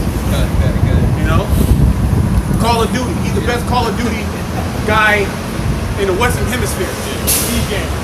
Yeah, E-game. You know, the Most High is not looking at that. He's looking at the good works, which is what? Pushing out this word, man. Fulfilling his will on the planet Earth. That's right. Now you can fulfill the Lord's will on the left-hand side, but do you want to be part? You want to be part of that? No, you shouldn't want to be part of that. You got a preset? This is Hebrews chapter 4, verse 8. For if Yahweh Shai had given them rest, then would he not afterward have spoken of another day? There remaineth therefore a rest to the people of the Most High. Right. That rest is coming for us, man. I mean, we're tired, man. We're tired. Esau's trying to wear us out. And the only thing that's allowing us to keep moving is the spirit. The spirit of Yahweh Shema Shai. That's the driving force behind everything. Because shit, we'll be through like all the rest of these people, man. You know? But them spirits be fucking with you. You know, you don't have no hope. If you didn't have no hope, you know, in the Lord, you know, your woman talking shit, you know, talking about she gonna take the kids, she gonna leave with another nigga, you know, you damn near liable to blow your head up, you know, how this world is. Hey, well, that dude did that. Yeah, that's how. There's an actual, I think he's from the north. Oh, okay, see? There's a woman, I think she cheated on him or something. He killed himself, man. Yeah, see? I think he beat her up or something. He did something to her.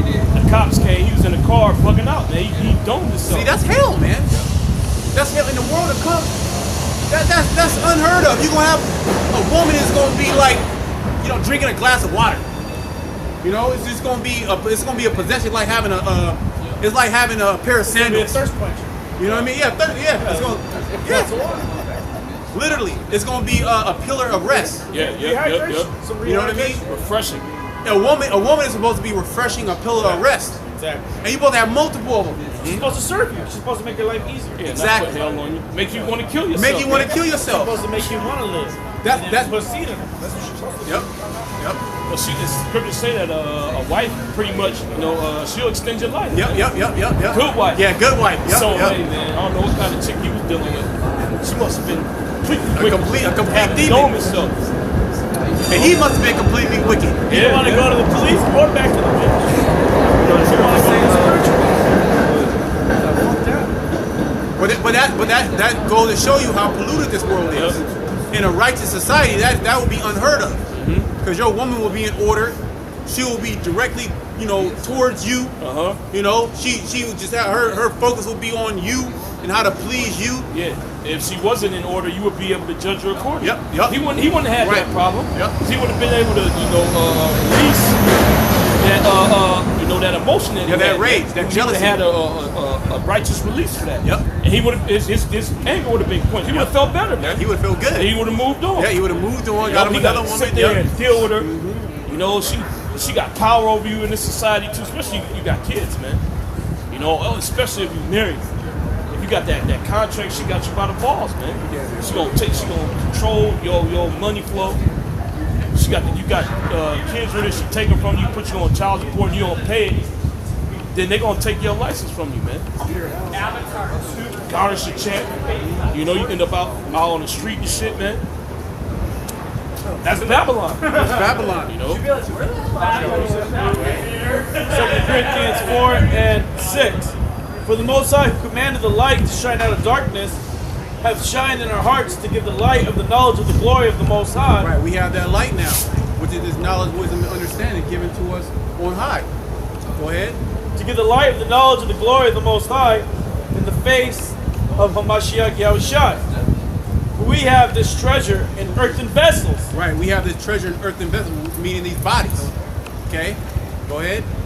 For we have this treasure in earthen vessels, that the excellency of the power may be of the Most High, and not of us. Right, we have this knowledge in these earthen vessels, man. That the excellency of the Most High, read that again. That the excellency of the power may be of the Most High, and not of us. Right, we can't glory in what we have. This knowledge that we have, because it was given to us as a gift. Okay, you can't glory in a gift. A gift is not something that you deserve, by the way. It's given to you by, you know, somebody that cares for you, ultimately. That loves you, right? They'll give you a gift. Go ahead. We are troubled on every side. We are troubled on every side, man. He that increaseth in knowledge increaseth in sorrow. Okay? If you know what's going on in this world, you're troubled.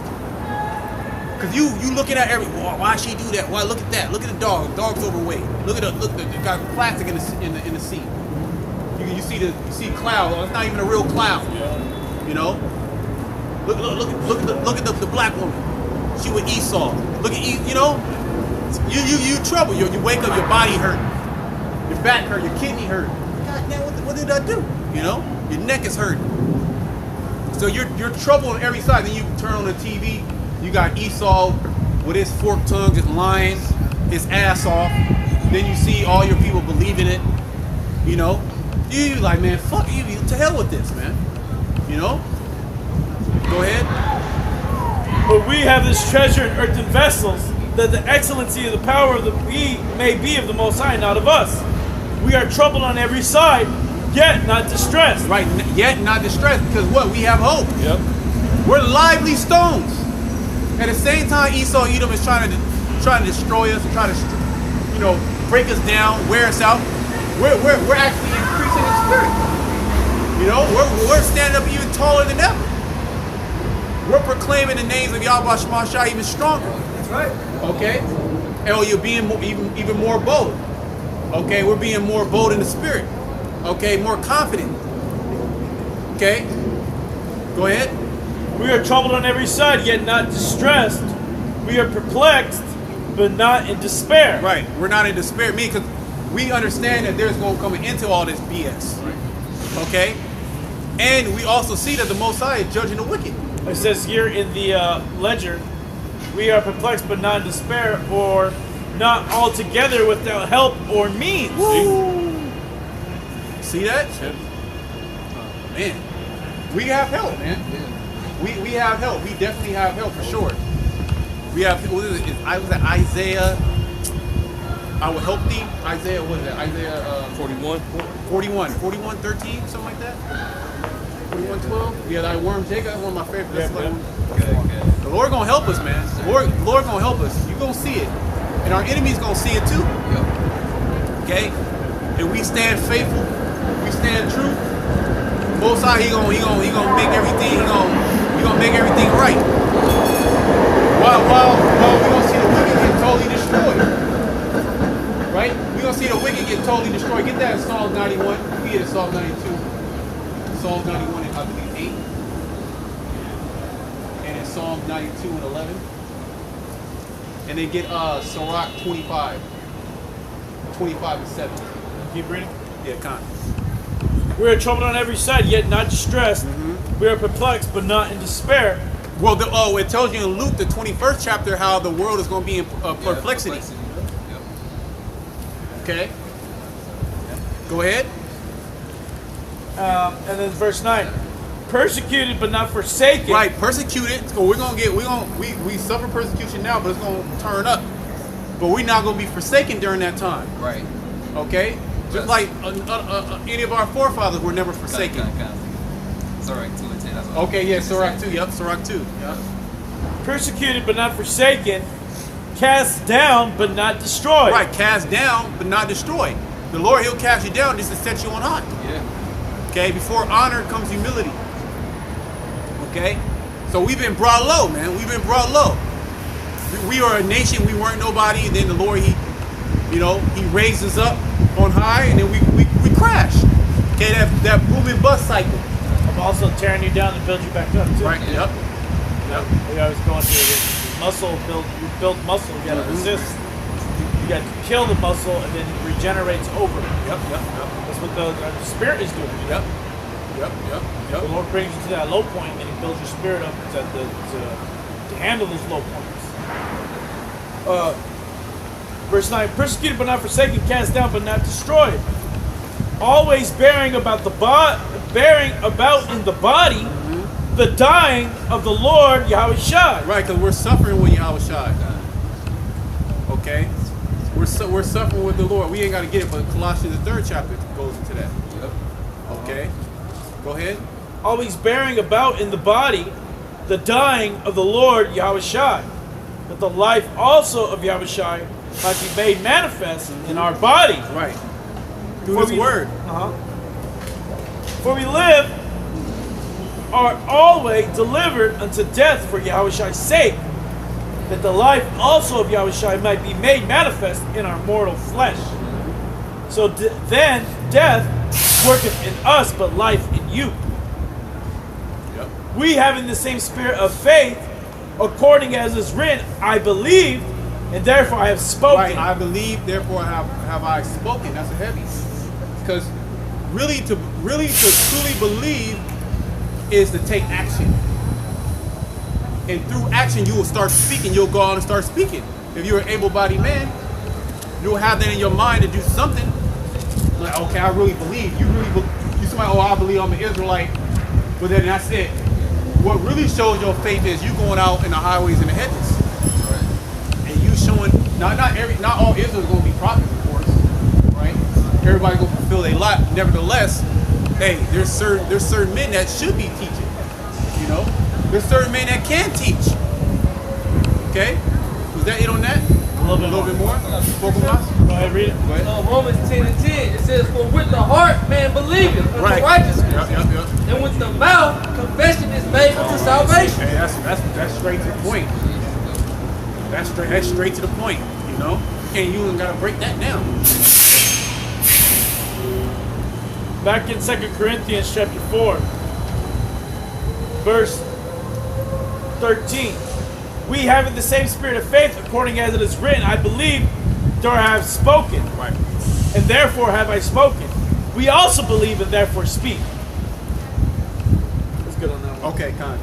Go ahead and get that. Psalms 91 verse 8 says, only with thine eyes shalt thou behold and see the reward of the wicked. So we're gonna see the reward of the wicked in these end days, these last times. And we're seeing it culminate right now. We're seeing it build up right now. Through what? The devaluation of the dollar. You know, people's life expectancy is going down. More people are dying at an all-time rate. More people's minds, their mental health is declining. Right? We're seeing that the crops are getting all messed up. The supply chain is being broken down. More wild beasts are coming into the cities. Right? You're starting to hear more talks of pestilence. Well, out there in India, they got something called the black mold. Like some black mold, some shit that's right there with the whole 19. You know, and there's gonna be more plagues that is gonna plague America. Well, you have the opioid crisis, you got a homeless crisis, you got a housing crisis, you got moratoriums. There's a lot of people that should be out on the street right now. But there's federal moratoriums that's put in place. You got rent deferment. What about this whole stimulus? The majority of the United States is getting stimulus to hold their businesses up, okay, and to put money in their pocket so they can pay that rent or that mortgage and buy food. Imagine how much more through it would be if it wasn't for that. That's what I'm saying. So it's really at any point, at any fucking point, it can go bust. Yeah. Well, it's gonna go bust. And we know that it is gonna go bust according to prophecy. Okay, so that's part of us seeing the. Read that again. It says, only with thine eyes shalt thou behold and see the reward of the wicked. So we're going to see the reward of the wicked through all these different plagues that were happening. Just like in ancient times, ancient Egypt, we saw the Egyptians get jacked up. Okay? And it didn't touch the children of Israel. Now it's going to touch 2/3 because they Babylonians. They're modern day Egyptians. But it's not going to touch the men of the Lord. The Lord's anointed. Is that Job, the 5th chapter? Yeah. Yeah, Baba Shah. Somebody find that, get that. So you can, I think it's 17, it starts 17 or 12, one of those. Go ahead. You want me to continue on Psalm 91? Go Psalms 90. 92. You want me to read it verse 12? Yep, 11 or 12? I'll start at verse 11. Psalms 92, verse 11 says, mine eye also shall see my desire on mine enemies. See? What is the desire on our enemies? Okay, because we have enemies according to the Bible. Okay, the Most High, he separated nations. That's why he created different nations. Okay, you got the Moabites, the Chinese, the Ammonites, the Japanese, and so on and so forth. And they all been stout and hate the children of Israel. They all had a hand in putting us in captivity, some form or fashion. Okay, we have the documentation, the Bible, to tell us that. As well as we can go into the history books. We can definitely see what the so-called white man did to us. So what is a sane person, okay, mind, why wouldn't you want to see your enemy get destroyed after they destroyed you and your people countlessly? What you got? Okay, we're gonna get that. Hold that. Keep going. So you notice it says, and mine ears shall hear my desire of the wicked. Right. See? So not only are we gonna see it, we're gonna hear it. We're gonna see and hear a lot of judgments that are going to befall these wicked people in Babylon the Great. Okay, as well as around the world. Okay, while the majority, you see the majority of these people walking across the earth, they're gonna get put to death. They're gonna die. A lot of you people gonna die of the famine. You buying toilet paper, you ain't gonna be able to shit nothing out. Okay, but that's just the reality of things. That's what's gonna happen. Go ahead. And mine ears shall hear my desire of the wicked that rise up against me. That's right, that rise up against us, because these nations are rising up against us. Our main enemy, okay, Amalek. And he's been rising up against us. He's been putting drugs in our community. He's been destroying us. He's been redlining. Okay? He's been gentrifying. Okay? He's been putting these wayward philosophies within the so-called black Hispanic Native American community, taking people's farms, writing laws into his books to stop you from growing, okay, from having you a nest egg. It's a big ass conspiracy, but we're conspiracy theorists though, right? But this is true, okay? And we're gonna see and we're gonna hear, no matter how this devil portrays it in the media, how he tries to put everybody against us. His ass still gonna be destroyed. He ain't gonna be able to hide. Okay? He's still gonna get what's coming to his ass. And that's total destruction. Okay? Annihilation. You just gonna read more? It says, verse 12 says, the righteous shall flourish like the palm tree. See? The righteous shall flourish. We're gonna flourish. Wickedness is gonna get put out. Okay? Go ahead. It says, he shall grow like a cedar in Lebanon. And them cedars in Lebanon, man, those some bad trees right there. They be flourishing. They still flourish. See? See? Go ahead. Verse 13 says, we're also likening the trees too. Okay, we're gonna flourish. A tree like that's next to that river, that brook. Okay, it's getting that steady flow of living water, man. All the minerals, vitamins, and all that. Firmly rooted. Yep. Go ahead. It says, those that be planted in the house of the Lord, see, shall flourish in the courts of our power. See, there we go. There you go, man. There you go. Bring this out. Bring that out. This is Sirach 25:7. There be 9 things which I have judged in my heart to be happy. See? And the 10th. So read a little louder. Read a little louder. Go ahead. Read that again. It says, there be 9 things which I have judged in my heart to be happy. So we're going to read what it is to be happy. Right. Truly happy. Okay? We're going to read it. Go ahead. And the 10th I will utter with my tongue. Go ahead. A man that has joy of his children. Can you have joy of your children? Can you have joy? You have your child. The first thing Esau, he don't want to do, he want to jab the child. Yeah. Okay? He want to jab the child. He want to play with the child. You know? Yeah. Drink the blood. Take the foreskin and eat it. Okay? Do all type of sicko shit, man. Then you can't even discipline your child. They'll send child protective service. Yeah. Okay, they'll take your child and give it to a sodomite couple. This is what's going on in Babylon the Great. Okay? You can't even have your kid go play outside. Remember, you can play outside.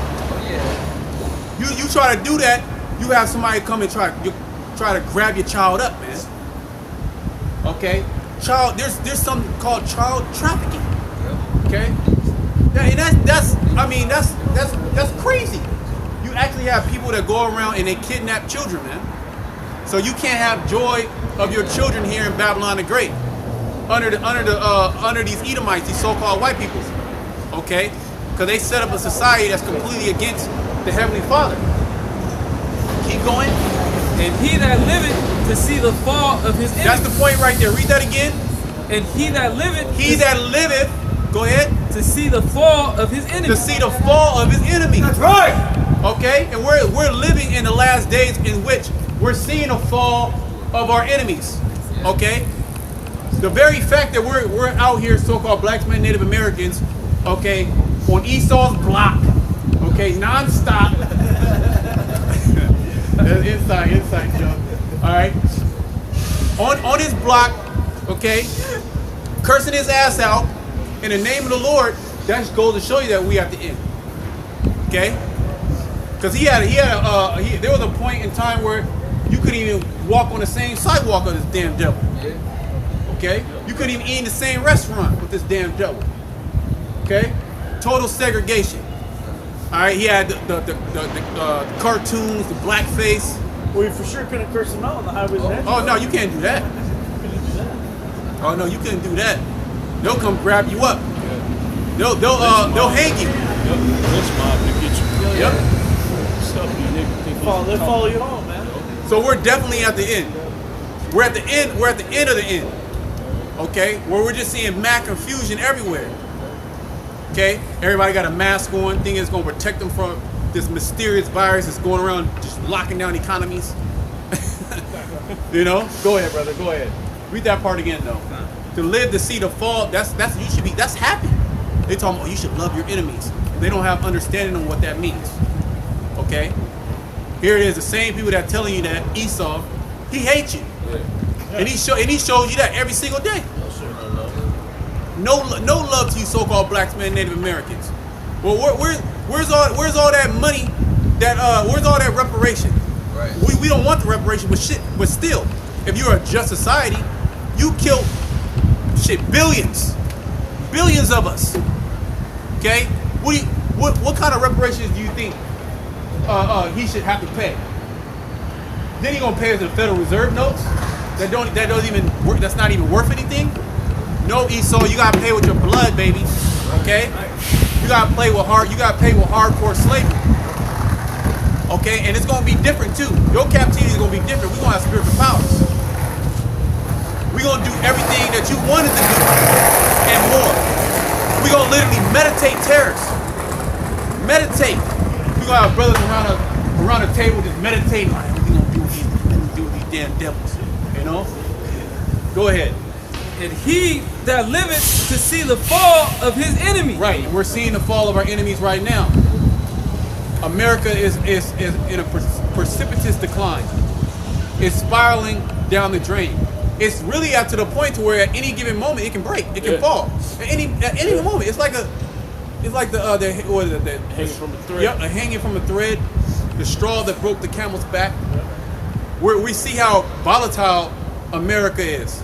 Okay, the supply chain, the financial system. Well, shit, look at crypto. Look at the cryptocurrencies, how volatile that is. Well, look at that colonial pipeline. Oh, so you see that? They don't even know what happened. There's no investigation on it. People are saying that was an inside job. They just shut it off because people got paid in Bitcoin, they got paid in millions, but nobody knows. What you do know is that you're at any moment. Oh, so they paid them? Yeah, they got paid $9 million. Ransomware.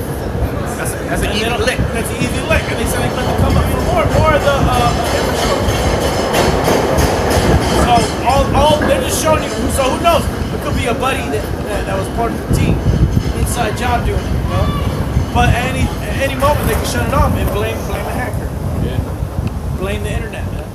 That's why they gotta have to shut the shit down. All right, they gotta get everything off this internet network and get everyone on a new one. Right.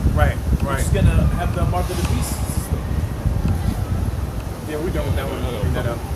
And we can start wrapping it up. So Baruch 4:25, my children, suffer patiently the wrath that has come upon you from the Most High. Right. We've been going through that wrath. We're still going through that wrath. And it was brought upon us by Yahweh Shemal Shah himself. But we have to suffer that patiently. Go ahead. And if I can say this too, what Jake brought up earlier, the Lord didn't appoint us to wrath. Right. At the same time. Right. We had to go through our punishment. It was written. Well, the creature was subject to vanity. We were set up to go off, even though we like, damn, I didn't want to go off, but we were just set up to go off. Okay. And then and you got some of us that were set up to come back too. Okay, that's what's written in the story too. Those that are written in the book of life. Go ahead. My children, suffer patiently the wrath that has come upon you from the Most High. For thine enemy hath persecuted thee. See? But shortly thou shalt see his destruction and tread upon his neck. And tread upon his neck, man. Hell yeah. The Most High gonna give us power to tread upon his neck. We gonna literally have our foot on his fucking neck. That's right. Okay? Just like, what was that? Did Samuel do that? Was it Joshua? Or Joshua? Joshua with those kings? Put their feet on Yep. Yeah, that symbolizes you in total subjection. Okay? And we're gonna be able to do that. Most High is gonna give us power to be able to tread serpents. Okay, these other nations. But we don't have no power. We don't have no power. What power do we have? These other people look at us like the lowest of the low. We pray. Yeah. We're in captivity. We pray at us, man. You see nothing like a lion when you see the you see the buffalo. The buffalo can't really, they don't got no power to stop them, or the antelope or a deer or something like that, or the wildebeest. The lion look at it as prey, man, and he attack it. That's how these other nations look at us. Right. We pretty much powerless before them, man. We can't stop what they doing. If we could have, we would have did it already. We don't got the power to do it. So that's why they think we're crazy when we come out and say that, we're gonna be on the top. It's inconceivable to see that. Cause look at the majority of our nation, they're completely finished, man. Okay, bugged out of their mind. Go ahead. This is Psalm 71:4. Deliver me, O my power, out of the hand of the wicked. Right, deliver me, O power, out of the hand of the wicked. That's what we're praying for Yahweh Shemashah to do. We're in the hand of the wicked right now, man. And he has it in his mind to completely wipe us off the planet Earth. Us and our children. Don't give a goddamn about us. Okay? Nor none of these people. Right, yeah. You think these people really genuinely care about us? No. They would love to see us get put to death. Okay? Go ahead. Deliver me, O my power, out of the hand of the wicked, out of the hand of the unrighteous and cruel men. Right, that's Esau Edom. The unrighteous and cruel man, you so-called white people. Okay? Not you low-level Edomites. You low-level Edomite, you just a regular Edomite. But you are still the wicked. But we're talking about the elite Bacon families. Yep. The Rothschilds. Okay? The ones that are really maneuvering and the manipulators. The Dukes of Edom. Yep, the Dukes. The ones that really matter. Yep. Well, the elites, they call one of the names of their society is the Society of the Elect. You see? So you 2/3 Edomites, we ain't talking to you, man. We talking to the elected Edom. Yeah. What was that? Isaiah the 34th chapter. Yep. Isaiah the 34th chapter. Set thy face against Mount Seir and prophesy against it, and say unto it, thus said the Lord. It's really about Mount Seir, and it's also really about the elect. Yeah, the nobles and kings. That's all it's about. Okay, it's about the elect on both sides. On the right side, the right-hand side, and the left-hand side. Okay? What's the word elite? Literally goes back to the word elect. Okay?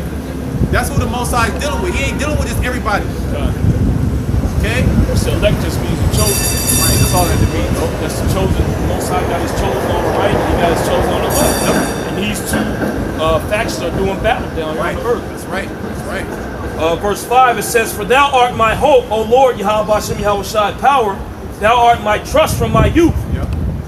By thee have I been holding up from the womb.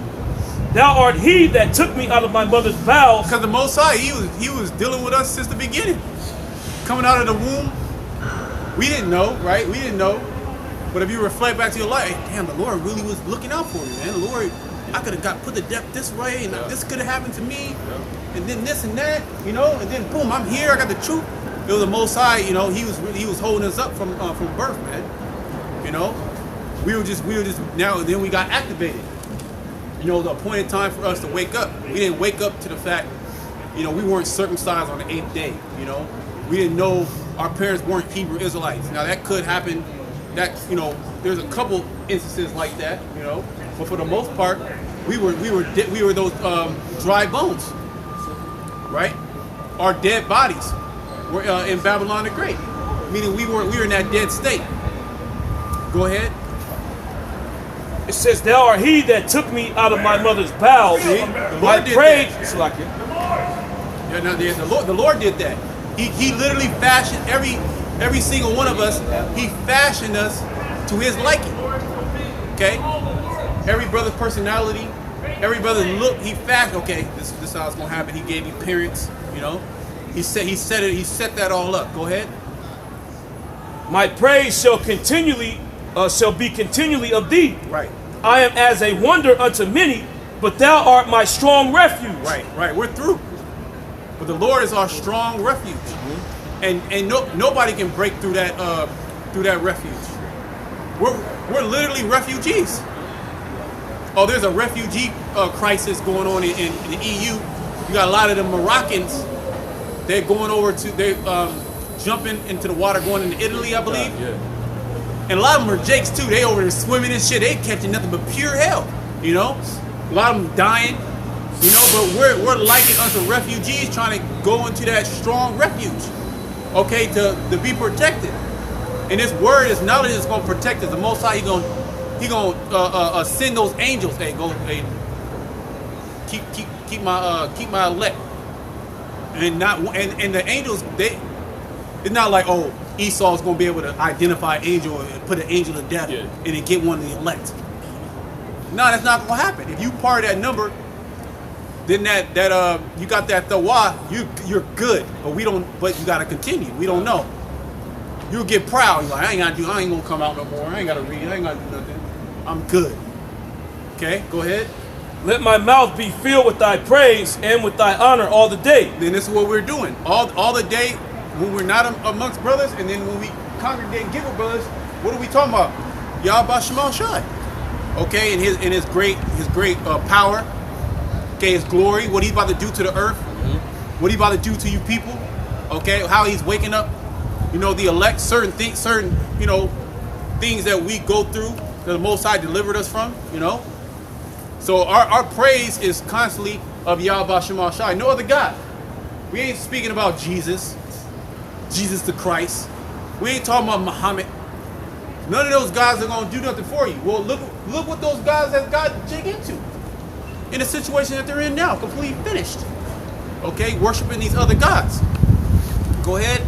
Cast me not off in the time of old age. Right. Forsake me not when my strength faileth. Right, and that's, hey Lord, Baba Kashai, have mercy on me. You know, constantly praying for mercy. Go ahead. Yeah, because the Most High can have that spirit on you, you know, when you're a young man to take your enemies down, but you know, when you ain't got that strength, please don't forsake me, man. Which we in that predicament right now, you know, in the spiritual sense, man. We ain't got no strength. We can't take our enemies down, man. So we need Yahweh Shem Yahushua not to forsake us. Are we gonna be through? Yeah, we're gonna be done. You know, you're gonna be in the camp getting tortured until you get put to death by Esau Edom. And that's hell too. That's straight up hell. Literally to be tortured, and not be tortured, and you know, okay, if I just keep my integrity, I'm Lord's will, I'm gonna be in the next kingdom, you know? I'm gonna get this guy back. But you're literally being tortured and you know it's judgment. And you know Esau gonna go slow too. Yeah, hey. Lord, he gonna be an Edomite, man. He gonna be an Edomite, bro. He gonna be an Edomite about that torture. Yeah, Edomite torture, man. But that's hell, man. You know Esau freaky too. Yeah. So at that point, it's just judgment. Go ahead. Verse 10, for my enemies speak against me. Right, our enemies speak against us. They're speaking against us now.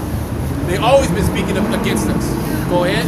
And they that lay wait for my soul take counsel together. And that's what they're doing. They're literally laying wait for our soul to destroy us. Okay? Writing all these different policies. Okay? Setting up all these different laws.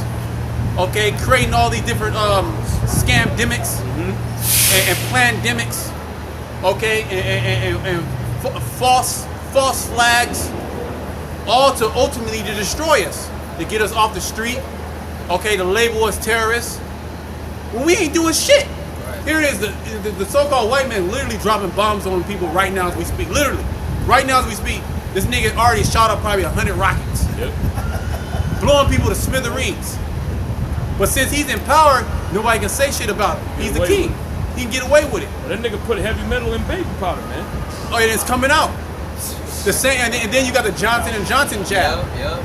Remember we did that lesson a long time ago. You remember that? We always talk about it. Okay. But you can't really say that, or it's medical. Yeah, misinfo. They took my video down on that. Okay. So Esau Edom, hey, you can't hide from this truth, and it's whooping your ass. Esau's getting his ass beat, okay, with this knowledge and this understanding, and he don't know what to do. He's so through, he don't know what to do. He just gonna have to come in with the military troops. And that's your ass when you do that, Esau. Okay, Isaiah 59 and 19. Cause this time the Most High gonna raise his men up. And when we get you fucking devils, man, there is gonna be you gonna know the definition of no mercy. Yep. We're gonna literally shred you into pulp. Okay? We're gonna shred you up, and we're gonna you know the nut milk bags? We're gonna put your fucking body in and squeeze it out. We're gonna juice you. Okay? Go ahead. Saying, the Most High hath forsaken him, persecute and take him, right? There is none to deliver him. And that's what they say. Oh, the Most High, they're not the children of God. You know, the Most High forgot about them. They're done. Look at they ass. Look, we can do whatever the hell we want to them. Don't listen to what they say, man. They talk about God gonna help them. The Most High ain't coming down. Look at the situation they in, man. Why you ain't been helping them out? Yeah, where your God at now? That's what they gonna do. That's exactly what they're gonna do. Oh, the same mentality that the Assyrian army had when they came to Jerusalem. They took down the northern kingdom, and then they was coming to try to conquer the south. And since we worship the same God, which they didn't understand why they was allowed to conquer the northern kingdom, but they was boasting. It was like, look, man, we conquered your brothers, the northern kingdom. We took them down, man. They worship Yahweh Hashem Yahweh Shah. So what make you think that you're gonna be able to stand against us, man? Your God didn't save them. But the Most High had mercy on the southern kingdom. He jacked up the Assyrian army, man. But that's the same mentality that Esau Edom has. Your God, he didn't save you then. Why you think he gonna save you now? We done did all kind of atrocities to you, man. You think the Most High gonna come back and say, let's get this dude, man? He talking all this shit, talking about how the Most High gonna help him out, man. Look at the state that he's in. The Most High set your ass up, man. The Most High set you up, Esau. Okay, because there's certain men that you can't touch. And the Most High is going to require, he's going to require blood for all the Israelites that you touch, regardless if they are wicked or not. The righteous are more excellent than his neighbor, but the ways of the wicked seduce of him. Okay? So the Lord is going to require all that blood for all the Israelites. Yet when you try to come in and touch his prophets, his men and their families, hey man, it's over for you. It's over for you. It's over. Oh power, be not far from me. Yeah, be not far. Right? Wake up. Go ahead. Oh my power, make haste for my help. Kawasha, make haste. Okay? For what? For my help. The Most High, we gonna call on the Most High, he gonna be right there. Okay? He gonna be right there to battle against our enemies. Okay? We don't need a gun, we don't need knives, you don't need to know jujitsu and karate. Okay? And be the fastest guy. Now the Most High, he's dealing with he's dealing on something totally different than what this man has in his mind. Well, that jiu-jitsu ain't gonna save you, man. What was that dude? He's a jiu-jitsu black belt. I think he's out there in like Austin or something. He trying to help. He got put to death. He got put to death. He got his ass beat. Okay, that one. Okay. Oh, it was like Issachar. Yeah. I remember that. Yeah. He was a high level jiu-jitsu. Nigga got his ass beat. Beat to death. So hey, none of that's gonna save you. You're not so you going into slavery, man. Right. You going into slavery. You don't know.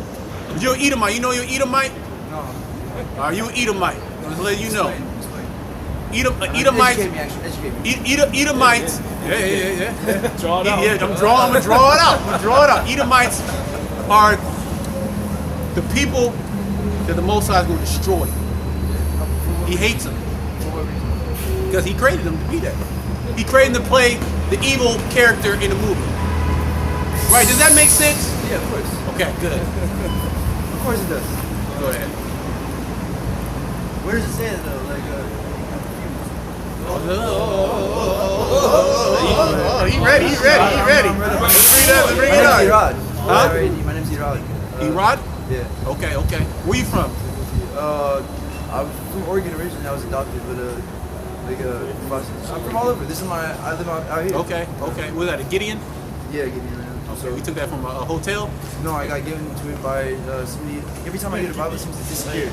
It seems like it seems to. I wish I was in a hotel. So you read your Bible, right? Yes, sir. And you know about Esau. You know about the story of Jacob and Esau? Yeah, yeah. Okay, who got the promise? Jacob did. Okay, and then what about Esau? And Esau was his brother, right? Yeah. What did God promise to Esau? Get Malachi the 1st chapter. Malachi? Yeah, let's go to Malachi the 1st chapter. And get Romans 9. We'll just deal with it really quickly. I've been trying to give up as much of the past stuff that whatever my ancestors did. Okay, so good. So your ancestors, right? I don't know what they did, but if they did, I'm trying to not. I don't live there. I don't walk in that path. I do everything in my power to. Okay, so you don't know who your ancestors are. No, because it doesn't mean that they're not my ancestors, but they're impossible. So are you? So would you consider yourself Caucasian? Would you consider yourself like a white so-called white person? What would you consider? What is your nationality? What would you consider your nationality? Well, I have that's what's messed up. My great grandparents, we found out my great grandfather's name is Clyde. 6'9", he's a Moor.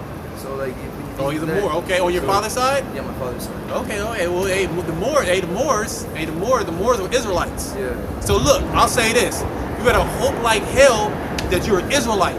Oh yeah, the Gad is where because I'm native. My mom's native. She's a Goshen. Okay. Well, I'm just saying. The way the story is being played out, you better hope like hell you're an Israelite. You're from Jacob and not Esau. Yes. Because if you're from Esau, you're going into captivity for 1,000 years for what your forefathers have done. Let's bring that.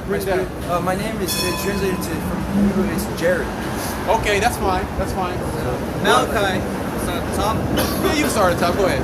1 verse 1. It says, "The burden of the word of the Lord to Israel by Malachi. I have loved you," said the Lord. "Yet ye say, wherein hast thou loved us?" Right, because you're going to find out, you read your Bible, that the Bible is really only for the Israelites, right? You read about the Israelites, it's a book for the Israelites. Written by the Israelites, okay? By the inspiration of the Most High. No other nation can come into this. So you have to be from this tribe, one of these tribes, through the lineage of your father. Now, you might look like an Edomite, but you could go back to an Israelite, right? You said, hey, you're on your father's side or more. We'll see. Go ahead. It draws you in. If you're part of the Israelites, it has a way of drawing you. Right. You're absolutely correct. Go ahead. It says, "Was not Esau Jacob's brother?" Was not Esau Jacob's brother? Go ahead. Said the Lord, "Yet I love Jacob." He loved Jacob, right? Go ahead. It says, "And I hated Esau." And he hated Esau. So God, the Creator, He created two nations. When you go into the story, you read about Jacob and Esau, the birth of Jacob and Esau, right?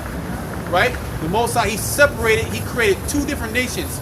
You have Esau, which will be the so-called white race today, okay? And then you have Jacob, which will be the so-called black, Hispanic, Native Americans that went into captivity under the Edomites. Yes. Okay, that's Jacob and Esau, the so-called black and white story. That's why there's so much tension between black and white, this and that. That it really goes back to the Bible.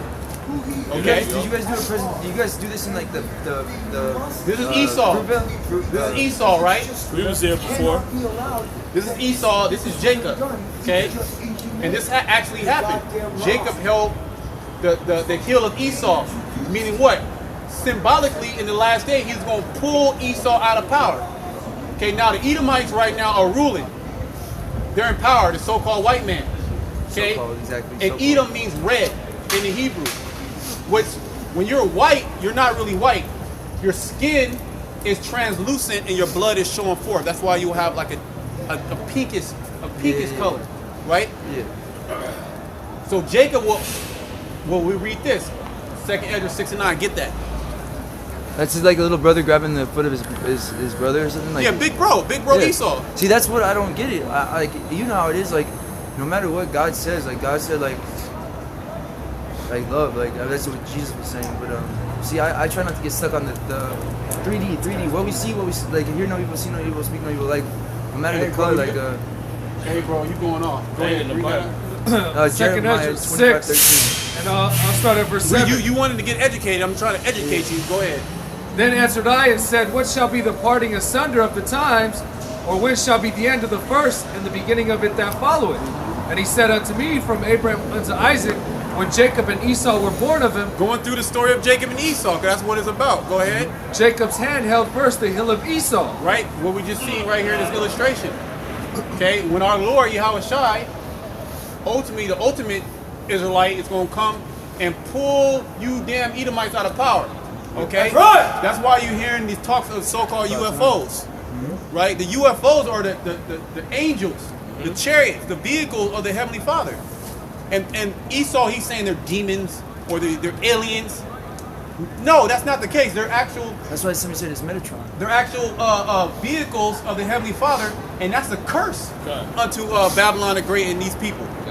And those chariots, those UAPs, unidentifiable aerial phenomenons, right? Which we know exactly what they are. They're coming to destroy this place, man. They're coming to shoot laser beams, and they show you that in their movies. Why World to World? You're gonna get Edomites, and they're gonna get Edomites. So that's why you better hope to hell that you actually do go back to a Moor, okay?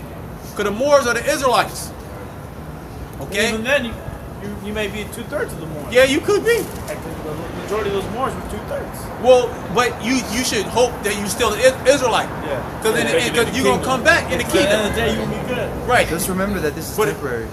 This is temporary. This is temporary. My ancestral, like, that was the consequence. I'd accepted, like, well, okay, I know where I go after this. It would be with how I've lived my life. I'd be judged on that, and go get Isaiah 14:21. It depends on what nation you come from. Right. Yep. That's important. That's if important. you're from a heathen nation, it don't matter what you do. The Most High already has your judgment set. Yep. Yeah. So, but if you're an Israelite, then yeah, you're gonna be judged based upon what you do as an individual. But you have to be living your life according to the scriptures. You know, not according to what this world tells you is good or bad. You know, you see an old lady crossing the street. You know, she's having a hard time with her bags. You rush to her, you help her out. You ain't getting points with the Heavenly Father for that. You know, He wants you to follow the laws, statutes, and commandments. Right.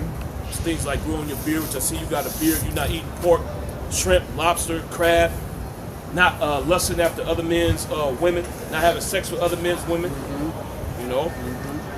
Yeah, there's a certain code of conduct. Keeping the high holy days. Yep. Go ahead. As Isaiah 14 verse 21. Good, because there's a such thing called reincarnation in the Bible. Okay. Everybody comes back the third or fourth generation. The scriptures tell you that clearly. So you can pay for your past lives, right? So if you are Edomite, you're gonna pay for your past sins. Yep. You're gonna pay for being an Edomite. Because every time your red ass came on the earth, you was being a devil. And those sins were being racked up. And you have not really received the judgment. Esau have not received the judgment. Read that. It says, prepare slaughter for his children. Prepare slaughter for his children. Go ahead.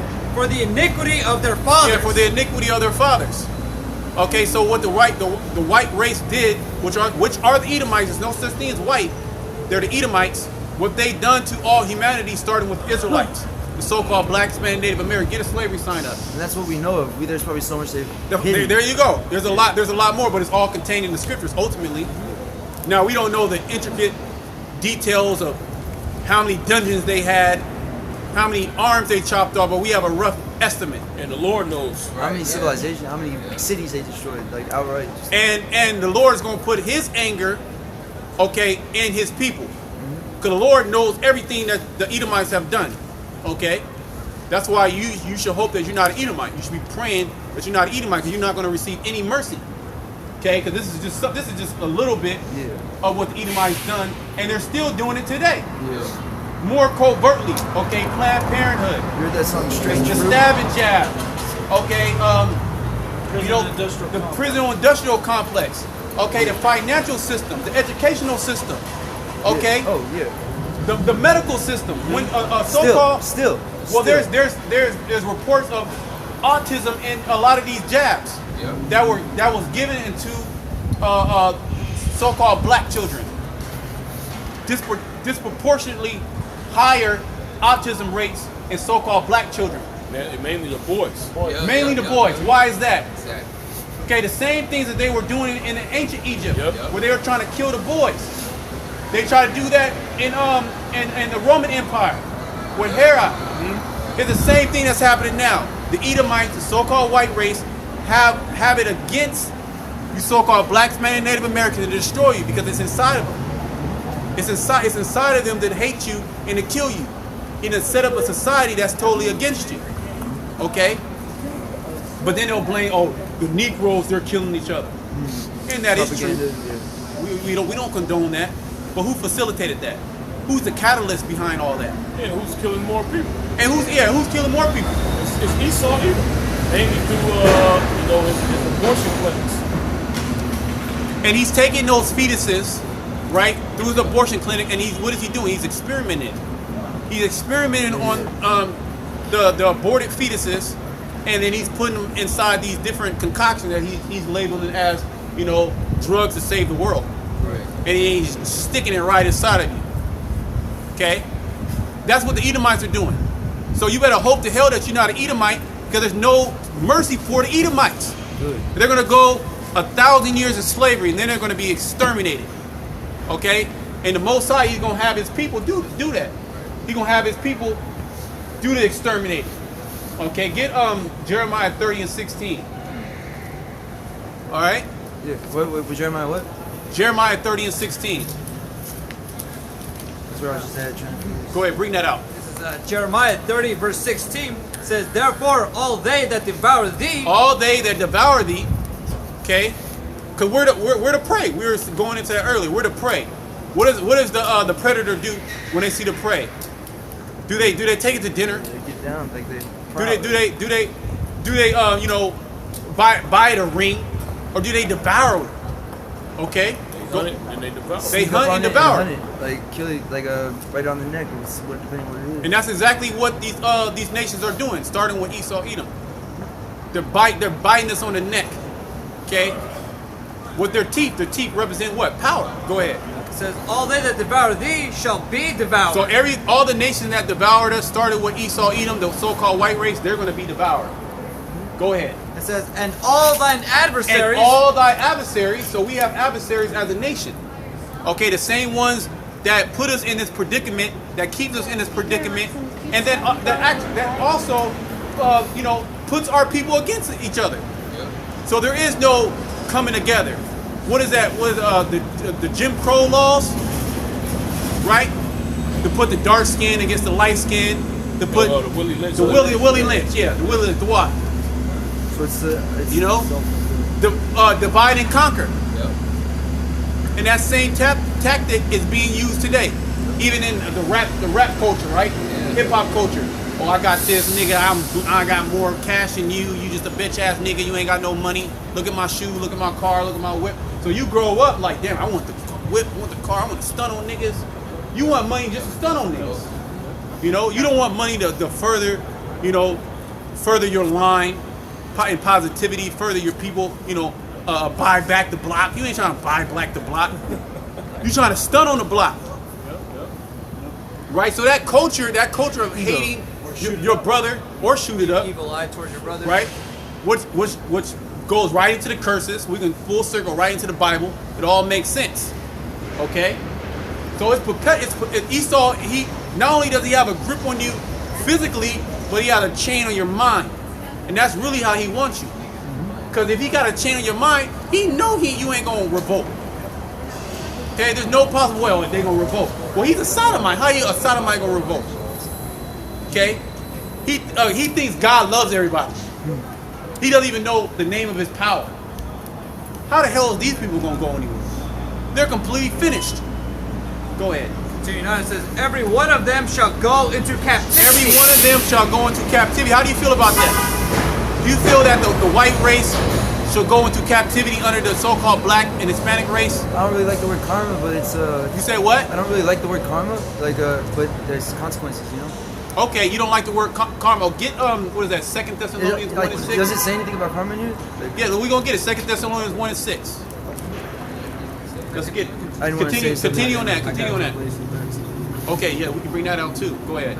Continue on. It says, and they that spoil thee shall be a spoil. Yeah, they that spoil thee shall be a spoil. That's karma. Yeah, it's consequence, yeah. See that? Yeah. You don't like it, but you the Bible. Hey, I don't. It's not that I don't like it. I just don't like the word karma. Okay, you just don't like the word? Yeah, karma, because I don't think it's. Okay, yeah. okay. So you didn't like it, but it's consequences. to your Okay, actions. yeah, right. Not my actions. Right, but that's what we're reading. So, by definition, should the white race go into captivity? Whoever's responsible for what they did, the Edomites, yes. Yeah, there you go. And it was promised. There you go. God's words of like he holds his promises. There you go. There you go. Yeah, I have no. Finish on that. Well, just a little bit more. It says, and all that prey upon thee will I give thee. Will I give for a prey? Right. The one thing I don't like is the whole thing, the face thing. The whole like you guys see a white face, and then I'd be automatically one of these Edomites. It doesn't matter. Right, but we clarified too. Yes, that's like a. I just want to make sure that we get who is.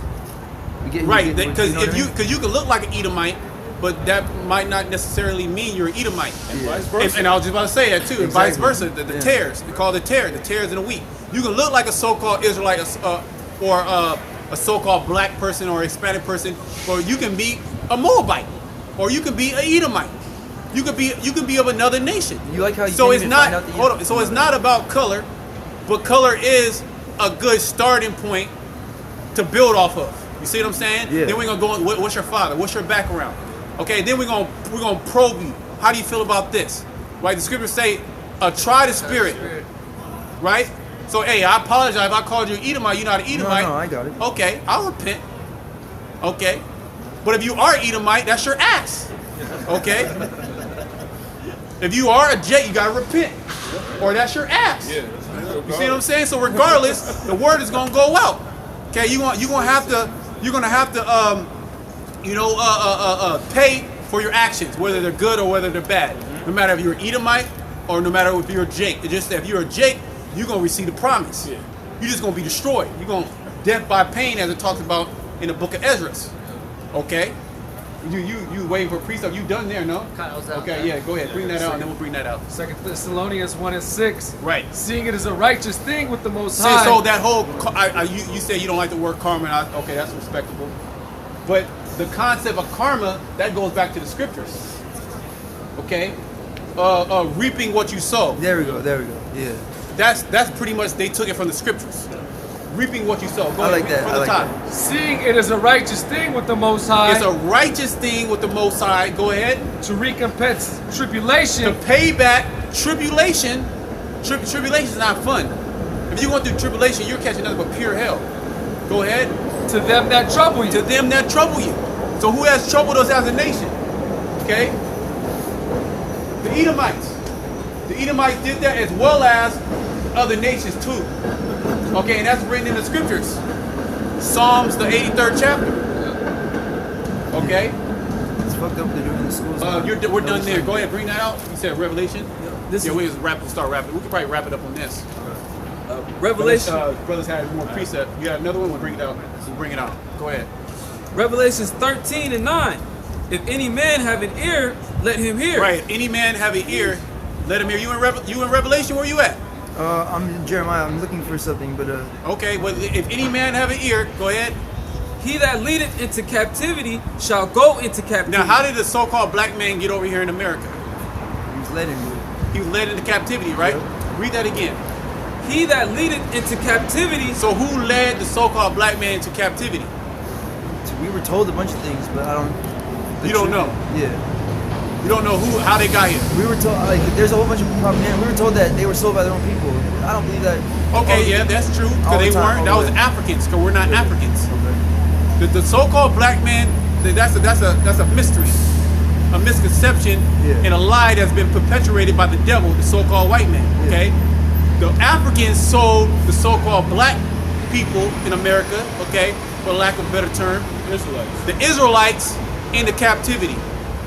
But that's a good observation. The so-called Africans sold the That's not true.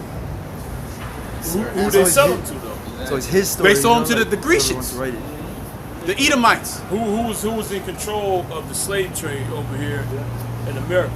Who sanctioned those ships? Right. Yeah, the rich people. Yeah, Who insured the cargo? What do they call those? The Small the hats. farms, the big ass farms made of gold. Like they had gold toilets and shit like that in like the south. The plantations. Yeah, the fucking plantations. Who insured those the cargo?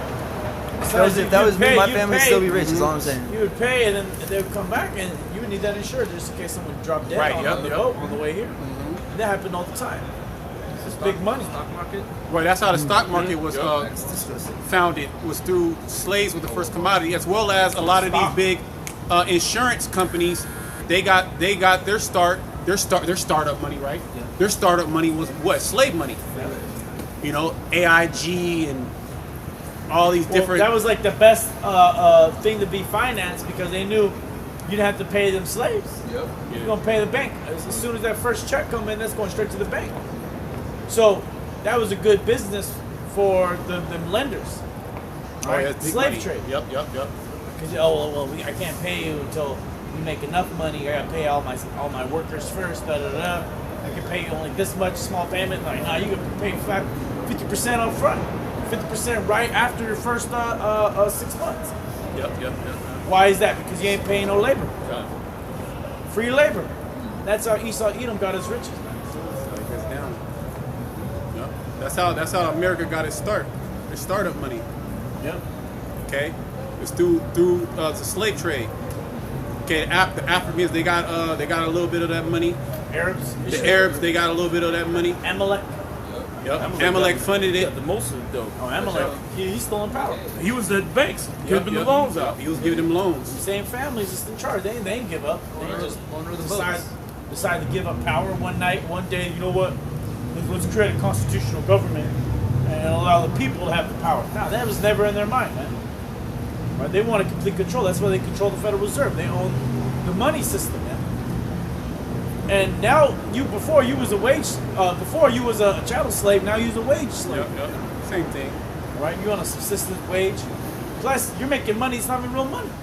It's like when what was it? The Rockefellers back in the day in the mines. They wouldn't pay their miners in dollars.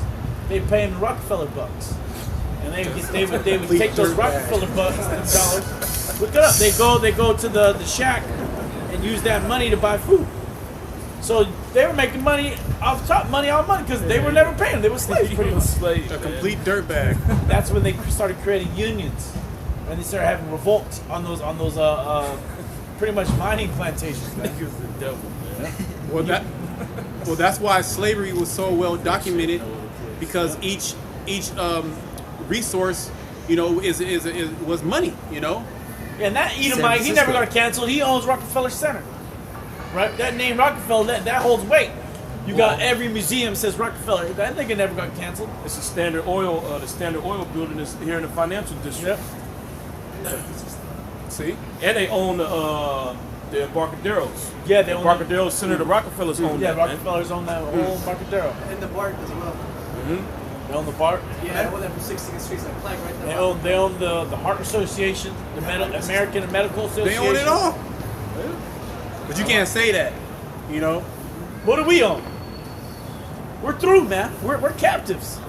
You got some nerve to point us out and point the finger at us like we destroying the society, man. No, the Most High is, all right? And it's usually you devils that do it. You devils like them 1/3 Edomites we were talking about. You elite Edomites. You elite of the Edomites, you're the main ones that can go in the hardcore slave. Not this guy. He could be a Jake, all right? But lowly ass Edomites, you're through, man. There's no hope for you, all right? You elite Edomites, same thing.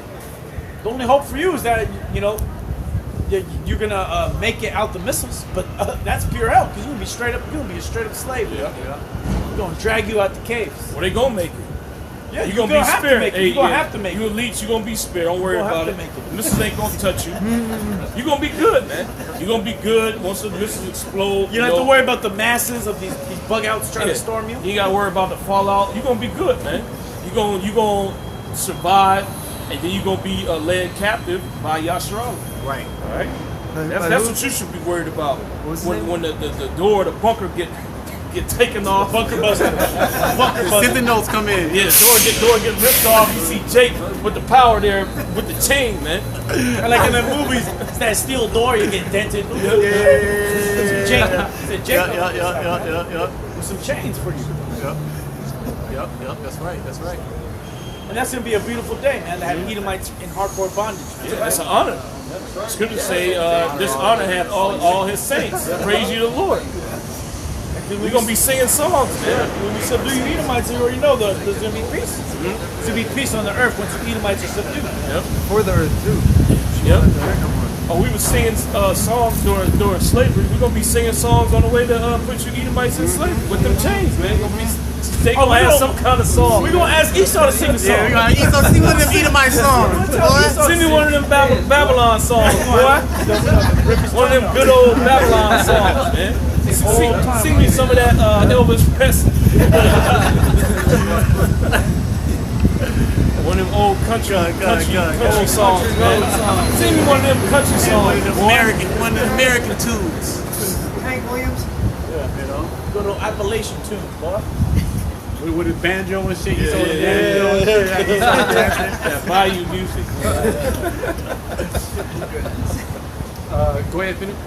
You was reading that, right? Yep. Yeah, go ahead. It said, he that leadeth into captivity shall go into captivity. So you Edomites have no hope. Okay? You're done. You're finished.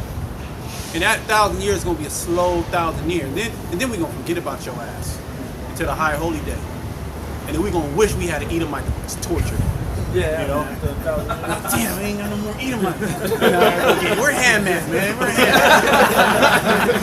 We're gonna do the reenactment. We're gonna do a reenactment. We're gonna do that reenactment with Ham. Moab gonna be here playing Edomites. With leprosy. Jay gonna have some live action reenactments in that day. Some Broadway production. God. He that killeth with the sword must be killed with the sword. Gotta go, Esau. You must be killed with the sword. You have to. That's what the scriptures say. Okay, you brought the scriptures, and you said it. You know, this. You said this was the law of the land. Mm-hmm. So you're being judged by the same law that you try to uphold. Okay, but you don't really believe. But you're gonna be able. But that's beautiful. That's beautiful that you don't believe, because to see an unbelieving Edomite with a chain on, he just doesn't, like the rock child. He just doesn't believe it's happening. But that's gonna be your reality, man. You don't think it's a dream. But we gonna wake. Yeah, you're gonna wake. He gonna think he gonna wake up back in his mansion. Right.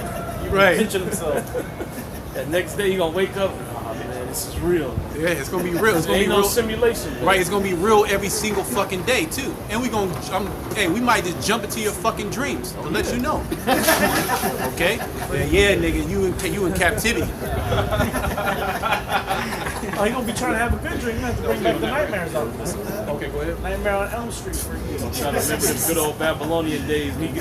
Especially the 50s, man. When he was kicking Jake. You know, you got to bring that. Go by Uncle Tom, man. Well, I have to bring one of them niggas in the house. You gonna remember he was scalping dad. He gonna have a smile on his face. Yep. You had to go in his dream, turn it into reality, man. Hey, that ain't this is going the on, day. man. This is Sabbath, so I can't help but feel for a lot of people for questioning, you know. But I gotta go. But no disrespect. My name is Jared. Okay. With love and yeah, we gotta keep it. He says don't. I was just reading in Jeremiah. He says don't get stressed. Don't like do all that stuff today. So definitely there's gonna be a lot of people who gotta pay for their actions. But yeah. All right, bro. Yeah, we'll finish it. Yeah, just to let you know, though, the Sabbath is based upon the moon. Yep. It's not a Friday, sundown, Saturday. no, it was sundown just the full moon for 2 days. 2 days ago. Say again? There's a full moon for 2 days. Sagittarius full moon 2 days ago, or just ended yesterday. You're talking about that super blood moon. Super blood flower moon, right? It's a significant one. Yeah, I'm Aries, but Be careful in the streets. Yeah, you gotta leave that astrology alone, I'm out too, here. man. I've been out here. I woke up from a coma. I got hit by a car going 50 miles an hour, 16 broken bones, punctured both lungs, shattered my skull, blew out my eye. Well, that judgment, bro. You gotta repent. Oh, no, that was I survived. I shouldn't 4 months coma. They said I should be dead, but I survived. All right, bro. Go ahead. We'll finish with these last two. Read up. It says, here is the patience and the faith of the saints. There you go. The patience and the faith of the saints. That's what we're waiting for, man. We're patiently waiting for Yahweh Shema Shai to make that come true, man. and he is going to make it come true. Go ahead. In and up. In and up. Romans 8:16. Bring it out. Bring it out. This is Romans 8:16. He's gone now, but it says the Spirit itself bears witness with our spirit that we are the children of the Most High. Right. Self-explanatory. Go ahead. Let's read this real quick. 2 Maccabees 7:31, read down to verse 36. And thou that hast been the author of all mischief against the Hebrews shall not escape the hands of the Most High.